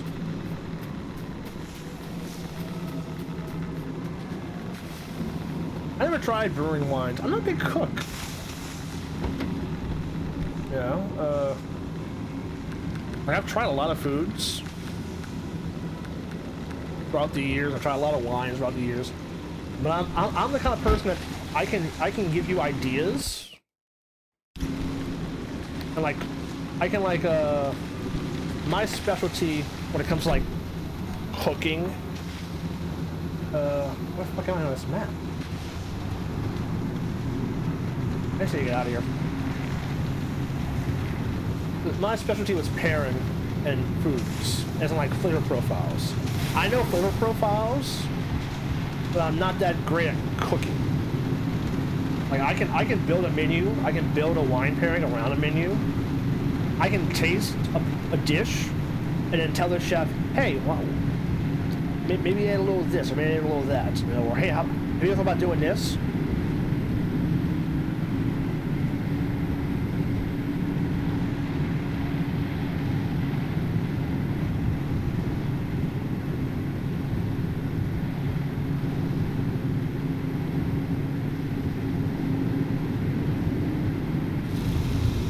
So like, but then again, like brewing is not cooking technically.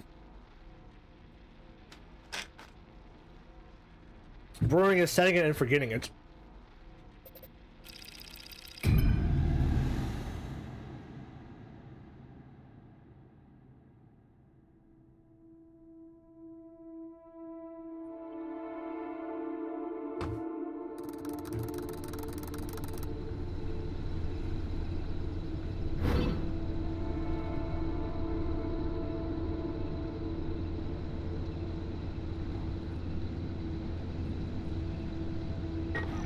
We don't have basements here.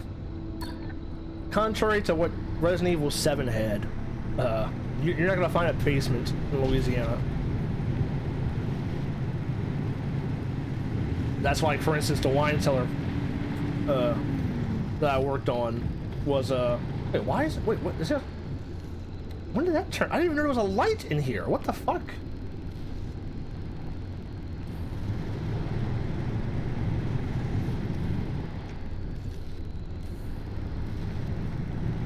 Like, Resident Evil 7 was a great game, but Resident Evil 7 was very wrong in the idea of basements.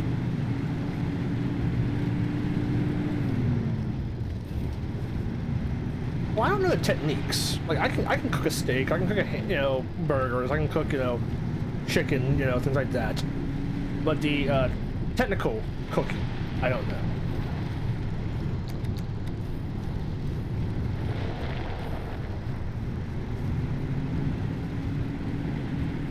There was a point in time that I actually almost I was told that like the point in time when you branch off, there was a point in time that I could have went down the cooking side of restaurants. I started off as a food runner. I didn't start off doing, serving and shit like that, and like learning wine pairings. I started off as a food runner for the fine dining place. So, I was always interested in like watching the chefs cook, and that's what kind of like got me more entwined to flavor profiles, something like that. Like watching them cook, tasting their foods, watching the expediter, It's like, if I want to be an expediter, I could be an expediter. I could easily be an expediter. Like there's... I would read tickets from backwards, through the light.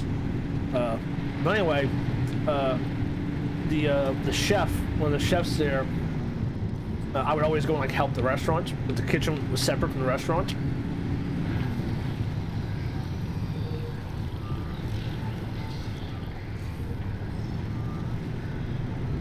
I flipped the table. Yeah, like off kilter. That's what you mean, like when you say flip the table. Like pairings that aren't the norm, right?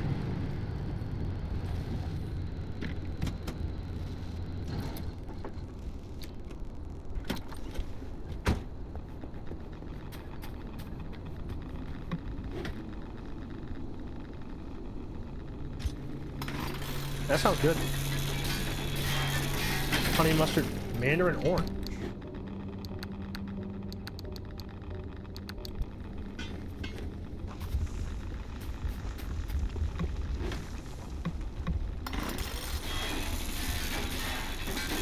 Memphis barbecue with pomegranate juice and Szechuan peppercorn, habanero Tabasco.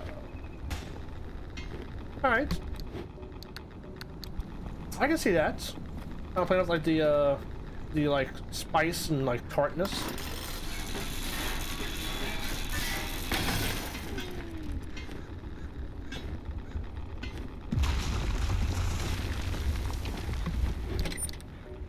But yeah, so anyway, like I was like I would help the restaurant, you know what I mean? Like the restaurant was separate.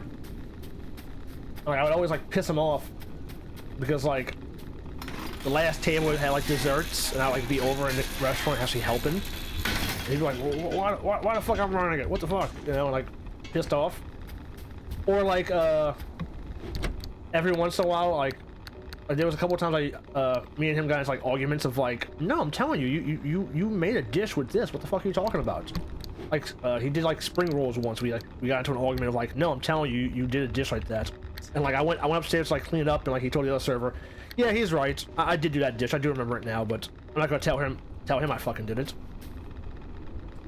Can I snooze those? I'll snooze these. But he told me once, he said, I probably would have had you take one of the girls' position, like one of the girls left, and he needed a new chef. He's like, I kind of thought about having you come in the kitchen. He's like, but like I was a back talker back in the day. He's like, I can't have you back talking me, like like I can't. in the kitchen there's hierarchies, you know, so you can't like correct me, you can't do shit like that, you know. But it's like for a point in time I actually thought about having you come in there and not the other girl I wound up having in there. There was a point in time that I could have been a chef instead of a wine guy.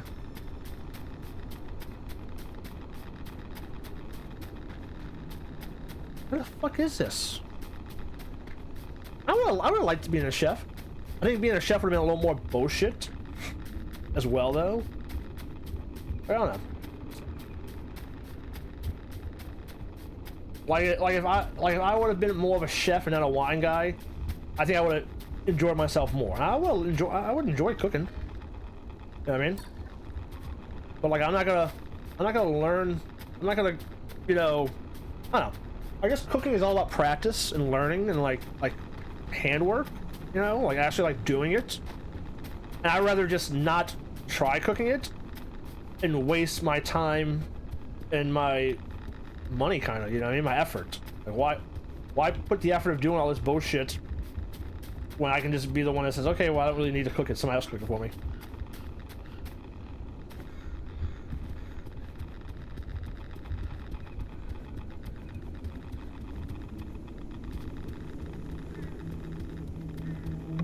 I cook like pastas every once in a while, like things like that. But like you'll be like, oh hey, I made like beef Wellington. Like I've had beef Wellington. Never made beef Wellington.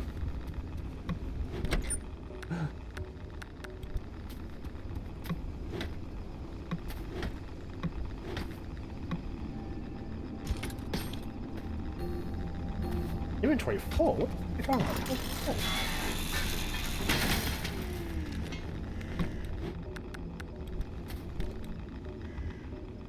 Okay, I have 2 of these bitches. I have 3 of these bitches. What are 3 of them?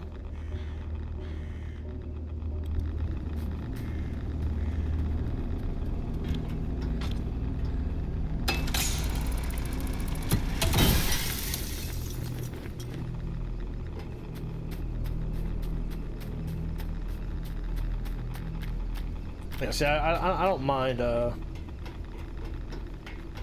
don't mind it. I'm a, my mom's a well-done person. So, like, I've had to be forced to, like, oh, hey, you want the rest of my steak? Yeah, I guess so. I'll chew through it. I'm usually more of a at restaurants I'll eat medium rare. At home, I usually go medium more.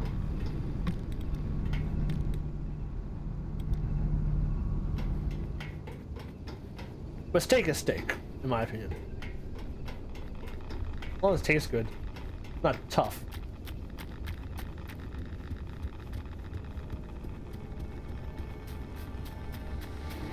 This is another battery one? I can't do this. I'm not wasting my battery that much on this. Holy shit. Well, I guess no, if I make a charger, I could recharge my battery.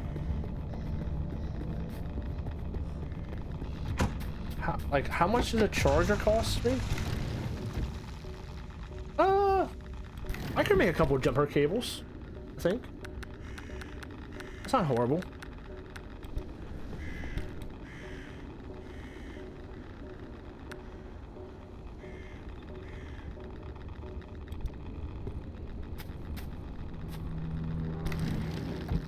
But to be honest with you, I don't go out to eat that much. Like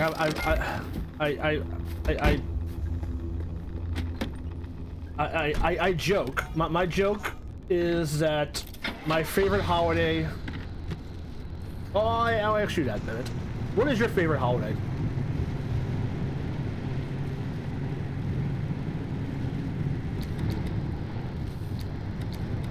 Like when the holiday comes, you're like, oh shit, it's this holiday. Awesome, I love this holiday. I'll leave that running.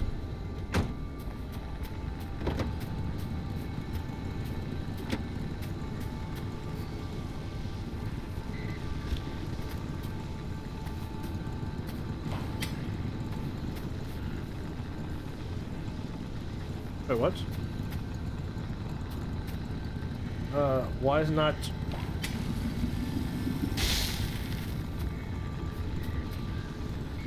Huh? Oh.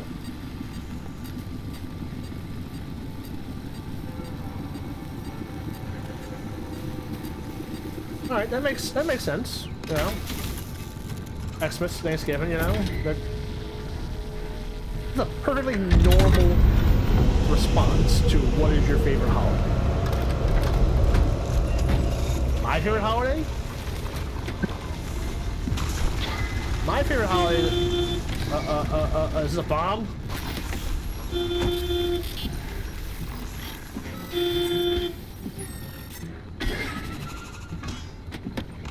My favorite holiday is... Oh, wait. Fucking Eds. God damn it.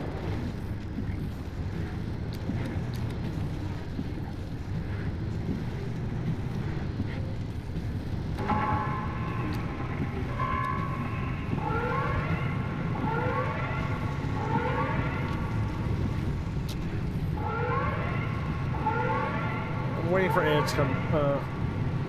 Oh wait, so you know what it is right now? I'm guessing? So my favorite holiday is Flag Day.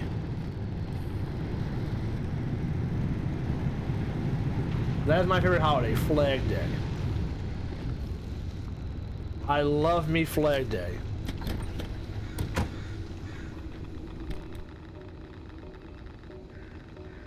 Flag Day is the best holiday of the year.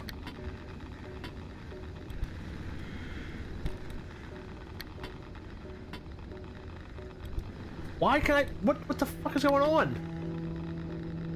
Can I unequip this? Thank you. But yeah, my favorite holiday is Flag Day. Do you know why my favorite holiday is Flag Day?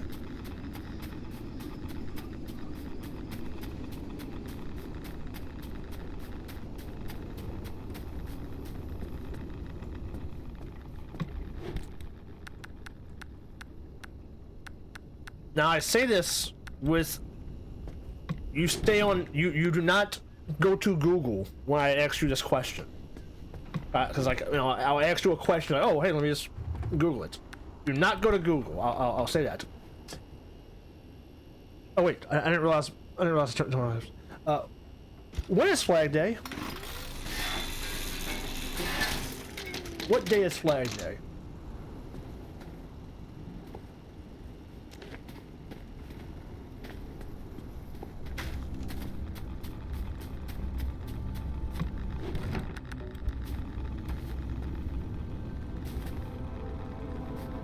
And that is why Flag Day is my favorite holiday. My favorite holiday is Flag Day because no one, unless you're super fucking crazy,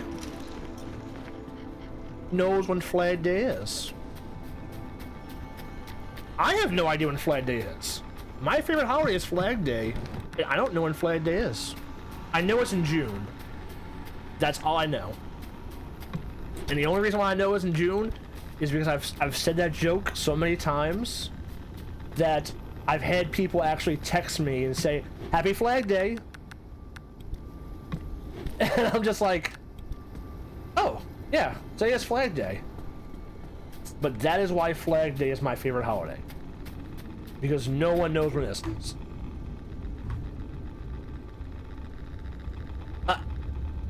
Technically, the government is off on Flag Day. The government is off on Flag Day. Flag Day is an annual U.S. observance on June 14th that commemorates the adoption of the American flag in 1777. While not a federal holiday where businesses close, is well, actually, I think some places close for it, but not businesses. You know, not like Target. is a day for patriotic celebrations, and the president typically issues a proclamation to encourage Americans to fly the flag. The holiday was first officially proclaimed in 1916 by President Woodrow Wilson and established as a national observance by the Act of Congress and signed into law by Harry Truman. So the reason why Flag Day is my favorite holiday is because no one knows it. You will never have someone say, let's go out to eat for Flag Day. You will never have someone say, you know, we're celebrating Flag Day.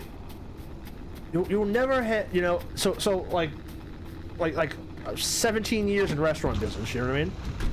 I have no idea what holidays are. Like, I can't tell you when the last time I celebrated Thanksgiving. I can't tell you last time I celebrated Christmas. Like, actually, like, did the whole, like, hey, Merry Christmas, let's go to the family's house and give out gifts. You know, let's have Christmas dinner. I cannot tell you the last time I celebrated Christmas. Can't tell you the last time I celebrated Thanksgiving.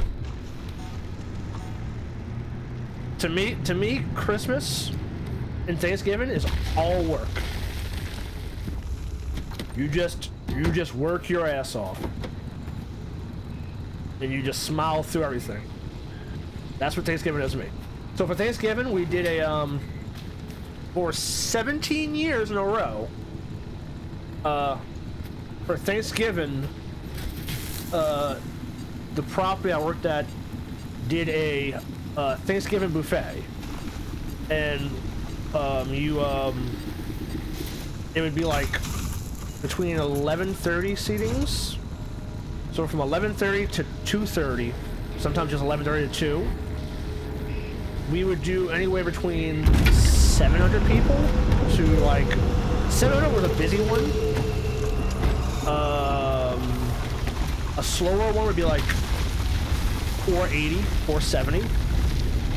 In recent years, because the owner's fucking crazy and like overcharges like a motherfucker nowadays, it's kind of lightened up. But like, I know for a fact we did like a 696 person buffet once in a full 3-hour period. Like, I have a shit ton of shit, right? So like, you're literally working like, Thanksgiving was a little different because Thanksgiving Thursday, right? So Thanksgiving, you would just, you know, Wednesday night I'd be there from like, I am dead. Holy shit, I didn't realize I was dead. Like for Easter and Mother's Day as well, there was another giant ass buffet. Those nights were worse, because those nights you would work the night before, Saturday, and then sometimes you wouldn't be able to set up for the buffet until like if a wedding was going on, like if a wedding was in a giant pavilion, you wouldn't be able to set up for Mother's Day until like after the wedding's done. So like there was some nights that I was there till like 4 a.m. like setting up. Like I was one of the people that just stayed the whole time. Like, I don't sleep, you know what I mean? So like there's many times I was there at 4 a.m. setting up the wine list, setting up, you know, shit like that, just to go home, shower, maybe eat a couple of snacks, and then wake up for. Now I would kind of parlay. I would parlay into be like, hey, if I stay a couple extra hours and be here till 4 a.m., can I come in at 9, not 8:30? Can I come in at 9:30? But we typically were all scheduled at 8:30. So from 8:30 to 8:30 in the morning to about 5 p.m. Thanksgiving, Mother's Day, and Easter, we're there and we're doing an average of 500 people. And it's just balls to the wall, right? For Christmas, we were actually closed Christmas Day and New Year's Day. But we were open Christmas Eve and New Year's Eve. Like there's many times that I'd be like driving home with fireworks going off. You know, shit like that. Like getting home at like 2 a.m. Getting home at 2 a.m. Christmas Eve. Well, not 1 a.m. More 1 a.m. Like New Year's, we'd probably get home around like 1. Christmas Eve, oh yeah, I guess 1 o'clock. 1 o'clock both nights.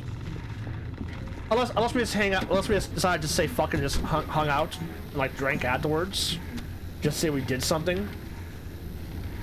But like Christmas is pretty much just, well, or was. The owner increased the price, the owner went off the deep end, fucked up the restaurant a lot. So it did become like slower throughout the years. But in its heyday, like Christmas was miserable. New Year's Eve, Christmas and New Year's Eve, and also if Christmas Eve and New Year's Eve was wait, what?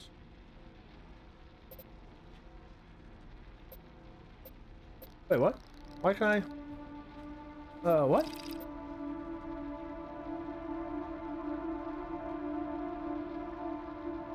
Oh, do I need to do all of this?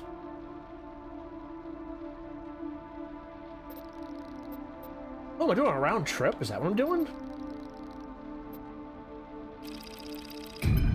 I guess I'm doing a round trip. Yeah, so we're closed Christmas Day and New Year's Day. The only 2 days a year the property was closed. Every other day you were working. Before COVID, we had a travel group come in. It was like the restaurant closed March, or in Louisiana at least, the restaurant closed March 16th, 2020. I want to say on March 5th, we had like 500 people come in for a travel agency from around the world. I'm surprised, to be honest, probably a couple of those people probably got fucked up during COVID from that dinner. Or that like travel like party, I guess best way to say it. Yeah, we 17 years in the business, like it's miserable. You don't get holidays. You don't know what holidays are. If Christmas Eve and New Year's Eve was on, like the restaurant, like I will say, it was Thursday, Friday, Saturday, sometimes Wednesday, Thursday, Friday, Saturday, and throughout the years, throughout the years, Wednesday cut off. Also, at one point, it was Wednesday, Thursday, Friday, Saturday, Sunday, but then like throughout the years, like he just cut days off and restructured shit. But like let's say like no matter what, Mondays I was always off. Right? Tuesday was always off. So like, if Christmas Eve was on a Monday, you worked. Even though the restaurant was closed, that was an extra day in your week. So not only were you busy for the days that you're normally open, but you also had an extra day on top of the days that you're always busy. Oh, and that goes for Valentine's Day too. If Valentine's Day was on a Tuesday, you were working an extra day that week anyway as well. There was no, oh hey, the restaurant's closed on that day, come, Saturday. No, we'll open it. Yeah, that's the business. I can't fault them for that. I can't fault them for like opening days on those days. Cause like that's the business. If it was Valentine's Day, you're gonna fucking open Valentine's Day. You know what I mean? But as a worker, that sucks. That is an extra work day. So even though you're technically off that day, you can't celebrate that holiday. So like, and then also like, Katrina, where I used to live at, we lost all our shit. Most of my family lost their shit. My house was wiped off the map.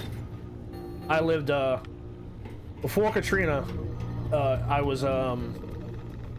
we lived beyond the protection, the flood protection. So like we would flood, any storm, we would flood.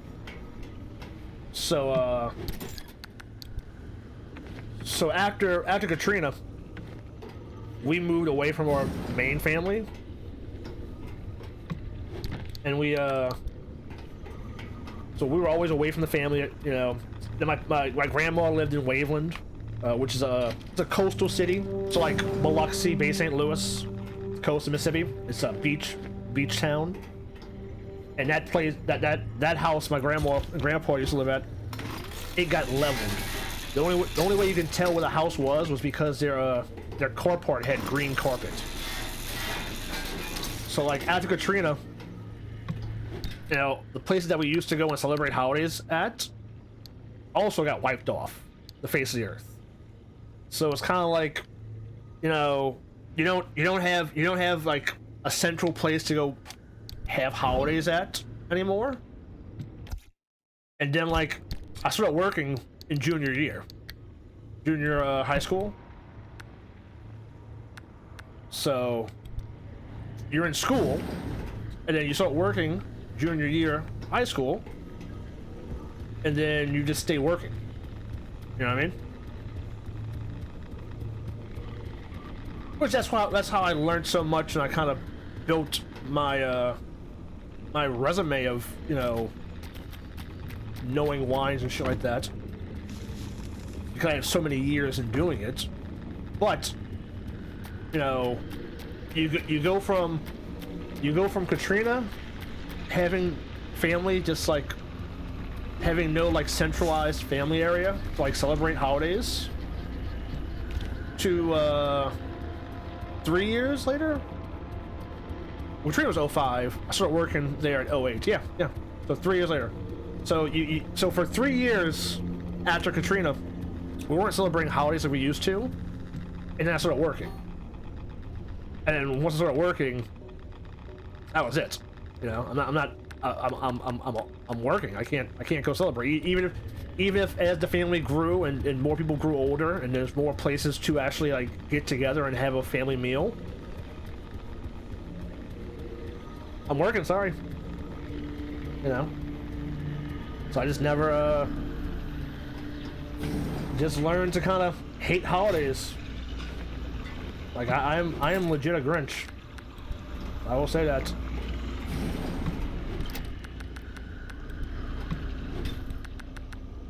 Which sucks. I know it sucks. Well,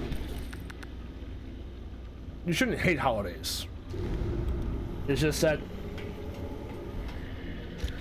when you're in the service industry, that industry just it definitely dampers holidays. The best way to say it.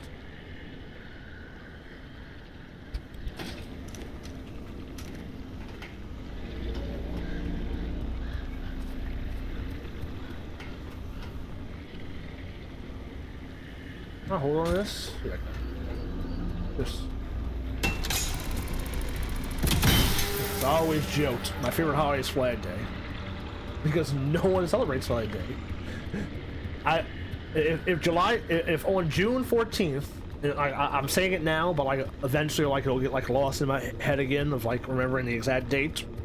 But if June 14th came around and it was a day that I was off already, I was off. Yeah, it was the day I was working, and you know that landed on one of the days that, you know, the restaurant was open, and you know I worked it. You know what I mean? But I never had someone come in saying, "We're celebrating Flag Day. Happy Flag Day."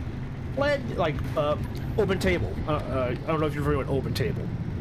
You know, there was never a special occasion tag for Flag Day. What is yellow? I need to like, oh, it's a special occasion today. We're celebrating Flag Day. But it doesn't exist. It's like one of the, you know, it's one of the few holidays that like no one knows about.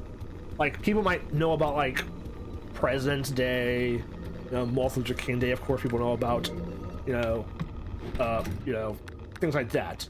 But no one knows about Flag Day. No one. Unless you're like some super crazy like person who's like all about just weird holidays, you're not gonna know Flag Day.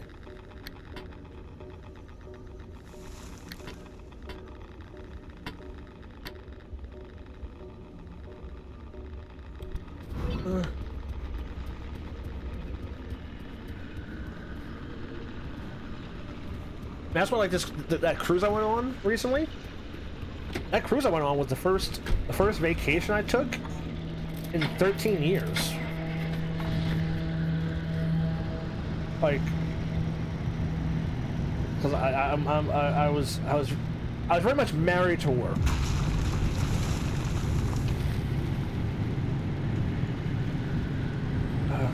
I should go try to see what that shop is. So I never wanted to take off.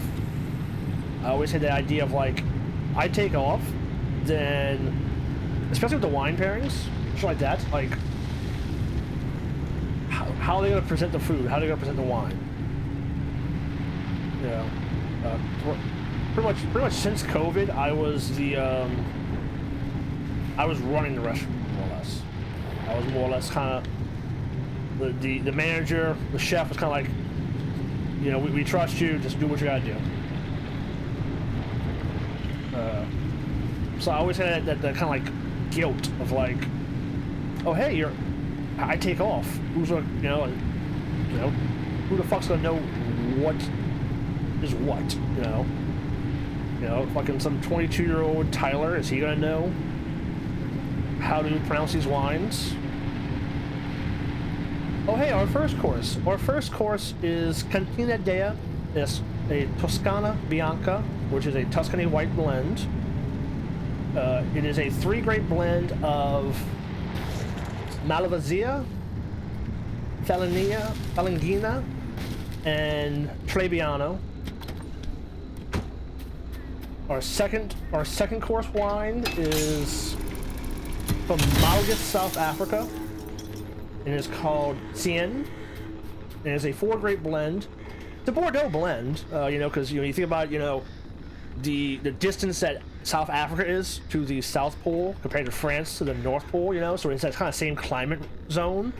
So very much a, you know, Bordeaux style blend, or white blend, white French blend.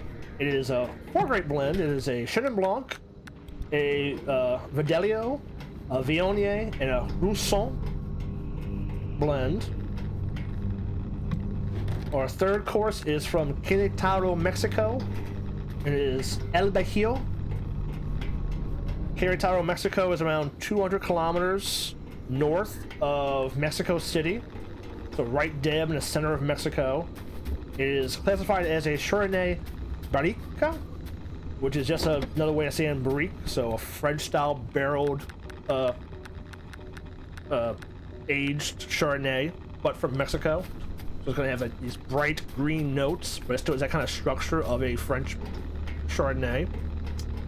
While our fourth course is going to be Viña Adanza, and it is a from Rioja Alta, or Alta Rioja, which is the northern region, the Alta region of Rioja, and it's 100% Tempranillo. And our fourth course is Wild Bush, the Dreaming Moon, and it is from Bush, Louisiana. And yes, I know what you're thinking, Bush, Louisiana, it's blueberry wine, but no. This is actually a Cab Franc Merlot blend, and they ferment dates, plums, and maple syrup during the fermentation process. It's actually classified as a USB-C, so it's the actual name of the wine is Dreaming Moon USB-C. Do you know why it's a USB-C? Oh no, I don't know why it's a USB-C. Oh well, port is very much like, the Champagne region of France. If it's not from the Champagne region of France, you can't call it a champagne. You only call it a sparkling wine.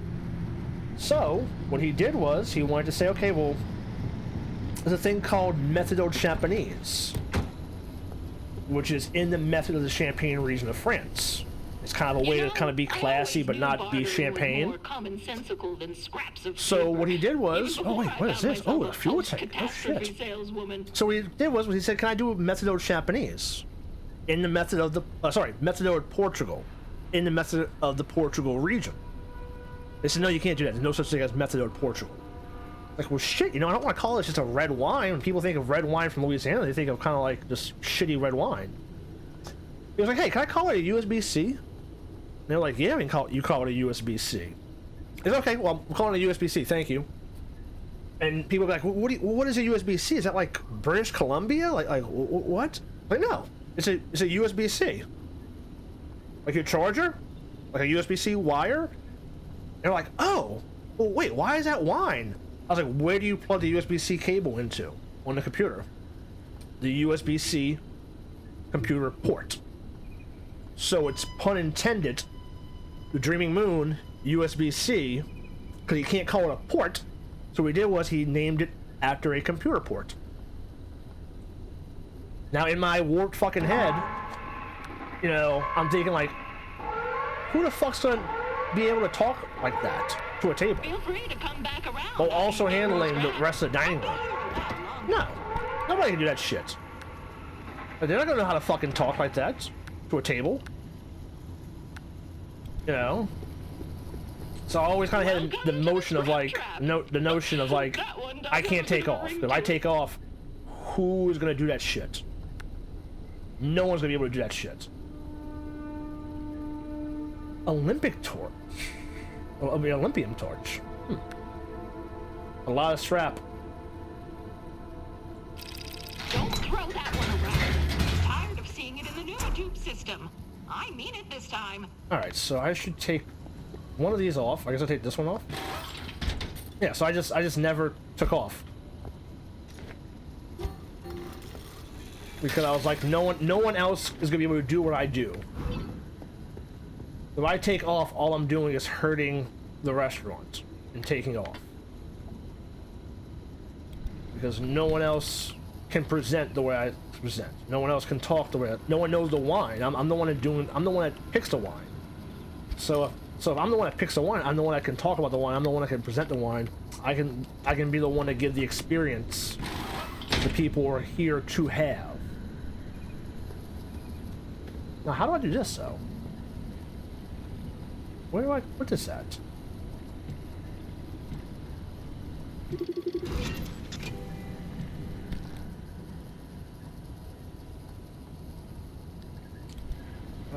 How do I do this?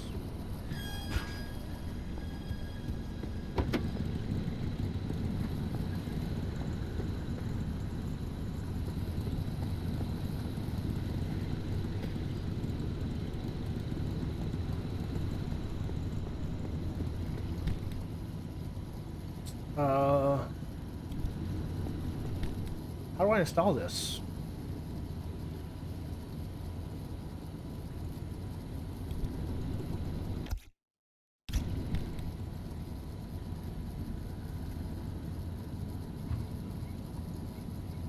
Fuck.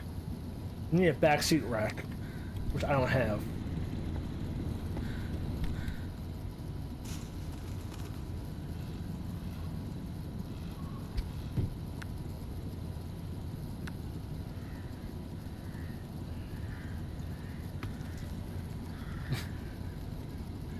I can't even put this up, so I just literally wasted my strap on this.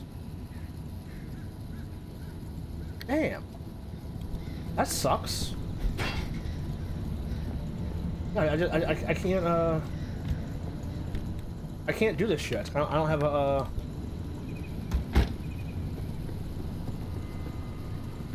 I don't have a rack.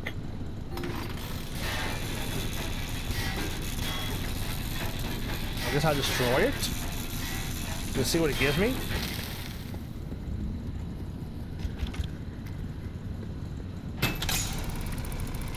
I'm not a big gin drinker. I'll drink gin, but I'm not like a... I hardly would go like and say like I want to drink gin. Order me a gin. Now that sorbet I was talking about earlier, I did make a drink in the bar. I want, because whenever I talked about food and wine and talk about sorbet, I always kind of like try to like get the sorbet to like be like, hey, this sorbet is the flavor profile of this sorbet is very much like this kind of cocktail. So that's that sour cherry liqueur, ginger lime sorbet with a gin. The closest cocktail to that was called the Last Word. The Last Word cocktail is a maraschino cherry liqueur, chartreuse, gin, and lime. So what I did was I wound up saying, okay, well, it's not maraschino cherry liqueur. It's a Portuguese sour cherry liqueur, right? Okay, well, what is Portuguese for the Last Word? Portuguese for the last word translated to Portuguese is El Último Palavra. Now, someone also told me it's also that's also very similar to Spanish, I think, as well. El Último Palavra. So what I would do is I would joke. I said this is very much like the Last Word cocktail. However, though, instead of the chartreuse, it's ginger. And instead of the maraschino cherry liqueur, it's a Portuguese sour cherry liqueur. So instead of calling it the Last Word, this is Portuguese, it's El Última Palavra. Alright, well, a strap. At least I got from this. Ooh, carbon fiber I got from this. Okay, okay, okay. Tree candy. What the fuck is tree candy?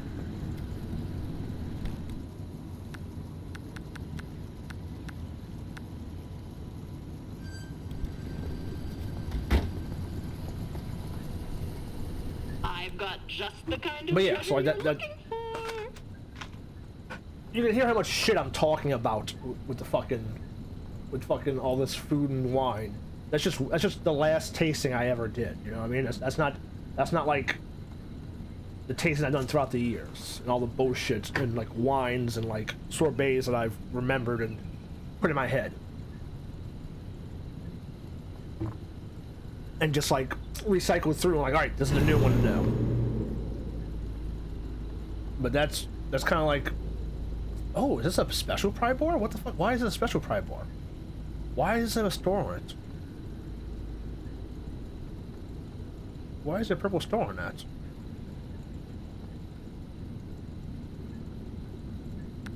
I kind of want to buy it now. It's purple. Oh, I only have 7 total. Your scrap for a nap. Man, I wasted so much scrap on that bullshit. A yap for your scrap. Well, that one is technically true. Yeah, so that's why I never took off. It was like, I was very prideful with my restaurant. If you look at the reviews, it's all about me. I had podcasts talking to the chef, and during the podcast, they would bring me up. And by definition, I'm just a server. Now, I'm the wine guy, but no one promoted me to be the wine guy. I became the wine guy. So, like, they're talking about me, calling me out, giving shout-outs to me in their podcast, talking to the chef. You know? They're promoting their dinners, dropping my name out. Like, name dropping me in promotions of dinners.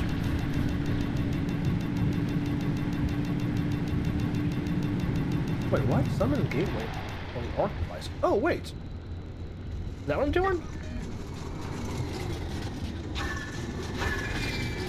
How? What do you mean summon gateway? I'm so confused with what I'm doing right now.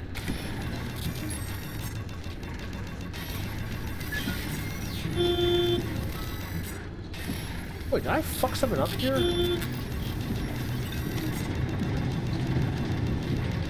I'm out of gas.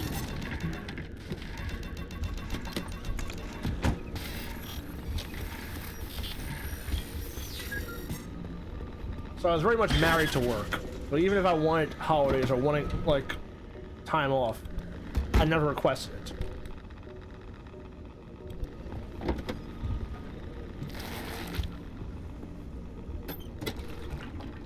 It's probably not my fault. That might be my fault. Maybe I should have requested off more.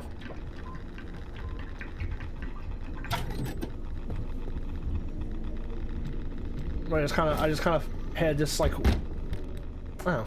Like I said, it was just a weird headspace. I've been told before I was trauma bonded.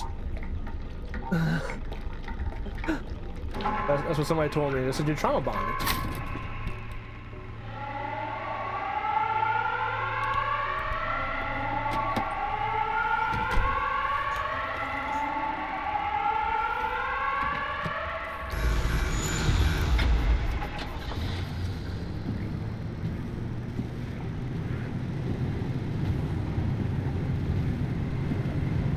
Yeah.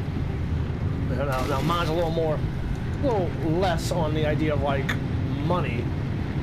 You know, I was, you know, mine is very much more on the idea of like, I didn't want to disappoint people. I didn't want to disappoint, you know, the guests.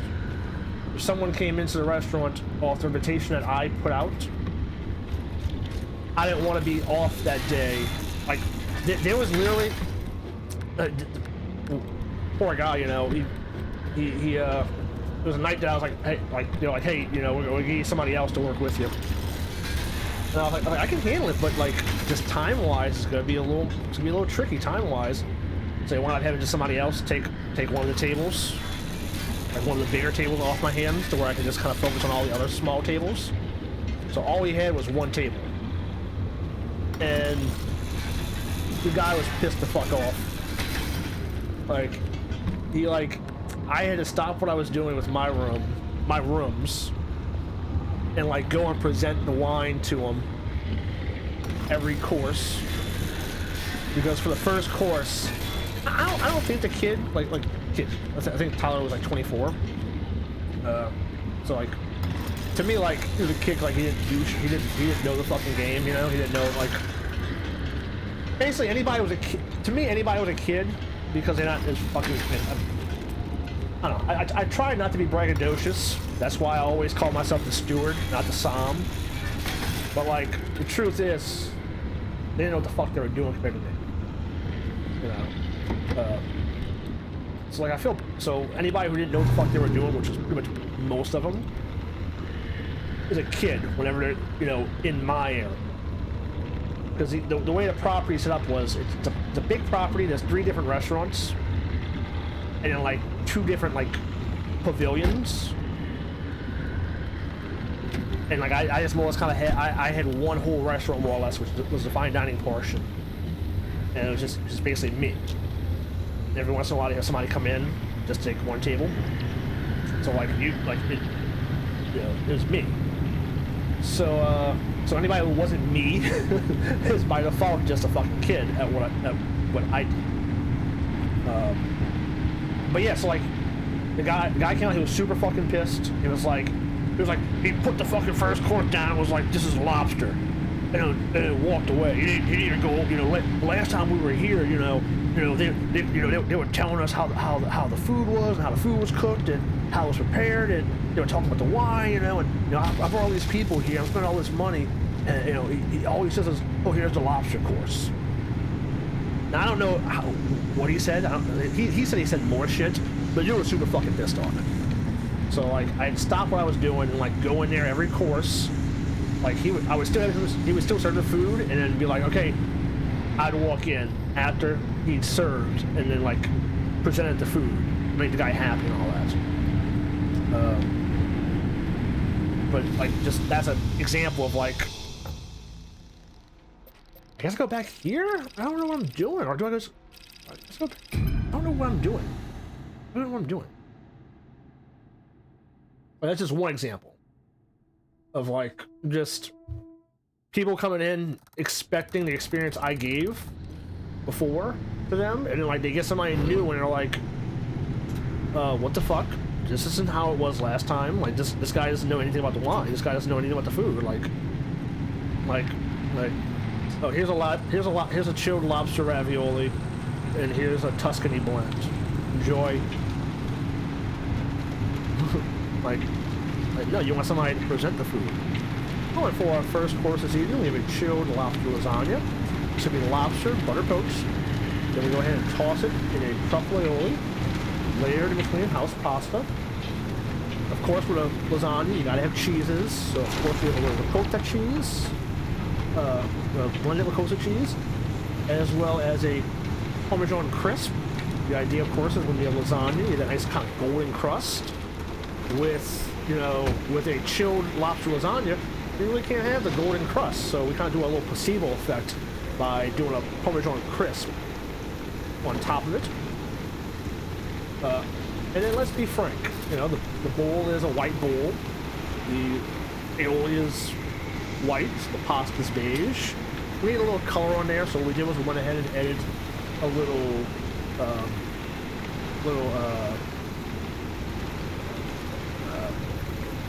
call it pepper oil, a little chili oil, a little roasted chili oil, to give it a little color. You know, when you think of lasagna, you think of orange, so we decided to put a little chili oil on there.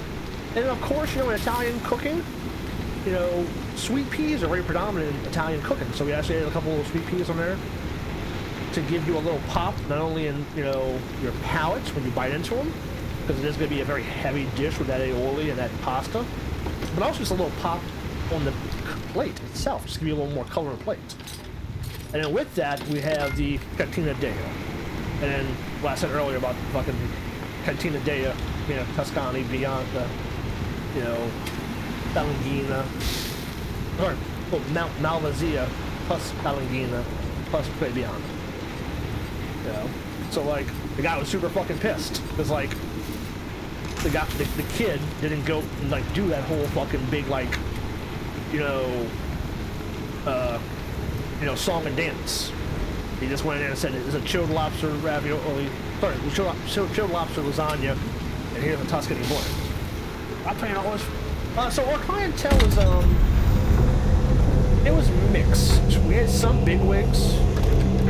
We had some people who were just going there to enjoy an anniversary and decided to spend a lot of money on an anniversary. Lawyers. I've had lawyers come in. I waited on Patrick Stewart. Patrick Stewart came in. So I've waited on Patrick Stewart at the restaurant. It was before it was a tasting restaurant. All Patrick Stewart had was a Patrick Stewart had a beet and crab salad. It was a roasted red and yellow beets, oven roasted. The crab was tossed in a double up crab tossed in a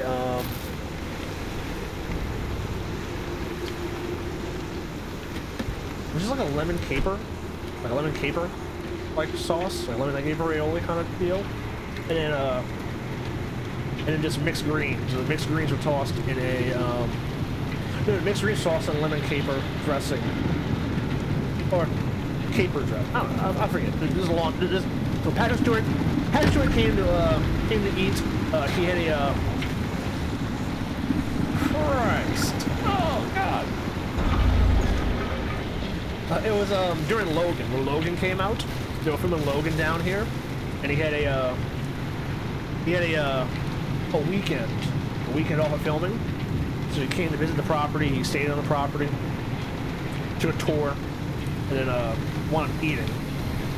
I put my foot down on that one. That was one of the ones I put my foot down. I was like, I'm waiting on him. I don't give a fuck. At that point, before we were full tasting, this is before COVID. You know, so I was still kind of. I was doing the wines, but I was still kind of it was still more of a team effort. They still had like 3 of us there. 3 of us main kind of people over the restaurant. I was like, no, I'm waiting on him. I don't care. I'm waiting on him. He ate by himself. He had crab cake. It was basically the dish is a crab and mango crab cake. Diced mango in the crab cake had the Holy Trinity, so you like onion, celery, bell pepper, pan seared. Oh yeah, it was a crab cake and a salad. Very nice, very polite, very friendly, but of course I didn't want to like overbear him either. So I waited on Patrick Stewart. I wasn't a server at the time, but the guy who was in Nip Tuck, Dr. Doom, Nip Tuck actor, I was a food runner at the time. He came there with his daughter and his I think his fiance at the time. Jennifer Coolidge. A waiter and her. The owner's friend was friend of Jennifer. So she actually came for her birthday. So there was a couple of celebrities that came. At one point we were actually gonna wait on Dan Aykroyd and Paul Allen. Paul Allen was in town to celebrate his birthday, and Paul Allen was friends with Dan Aykroyd. Was like big friends with Dan Aykroyd. So Paul Allen was they were in town, and he was doing a swamp tour, and he was going to land the helicopter that he did a swamp tour on. Fucking rich as hell guy, you know what I mean?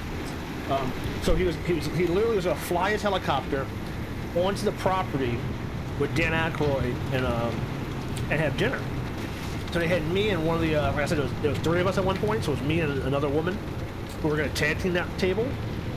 We came on a Sunday. We set the table up. We set the room up, and we were waiting on him with the owner and then the owner's friend, a guy named Dave Malone. He's part of the Radiators band, local New Orleans kind of, you know, like kind of like Pete Fontaine. Like I don't know if Pete Fontaine's like nationally known, but but very much New Orleans legend-wise.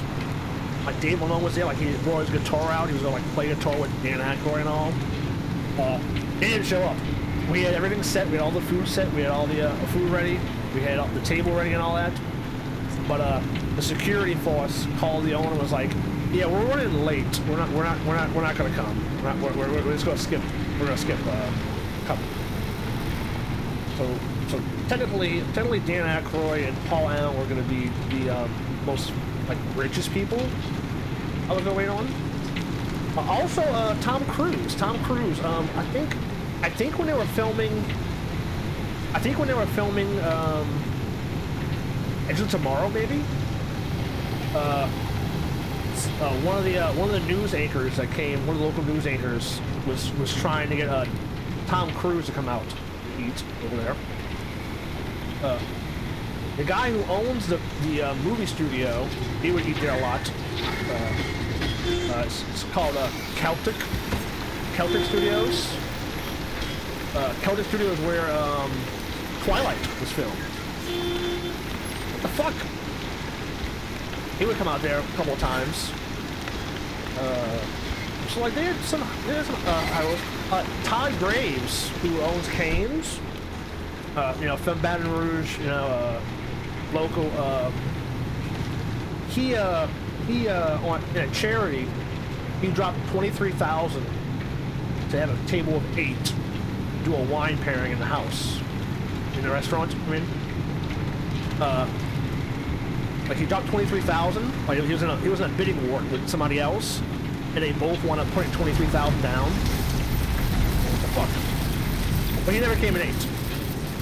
You know, when you're that rich, you can drop $23,000 in a blink of an eye for a charity, and be like, well, nah, I'm not gonna use it.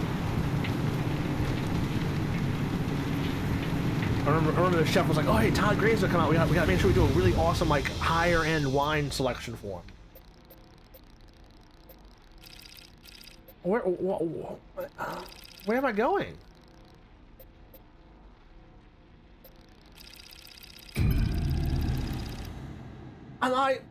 Oh man, I'm doing a whole fucking loop. Oh my god. But we also had some people who were just like, I don't see, like low rollers. We also had like people who, you know, just coming in to celebrate their 50th anniversary, you know? It's an old little couple celebrating an anniversary.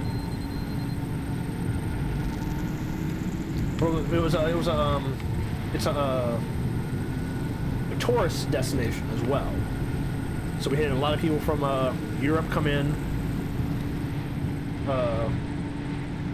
You know, so we had people from Europe, people from Canada, people from Japan.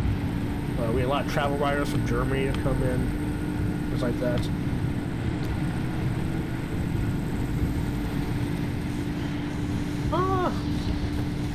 We had asshole people.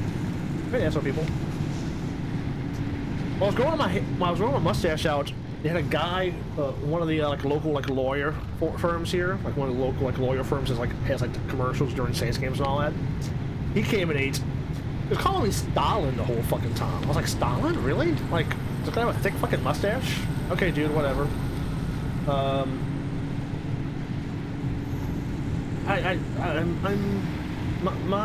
One of my strengths is being able to bullshit people and like, you know, so like, I was very much a, I'd always joke, you know, you go through a doorway, it's showtime. You know, like I'm putting on a performance, I am a performer. So as pissed off and as like hectic as the restaurant is or whatever, or if I'm pissed the fuck off, or what the fuck, goddammit, asshole, fucking, goddammit. I curse like a sailor, but when I'm tableside, I don't curse like a sailor. So like, yeah, a bunch of assholes there who like just gotta smile through it, you know, and like pretend that. But like untouchable. I mean, the fucking owner was a fucking asshole. You really can't trust the fucking owner. Owner was a fucking asshole. Still an asshole. What do I mean? Was an asshole. He's still a fucking asshole. The owner was an like the kind of asshole that like he's so fucking unhealthy. He's a fat ass. He's unhealthy as fuck, but he will live till he's 100 years old and be fucking miserable the whole time. That's really who. That's really the fucking asshole. Like, have you ever had somebody who's an asshole? That. I didn't mean to drop that. But there's another guy. He wasn't rich. You know, I think he was like a banker. And like, there was many times I would curse him out, because like I said, I was in a position to where like, you know, and everyone knew the dude was an asshole. So like I would like, if he would tell me shit, I would tell him shit right back, and not blink an eye. And he would kind of get a kick out of it, I think, as well. But I need to run.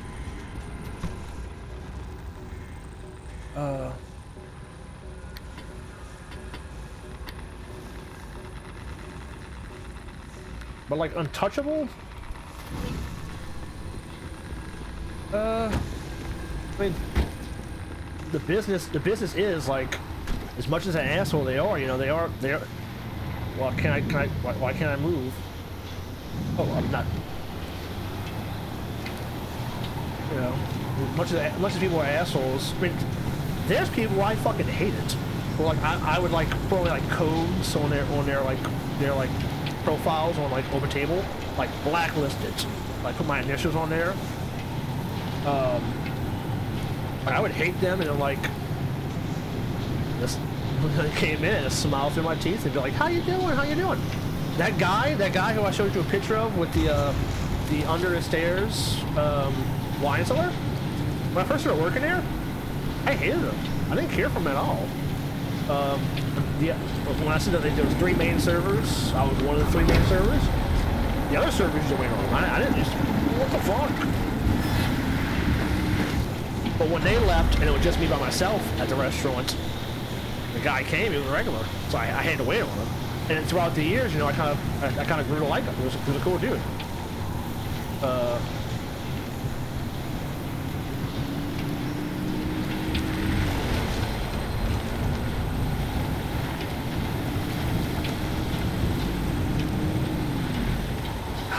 This is a nightmare. I can't believe I did a whole loop. I must have just left where I was supposed to be at. But yeah, like,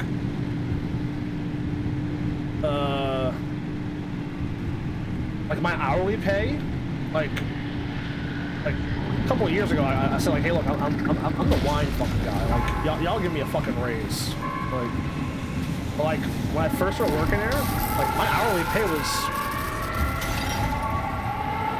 fuck. Like our hourly pay was $2.37. Now throughout the years it went up, you know, and then like when the third restaurant opened, we were like, hey, look, we're not doing $2.37 anymore.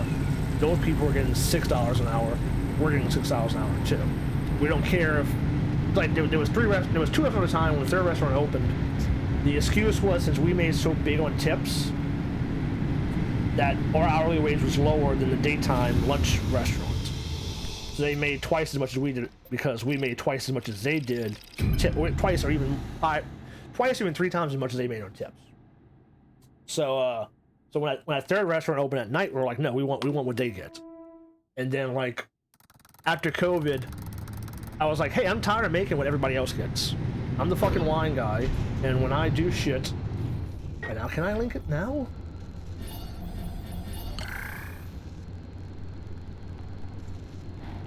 I'm at a gateway, so yeah, so this.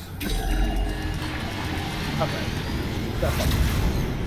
I was like, hell, like, even when I'm waiting tables, I'm still like getting asked by the other servers to open their wines up because they're inexperienced. When I'm waiting tables, they're still coming to me and asking me questions, and I'm still having to deal with the wine seller while I'm waiting tables.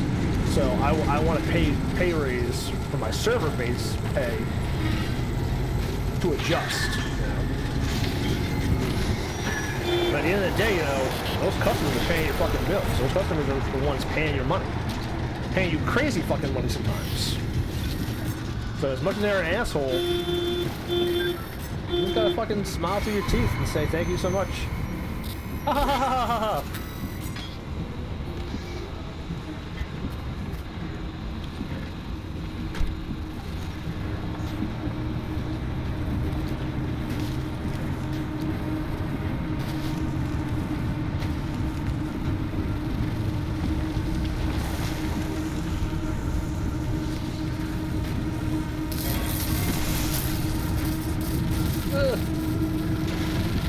Just get there. Just get there, please. Next. Yeah. Oh yeah. I made decent money. I mean, quite literally the other day. I was just saying like, I didn't realize how much money I was making. That worked. And you got. I mean, the table. So the amount. Like, I'm not gonna say money out loud, like how much I was making. But like, the restaurant I worked at. You picked an expedition from the route planner, right? Those before options were COVID, from the original data Oppie had for this project. Old stuff, but it still updated the locations in the past 2 years. No. Yeah, past year and a half, we raised the price. But pretty much from COVID, that drive doesn't just have the location data. From COVID, it went from being $100 a person for a 5-course, and $50 more for the wine. So per person, if you do the wine pairing, you were paying $150 per person. So a table with 2 would be $300. But I did about a year ago, year and a half ago, when everything started going up, they increased the price to $25. So I suspect it's so it was $125 a person for a 5-course, $175 for a wine pairing. So if you're a party of 2 before the price increase, your bill was with wine pairing, if you did the wine pairing, was $300. If it was after the price increase, your wine pairing for 2 people was $350. So you're paying $350 for your bill. That's not including tax or gratuity. This is an encrypted frequency. So if your bill's $350. Oh, don't if you're a 20%er, which most of them was, 20% at $350 is $70. If you send me the details, specifications, and now, we weren't crazy about the fucking nonsense busy. you Don't come get me across wrong. while you're out like, on your expeditions, I can utilize it to craft you some special since COVID, we were only open, or I was only open working there. You send me the info I want, and from I'll send your goodies Thursday, through the Friday, Nova Saturday. tubes. Sometimes, like I said, holidays would add an extra day. But 3 days a week. Who are you? And the tables did go down. It was a lot I'll less keep this to tables towards myself, the I end. promise. But My name is Ida. you got That's all I've you got 5 time tables. for right now. The instability You got keeps me 10 on the people. move. And I'll those 10 rarely people, be close enough to even listen, let alone or chime in. you got 5 tables. But And those hey, 5 help a tables fellow scientist are dropping out. $3.50 Don't keep each, all that and data they're to giving you yourself. $70 Good on luck. average. Some are giving you 80. How did you get? If you're so fucking good at what you did, sometimes you get $100 a Why table. would we even trust your So like, promise? you know, 5 tables, you could And easily walk she's away gone. with, Unbelievable. you know. Now, not everybody got wine pairing. Let My me concerns say about that. her Sometimes those disregard for tickets are only privacy is $2.50. high. She But either way, like if you're averaging $60 a has table, a point. and you got 5 And makes a tables, good that's offer. $300 in one night. These expeditions Not are counting your dangerous. hourly, And not if all counting she the other wants 2 is the days that data, week, she'll not have to counting figure out if what you to worked do with it on extra, her own. coming in on a None of Wednesday this to is do worth more than wine your safety. work, shit like that. I do have a lot of So, questions, though. the money was there, I need to which get is why back I to it. kind I'm of sure pushed you're through busy. it. Stay safe I was out there. miserable driving. at it. Not miserable at it, but miserable doing it.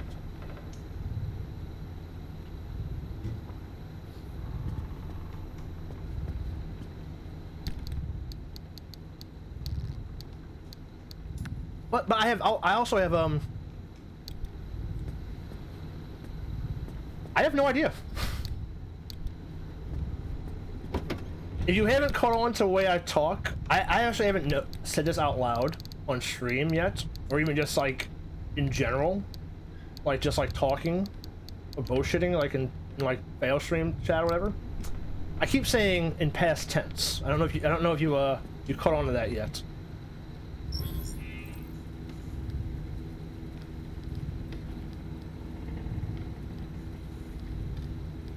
I don't know.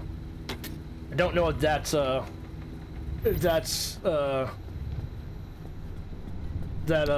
me talking has caught you onto that.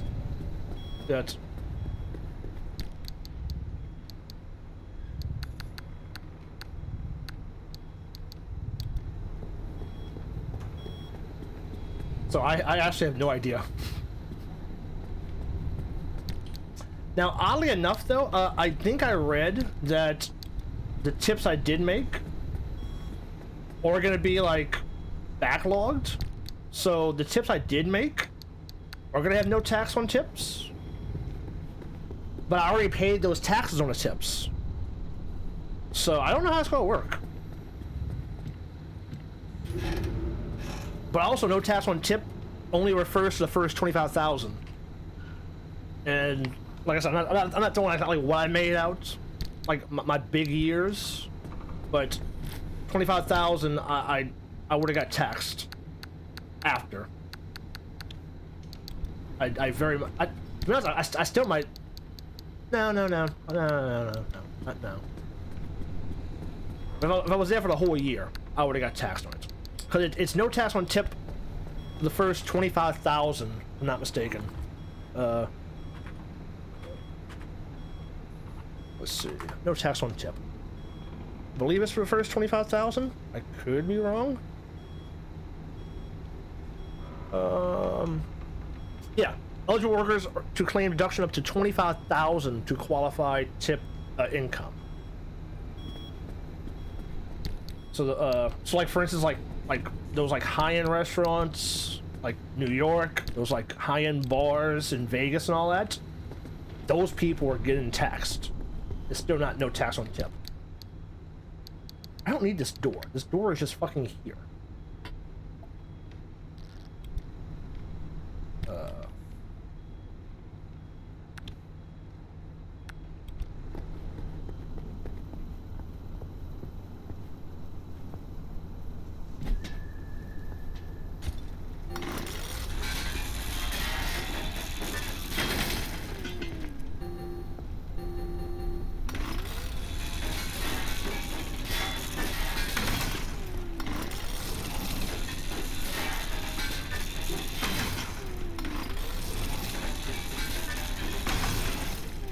Well, yeah, that's the idea. You make 25,000. You make less than 25,000, they won't tax you, because that's less than the minimum wage. But anything post 25,000, they're gonna get taxed on. And also another thing to note like I said, I don't know if no tax on tips is good or not. I don't know. I think it might sound too far. How should I say it? When the proposal came up for no tax on tip, I was very much suspicious of it.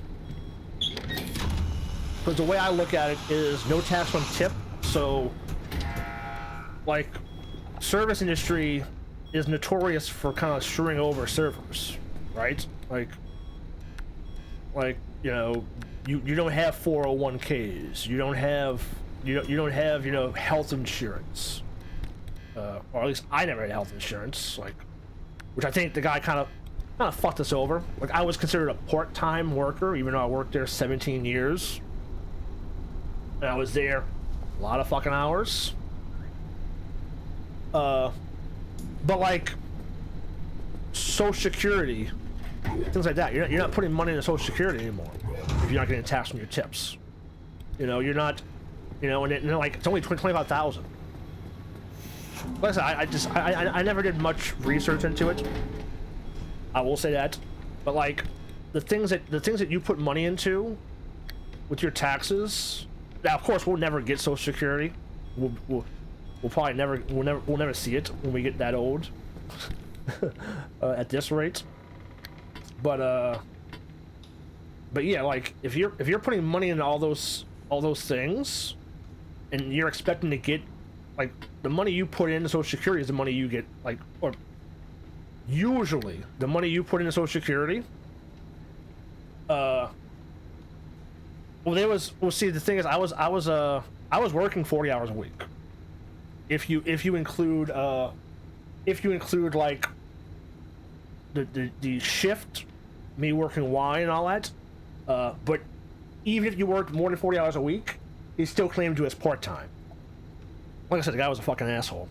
On my 1 year, on my like when you do taxes and all that, you get oh, what is this? Size storage, man. Oh yeah. Like you get W-2s and all that. I don't know what the actual like documentation thing is, like what's it actually called, but I received like things to turn in when I did my taxes that claimed I refused health insurance. Like my accountant was like, wait, you don't get offered health insurance? I was like, no. He was like, I was like, but that, like I'm the kind of person when I was bored, I would read shit, especially when it came to work. I didn't trust the fucking owner. Which, to be honest, I see why I now see why I always never trusted him. But he was, I was like, well, that says, that code that it has printed out says that I was offered it and I refused it. He was like, yeah, he should have offered you health insurance. So I've been told by my accountant that, like, this document, like my, not W-2, but whatever the fuck the, thing is, he was like, this says you were offered it. I was like, well, I was never offered it. But yes, like, I was always suspicious of, like, Social Security. When you, yeah, they know how to screw you over like that. But, like, Social Security was, like, throughout the years, you put money into Social Security, and then when you retire, you get what you put in, more or less, things like that. And I was like, well, if you're not getting taxed on tips, how is that going to work? That means you're not putting money into Social Security. So if you get to the point of retiring to pull from Social Security, that money is not going to be there. You're not going to have put so much money into Social Security because you didn't put it in. But that was also before the actual law became a thing, and they said, oh hey, yeah, it's no tax on tips for the 25,000, which that's kind of why it's no tax on tips for 25,000. It's 25,000, and after 25,000, you start putting, you start paying taxes on it. You start putting money into Social Security. After that, at least I would assume. Now they did say that it's retroactive. So any tips you made for the whole year of 2025 is going to count to no tax on tips. So I will have when I do taxes this year coming up, I will have I'm going to see what's that's going to be about, because technically I paid taxes on the tips I made from January to July. So like no tax on tips came out. Like when did it actually get signed? That was like the beautiful bill shit, right?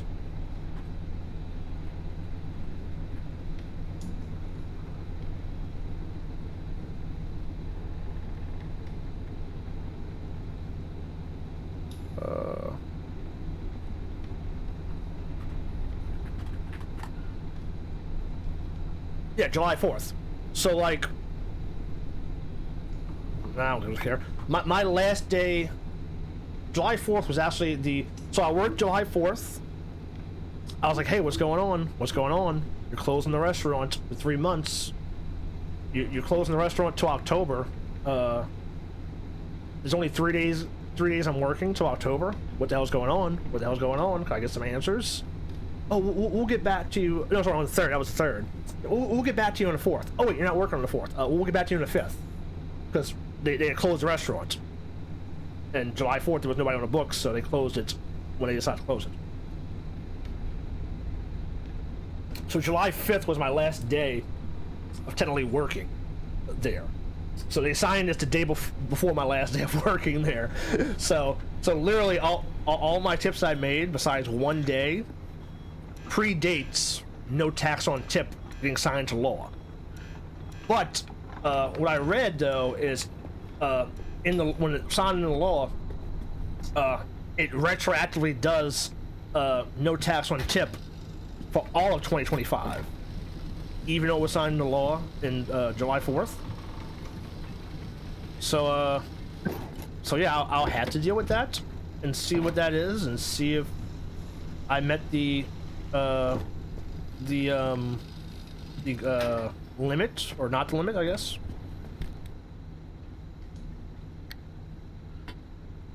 But also another thing as well, the way I look at it as well, as a server, I'm very suspicious of no tax on tips. And actually, I just read articles about this. I'm suspicious of no tax on tips because if there's no tax on tips, like I said, I might be braggadocious to say it. That was a pretty good fucking serve. Like people fucking loved me. I mean, I still have regulars. Like I said, like my last day working there was July 5th. I still text some of the regulars. There was regulars who like texted me and was like, "Hey, we heard they're closing the restaurant, like for a couple of months. Like, are you okay? Like, what's going on? Like we figured we'll ask you, like, you know, if you knew anything was going on, like we, you know, like who were concerned. You know what I mean?"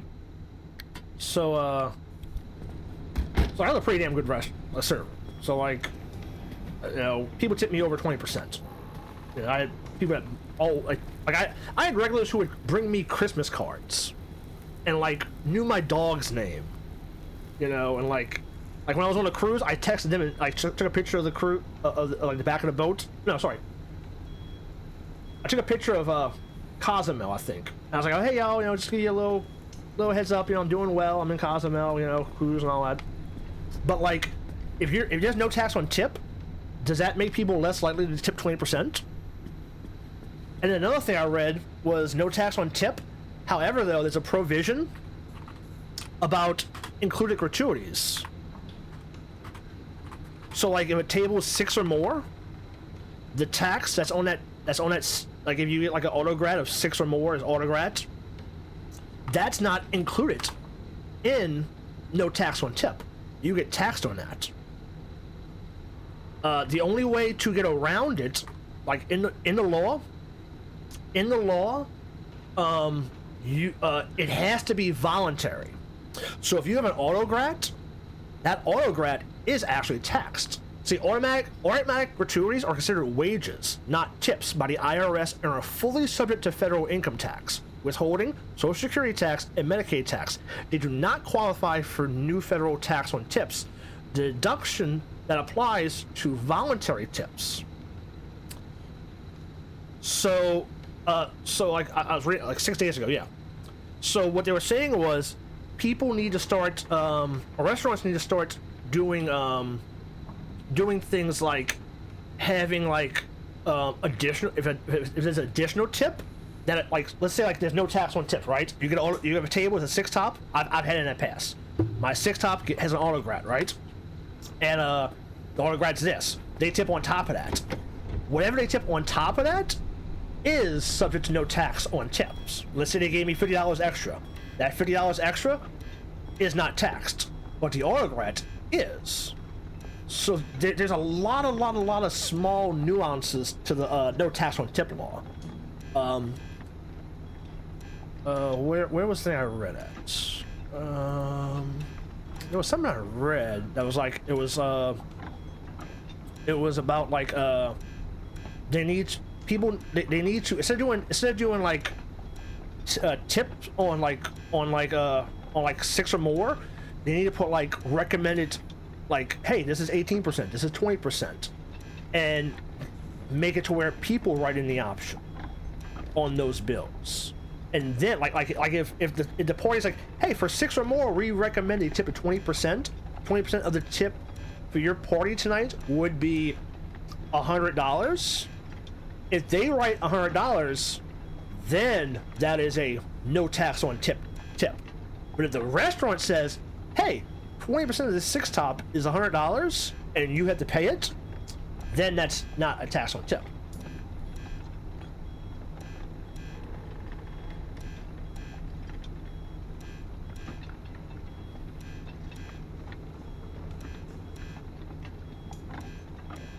See, like, it's so funny. See, where I was at, one of the good things was, it all went to me. Unless, like, for instance, those like Thanksgiving days, like, it was just a big pool. But like at the restaurant, I got tipped, it came to me. And then what I would do is we would do checkouts. And when we did our checkout, we would say like, hey, this much money to the back wait, this much money to the food runner, this much money to the bartender, that kind of thing. You know, I'm not gonna lie, sometimes it was performance based. If one food runner worked his ass off more than the other food runner, then I was tipping one food runner more than the other food runner. But it was never there was never a I have 2 large cans? What the fuck, where did this come from? There was no, like, you had to tip the back weight a flat fee of like 15%. You know, it was pretty much, you know, hey, then your back weight, you tip them, you know, what you tip them. Now, there was always like, you know, every once in a while I'd be like, hey, why you tipped, you know, the back weight this and not that? And like, okay, well, this, and this. Or like, oh, hey, well, this back weight worked with me more than that back weight. So that's why that back weight might have got $20 more than this back weight. Or hey, you know, you didn't do the back weights out on Friday. Like, oh shit, I forgot. Sorry, I was busy, I was rushing. You know, put this much on there. You know, my man, like, I worked there so long, my manager was kind of like, she kind of knew how I did my tipping. So it was kind of like, just give him give him whatever you think's good. I'm cool with it. But it definitely was. I'm not gonna lie. It now I'm not there anymore. Like, it was definitely a there's definitely a hierarchy at that place I used to work at, and like, there's a lot of people who got not tipped what they should have got tipped. Like us servers, we made bank. There were some nights, I mean, it's the nature of the beast, right? There were some nights I would tip higher because I felt so bad about tipping them lower on one nights, you know. But the wage gap at the restaurant I worked at, and I was always for, hey, you want to do percentage based? I'm for that. I always said that. Like, I don't give a fuck if you want to do a flat fee and say food runners get this percentage. This, you know, it was all the other servers who were like, fuck no. You know, that's why, like I said, like the manager would be like, I tell the manager like, hey, tip them whatever you think's good. Like, you know, I don't really care. Some of the, like on the nights I had like big money, those big money nights. You know, because like I was a food runner then, so I knew like you know, how hard it was sometimes. But there was some nights that I walked away with a lot of fucking money some nights, while the food runner got like, oh, here's $25.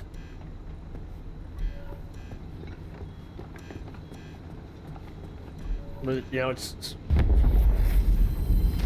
the nature of the beast.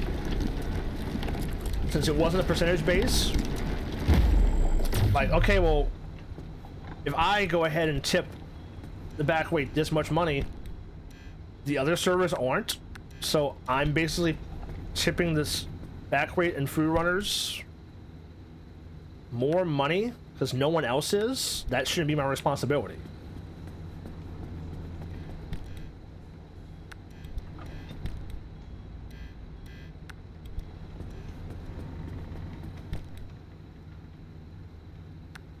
I want to organize this a little bit. But yeah, there was no the only tip pool we had was when holidays came. Holidays are like banquets. Like if we had like a big wine dinner, like a 100-person wine dinner, and it was like, you know, 5 servers working it, you know, 2 back weights, 4 food runners, then like, you know, all the tips went to the manager, or not to the manager, but went to the manager who like did payroll. She would see the big pool and then tip out from the pool to people. So those were very much, you know, what is where did this even come from? Mounted security camera. What?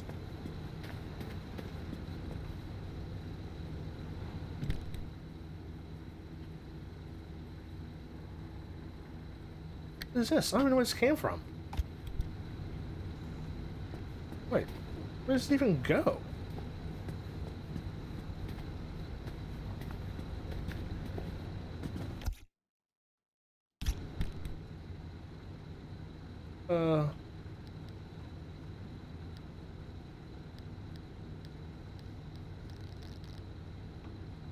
But yeah, technically I haven't worked since July 8th. But once again, I have no vices. I don't return to garage to install. Like my vice is video games. My vice is electronics. My vice is, you know, shit like that. So like, I've saved money. So I've kind of just been enjoying being. Oh wait. Oh, what the fuck?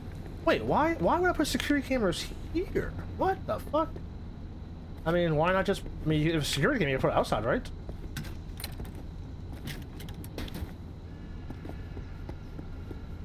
Kind of confused why we have security cameras?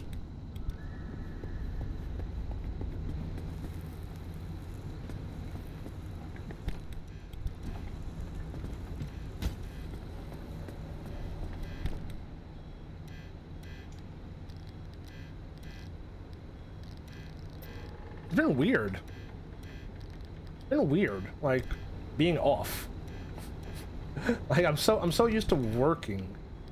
Like I said, I've worked every day. I can't even put this in a locker? What? Okay. But that's actually what I was doing yesterday. Yesterday I was actually I was doing a ride along. So as like, as much as I was like liking the idea of like being off for the holidays this year, I might not be off for the holidays. I don't know what the future holds.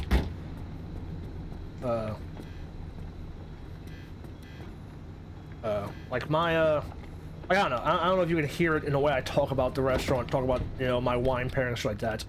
My big thing was I loved talking about food and wine. You know, like as a server, I hated serving, which you can hear in how I talk as well. Like, I hated the idea of fucking, here's your food, here's your wine, what do you want to drink, what do you want to drink? No, I want to talk about food and wine. I want to give you a performance. I want to give you a experience. I want to tell you about this cool wine from South Africa. I want to tell you about this blend from Argentina, you know. So it's one of those things to where like I said, the regulars who kept in touch with me, like that was one of the main things they said, like, oh hey, we'll put in a word for you at this place, we'll put in a word at you at the country club. I had one of my wine reps ask, so I don't know how much you look at Michelin stars, like the Michelin ratings and all that, but I actually kind of thought about applying for Emeralds, which just got 2 Michelin stars, but Emeralds is an hour drive from me, so I really didn't want to do an hour drive from a restaurant. But besides Emeralds getting 2 Michelin stars, there was another place I got recommended, not a star, but a recommend from Michelin, from the Michelin Guide. And I had a wine rep say, hey, these people are looking for somebody to run their restaurant. Want me to put you in touch with them? Can I give them your number? And I was like, I don't know, man. Like I don't want to waste anybody's time. And to be honest, I don't know if my heart's back. My heart's in restaurants right now. Like I don't like the idea of like working in a restaurant, and once again, no holidays, no life outside of the restaurant. Plus the restaurant that she wanted to put me in touch with was an hour and 40-minute drive from me. And I was like, how the fuck am I gonna run a restaurant if it's like if I'm running a restaurant, I'm there from opening to close. But she's like, oh, it's just like how you were, you know, at your old restaurant, you know, like what you were doing, but you actually be in charge of people, not just having to do everything yourself. And I was like, I'm not leaving a place at midnight after they close, after we clean up, and then driving an hour and a half home. And she's like, oh, well, you said you would move. And I was like, yeah, I would move out of state. Like if there was a job with like a big sure bet of like, hey, you're gonna get this job, it's gonna pay well, but it's out of state, I would move out of state. You know what I mean? But like, I'm not moving closer to a place that's an hour and 40 minutes away. I'm not moving to move for a commute. Yeah, you know. So like, oh yeah, I'm gonna move just to shorten a commute to a place that's brand new to me.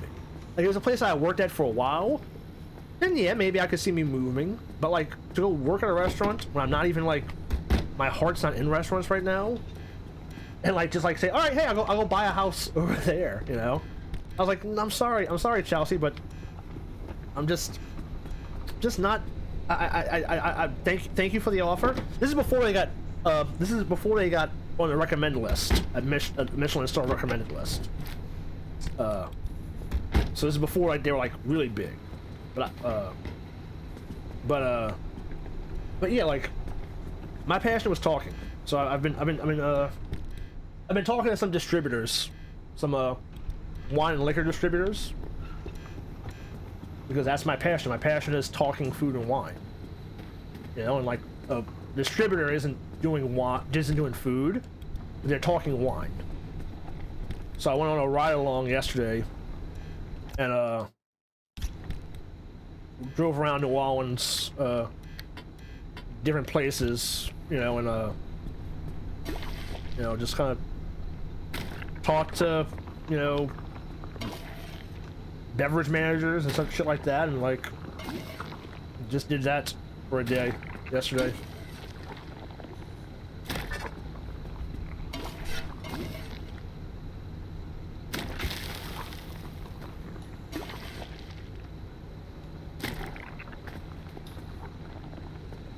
Yeah. Well,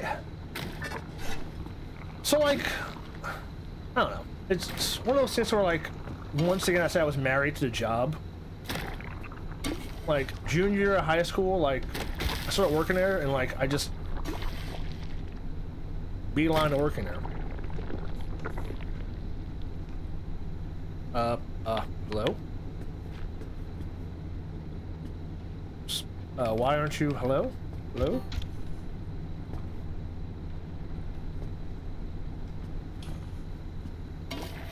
guess you can't. Guess you can't heal that. We need a blowtorch for that, maybe.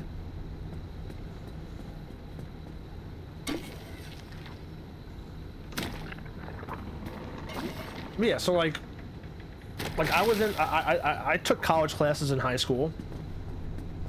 I took Calc 1 and 2. I took college chemistry. And I took college American history in high school. But I was already making decent money there. I don't know if you have ads or not. If you have ads, type 1.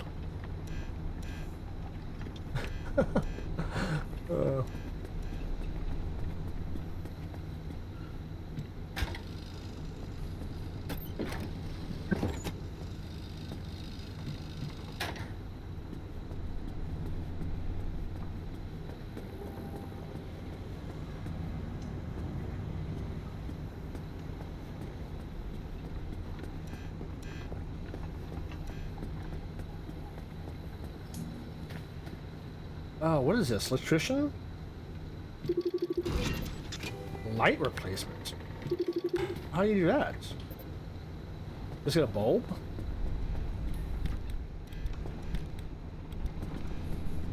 Do you actually change bulbs in this game?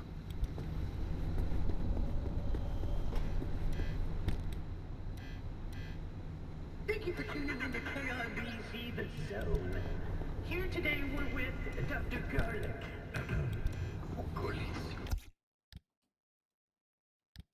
My apologies, Corliss. They're here to discuss their new book, Minty Fresh Nightmares, and how going to bed with fresh breath is the root cause of all baby nightmares.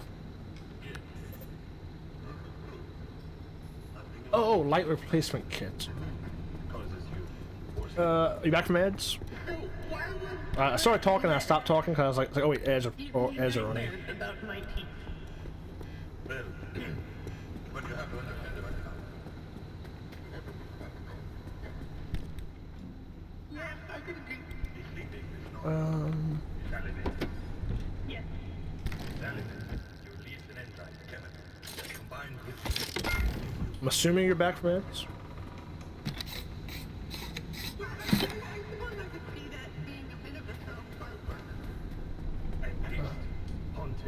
Oh, friendly dumpster too, yeah.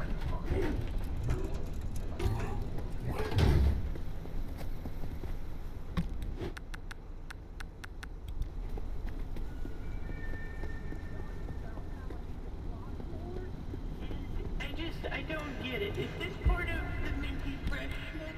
I would like to help you. Oh.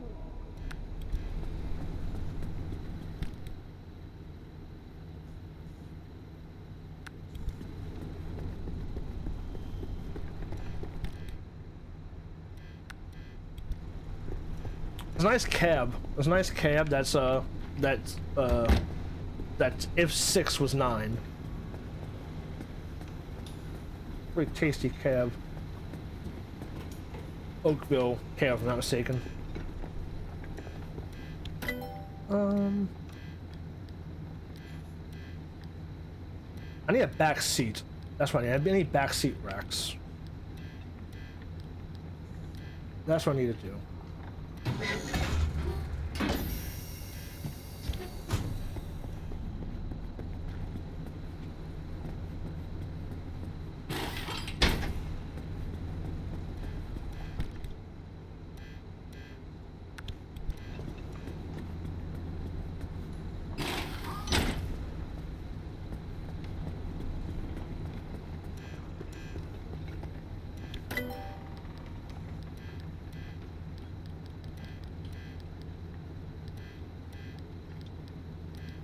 Alright, well this will at least give me something to actually do in case I find another thing that needs a back seat rack instead. Can I get the second one as well?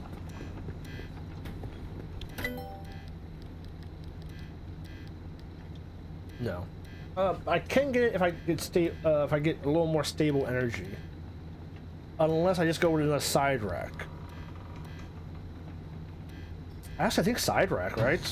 That'll stop me from having to worry about, you know, space.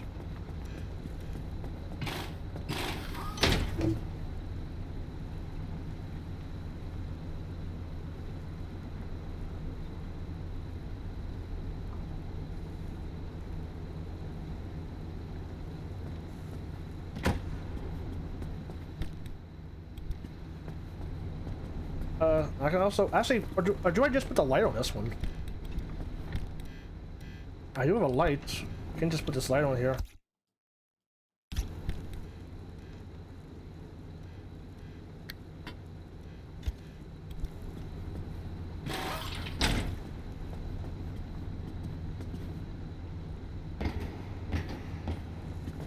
Put the light on there right now. Why not?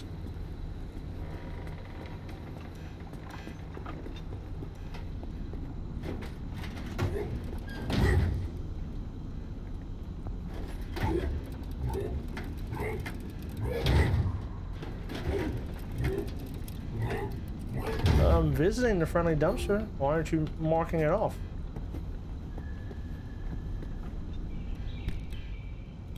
What is that? Wall anchor.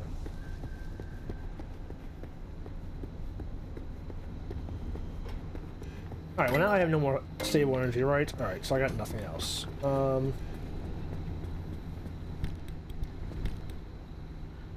got a bunch of gas now. I even got an extra tire.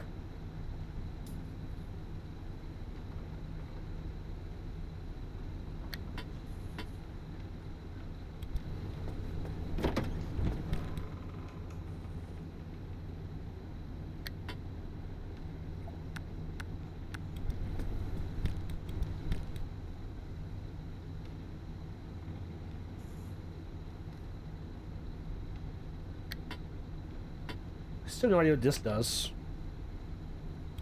I might be able to repair.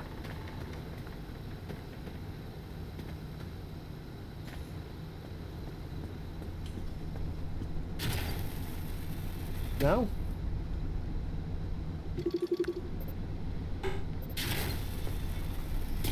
No.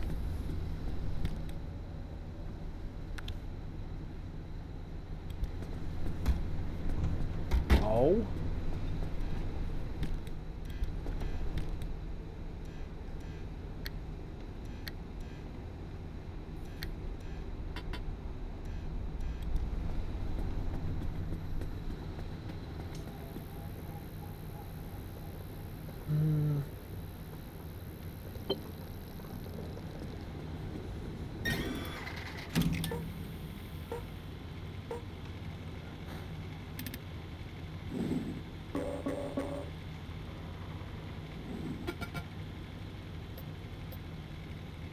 Oh, so like this isn't just... Oh, what? I'm confused.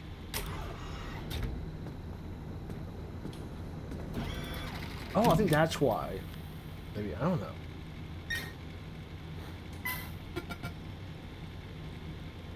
So confused this still.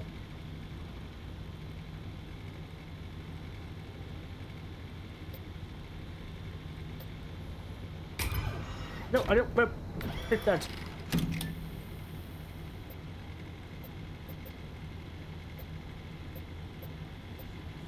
I didn't mean to pick that. I don't even know where that even goes.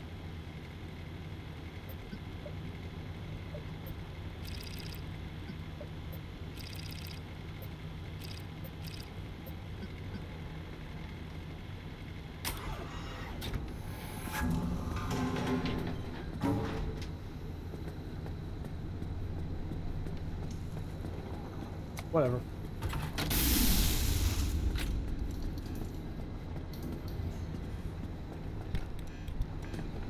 Oh, I guess you can like take these panels off. Oh, I need to seal this actually.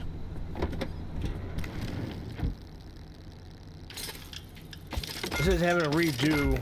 Well, actually, I haven't actually like bought anything, like built anything. I've really just I've really just scavenged so far still. Oh, that's what I need to build. Oh, I forget.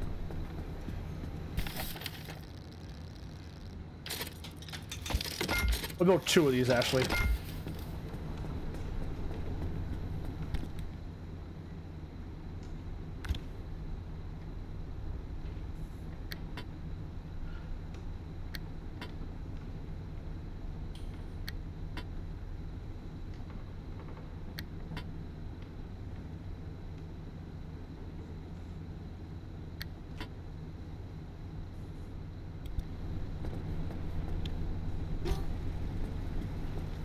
I should just build another one of these already. Yeah, like what weapons do I have? I have I don't have an impact hammer. I don't have a, or I have a scraper, but I don't have that. I think everything. Well, I'll do a first aid kit as I have it.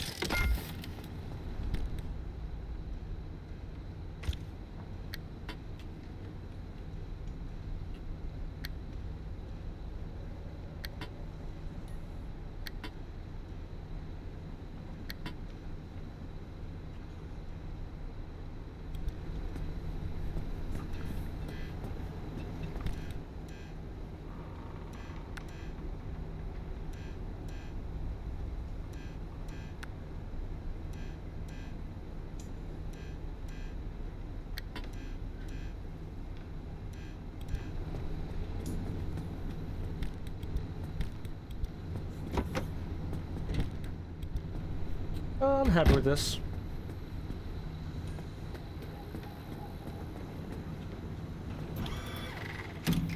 So I go this way, yeah.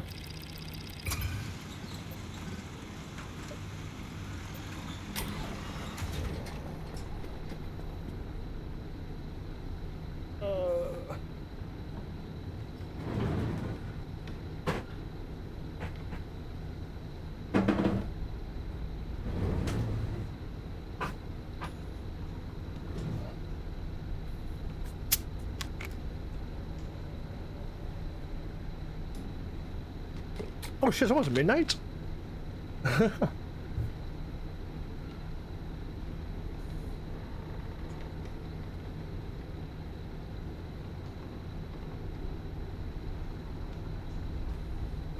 know, I'm still kind of digging this game. I'll play some more.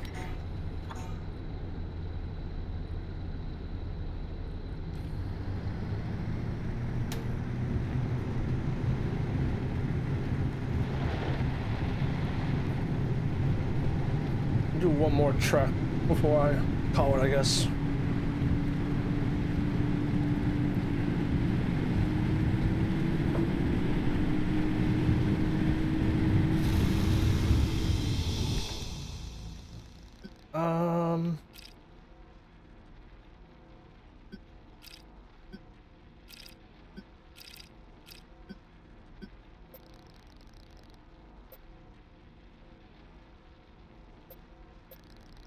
I guess the best thing to do would be to go this route, right?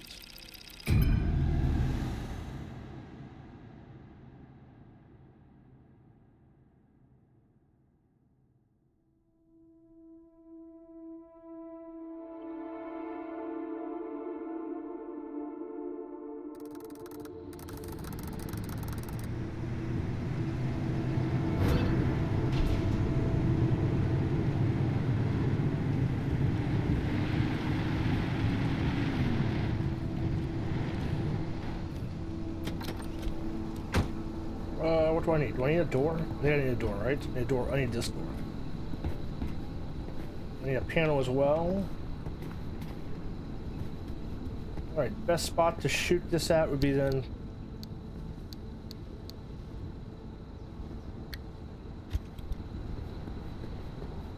The arc device needs different charge levels to overcome the conditions for a gateway. You'll have to feed anchors to the arc device until it's satisfied, and she'll tell you how many she needs at any given time.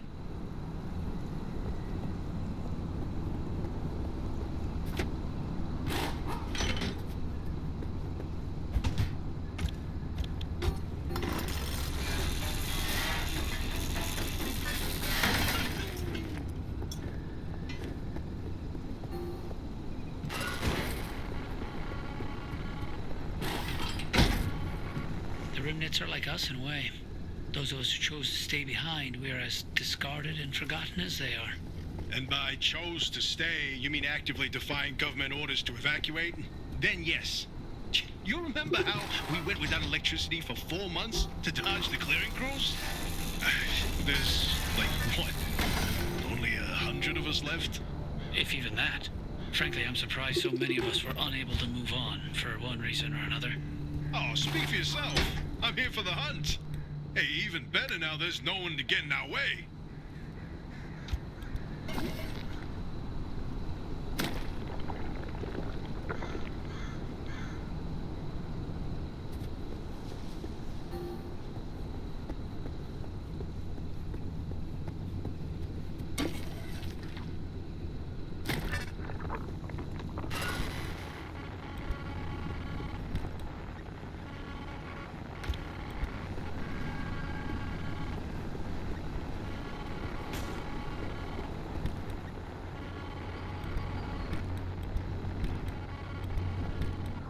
I guess I can't keep all this shit in my inventory. I need to be able to have space to grab shit to bring back to the car.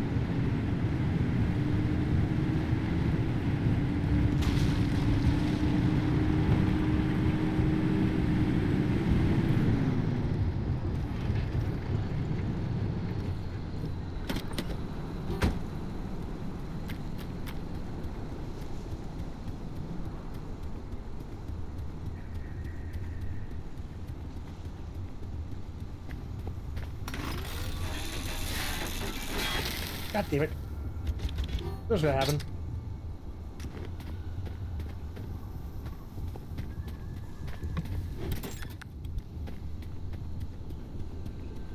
Alright, so there's something I gotta do with this. What does this one say?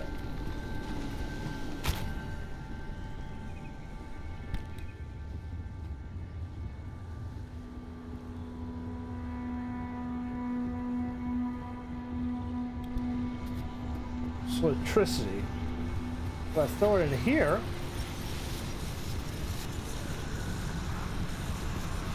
let's just walk in here.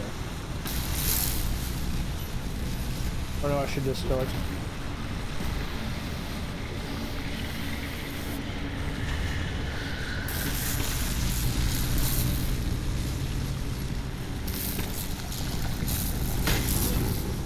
Oh, did I just need to open it last time?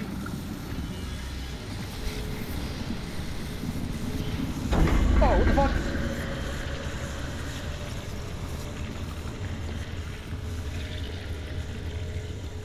These all gonna be charged now, or can I just pull this one off? I can't just pull this one off. Nice.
Sure, 6.5 hours.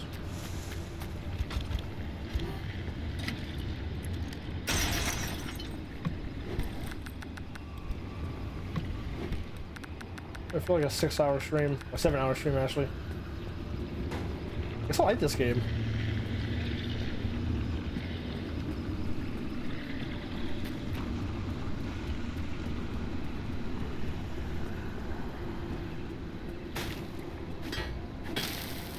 I figured that.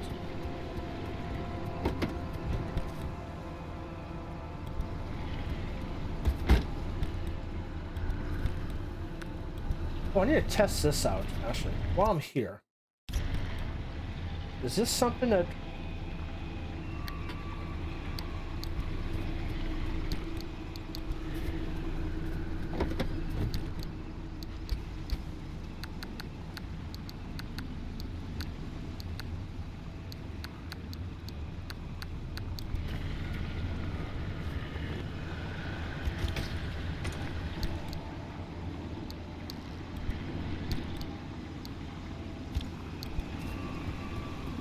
Does this kill that?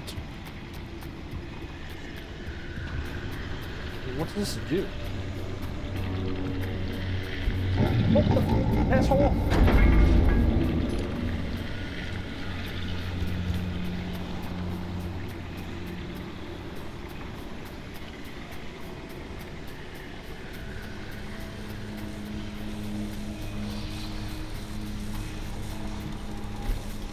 I didn't mean to throw it in there.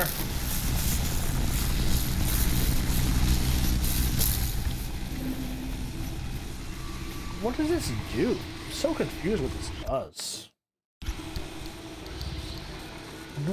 What was energy of...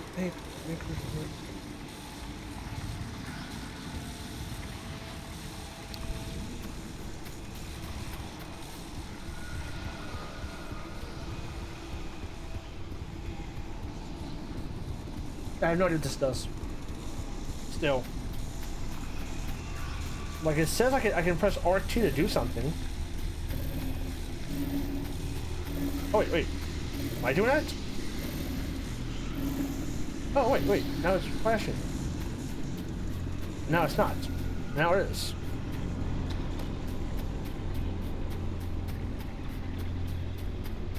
But now it's not again.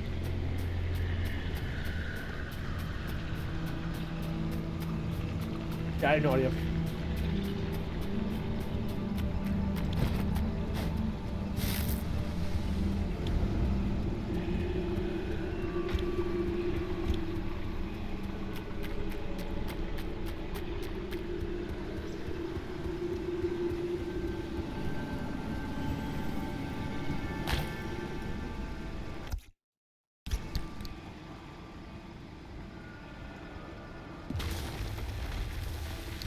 Oh wait, this is probably the chainsaw blade, right? Is there a blade somewhere near?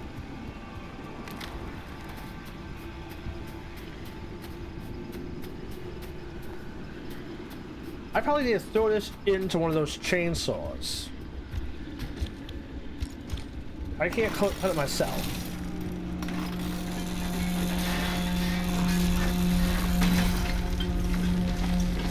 There one is, I believe, right?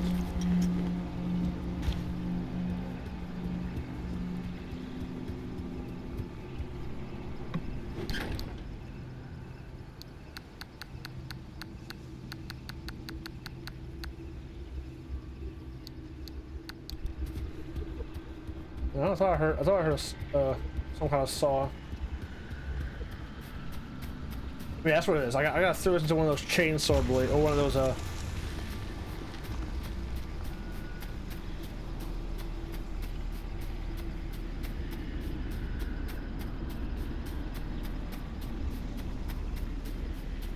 Yeah, I'm seeing what this is now.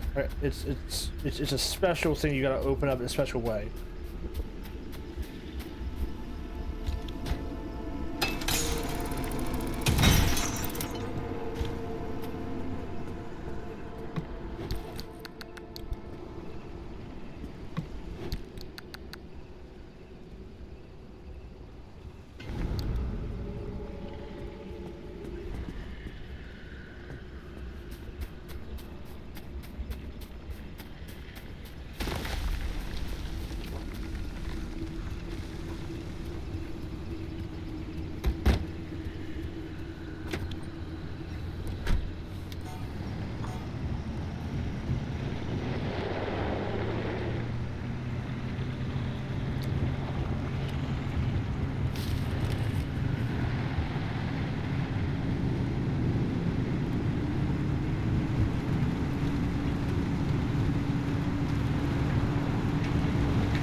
you can put them in? Why can't...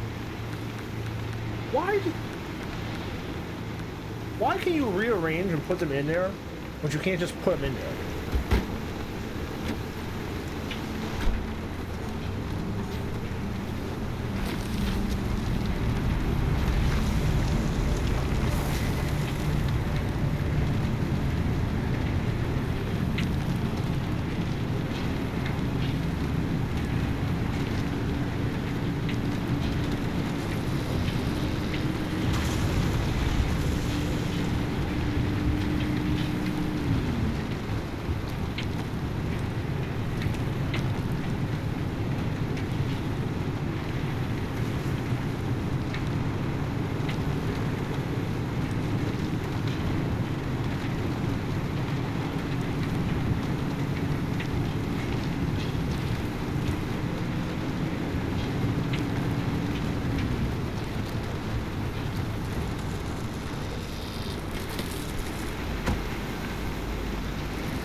Oh, come on. Ow.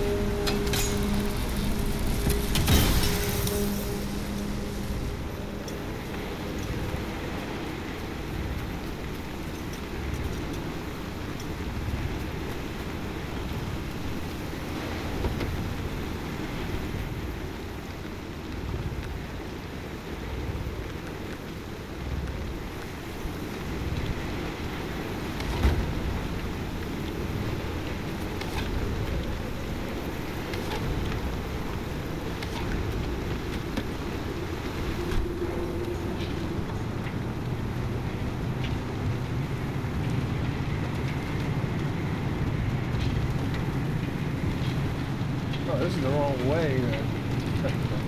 Then we have to be going the other way. Oh, let's see what's down here, I guess.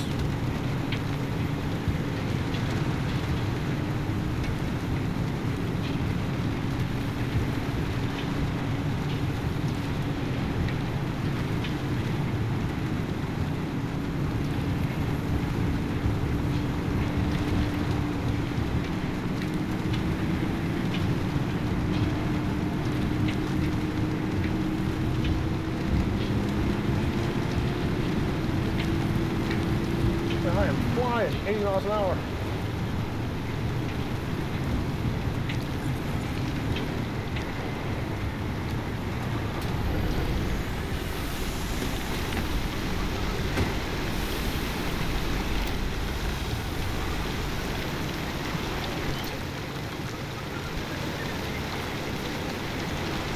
What the fuck is that?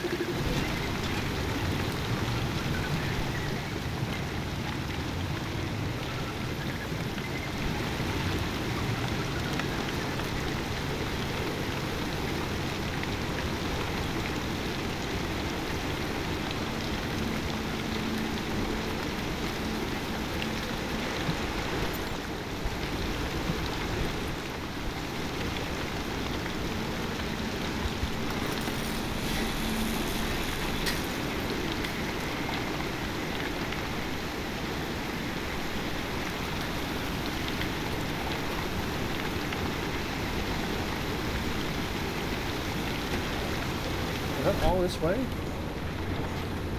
There's something... Or is it pointing towards that?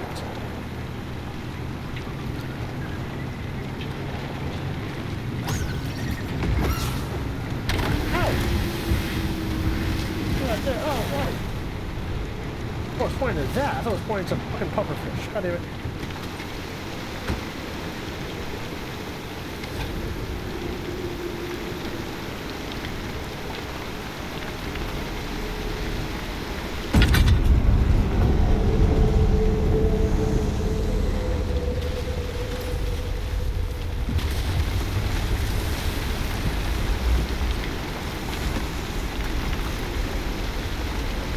What happened?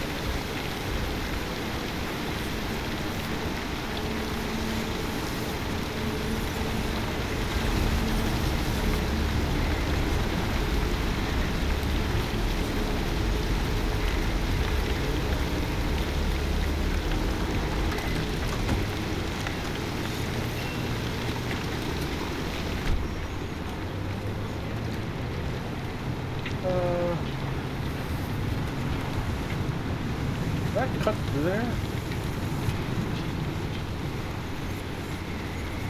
I kinda do. I got off-road tires. That's flat land, it's flat terrain. Should be able to cut through it easily.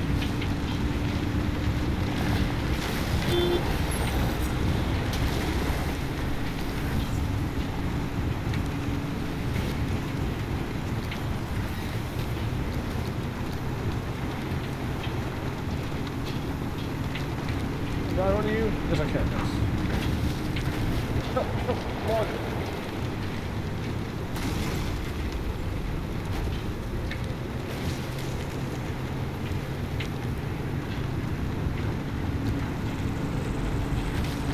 I don't want to get hurt just as I pass it.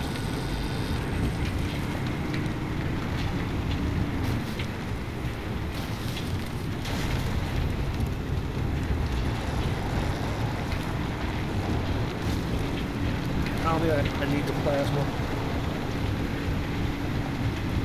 Well, I did that radar station, that research station.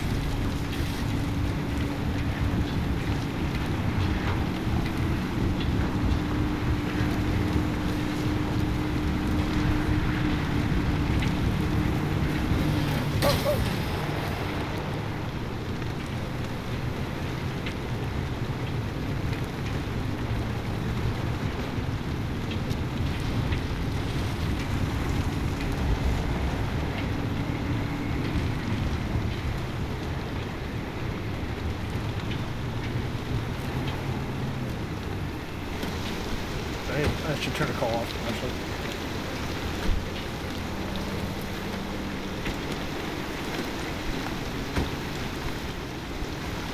Are these lights on? Do I need to turn them on?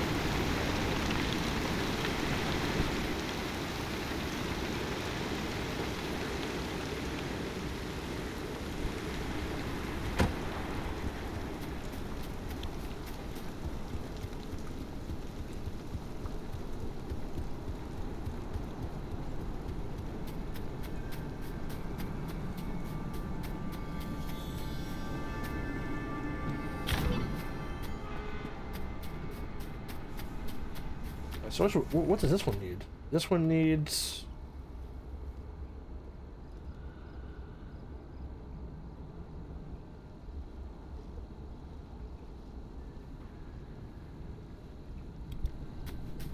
acid.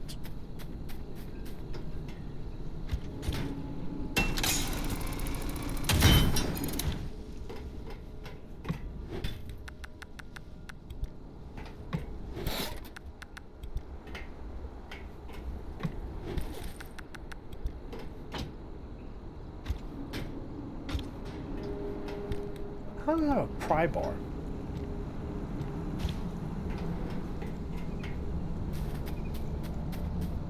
All things. How do I have a pry bar? Makes no sense.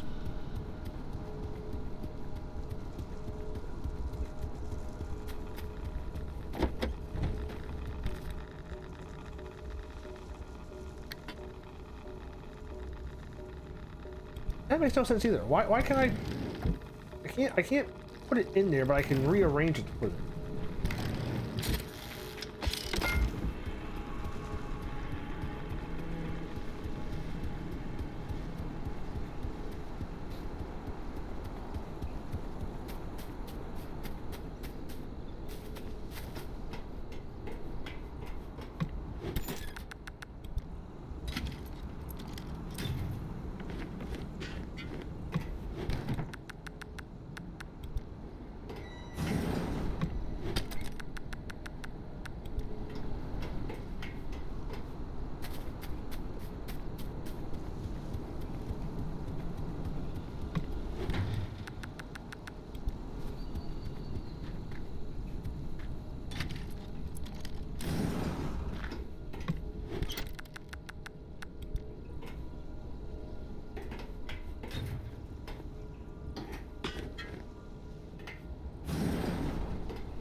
By God, you give me a game that's all about looting, and I'm gonna loot the fuck out of it.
I should have a storage box.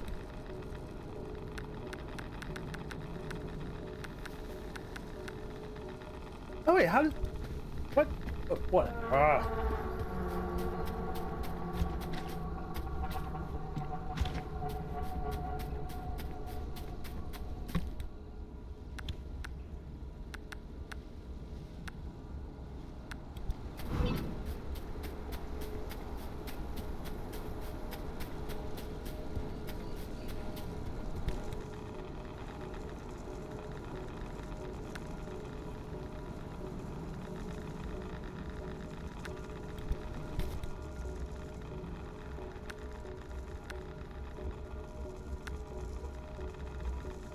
Why would it put it that like that?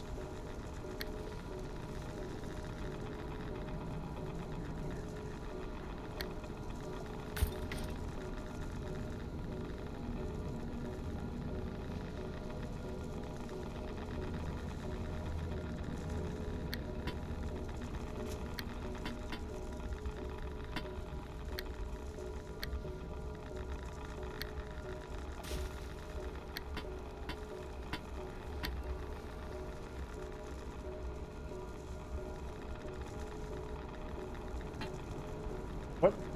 What do you mean? What do you mean? Yes. Hello? I'm trying to cancel. Oh, why is it?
What the fuck? We're gonna stop here, right?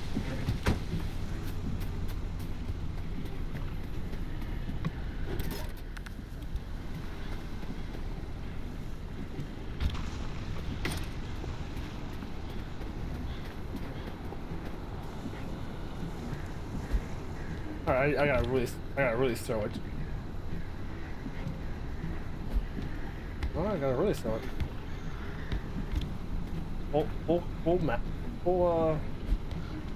No?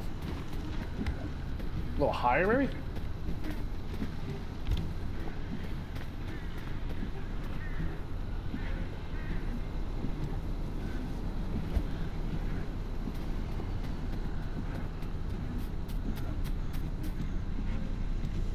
This is definitely an achievement. I'm definitely doing it.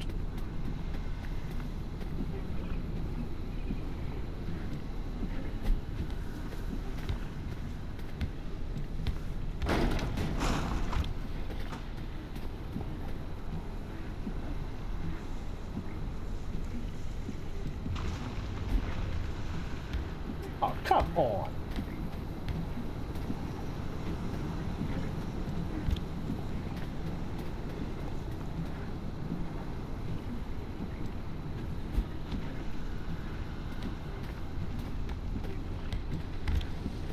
I mean, this does go through the hoop, right? Wait, does it not go through the hoop?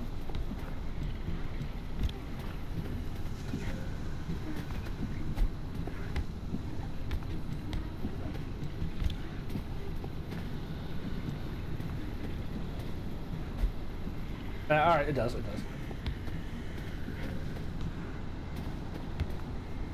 Man, how fucking hard is it to fucking...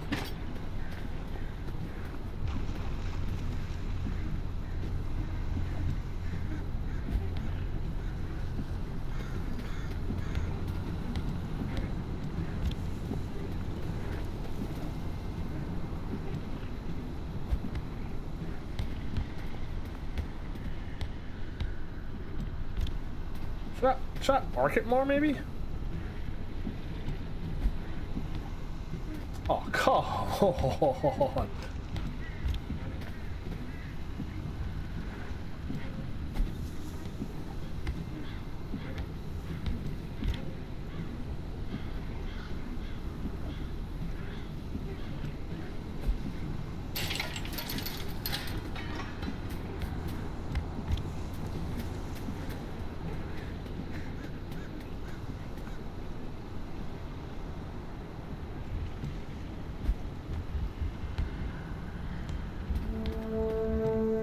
This is impossible. I'm calling it.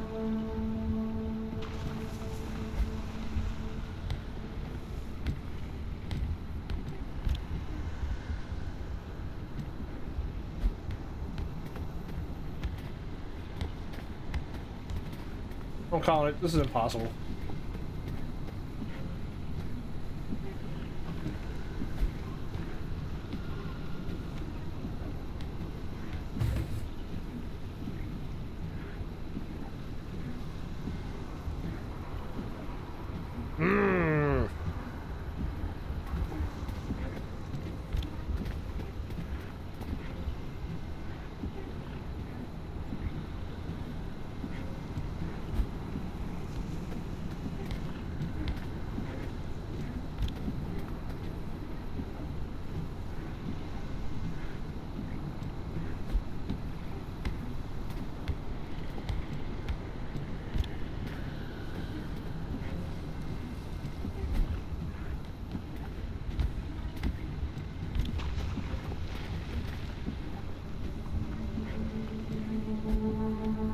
Come on, man, that's fucked.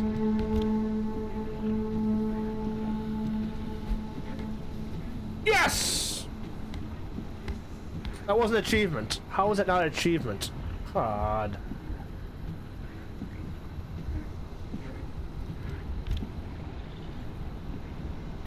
There's no way. Is it half cart shot?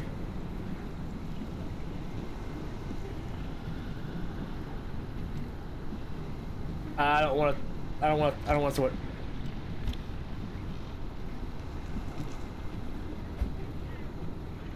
All right, that's a pretty good power there. That's pretty pad power there.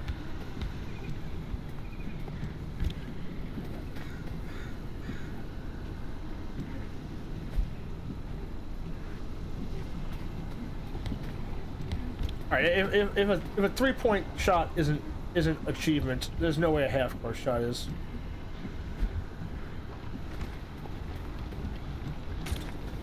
I got a 3-pointer. I'm good with that.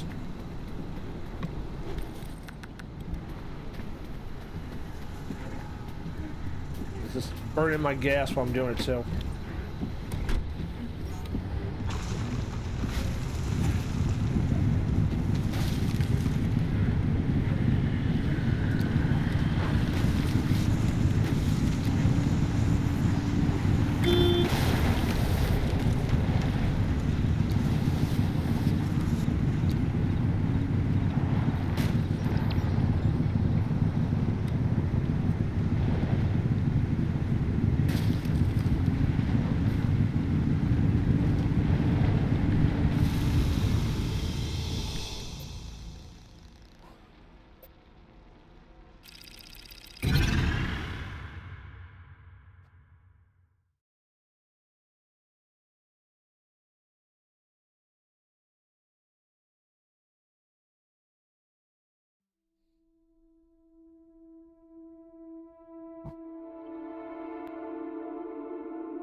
Turncoat.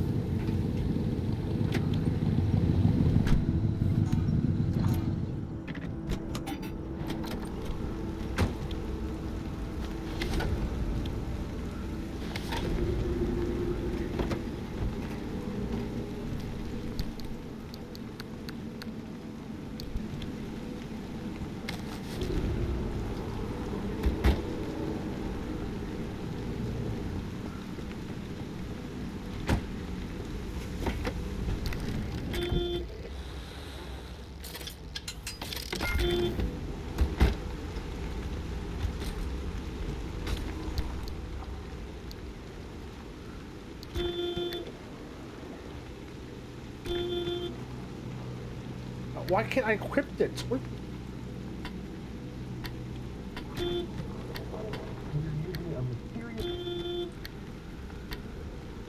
I wish there was an auto sort in this game. Ooh. Why can't I? Thank you. What the fuck, game? Wait, what? No!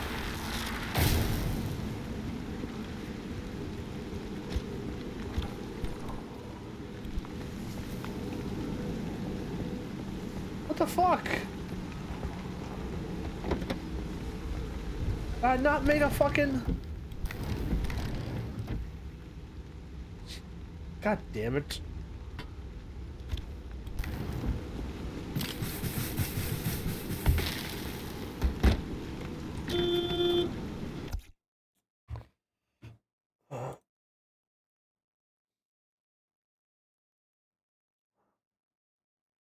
I need to pee.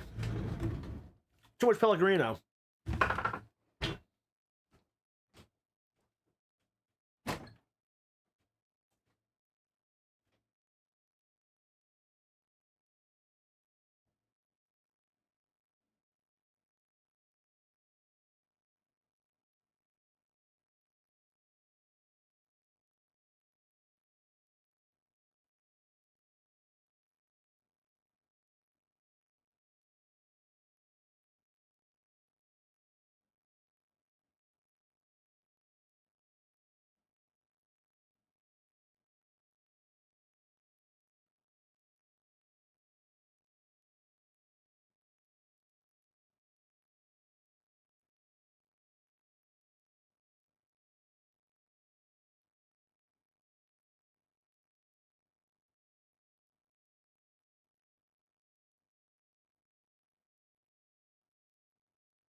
It's 12:30. I'm shooting for 7 hours.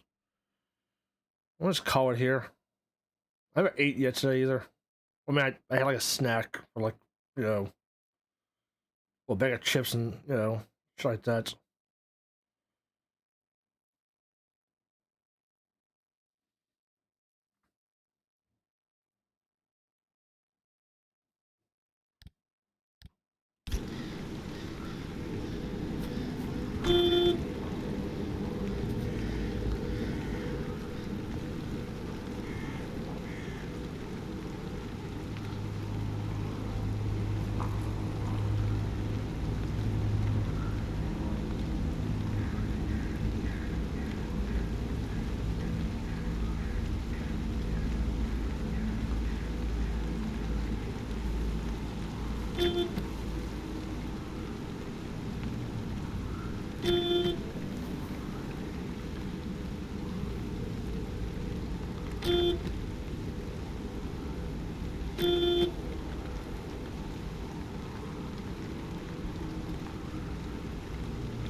I think I want to call it here.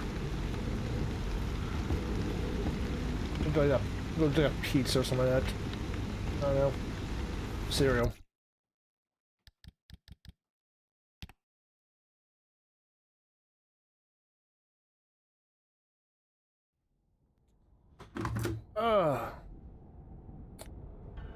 Yeah, 7-hour stream.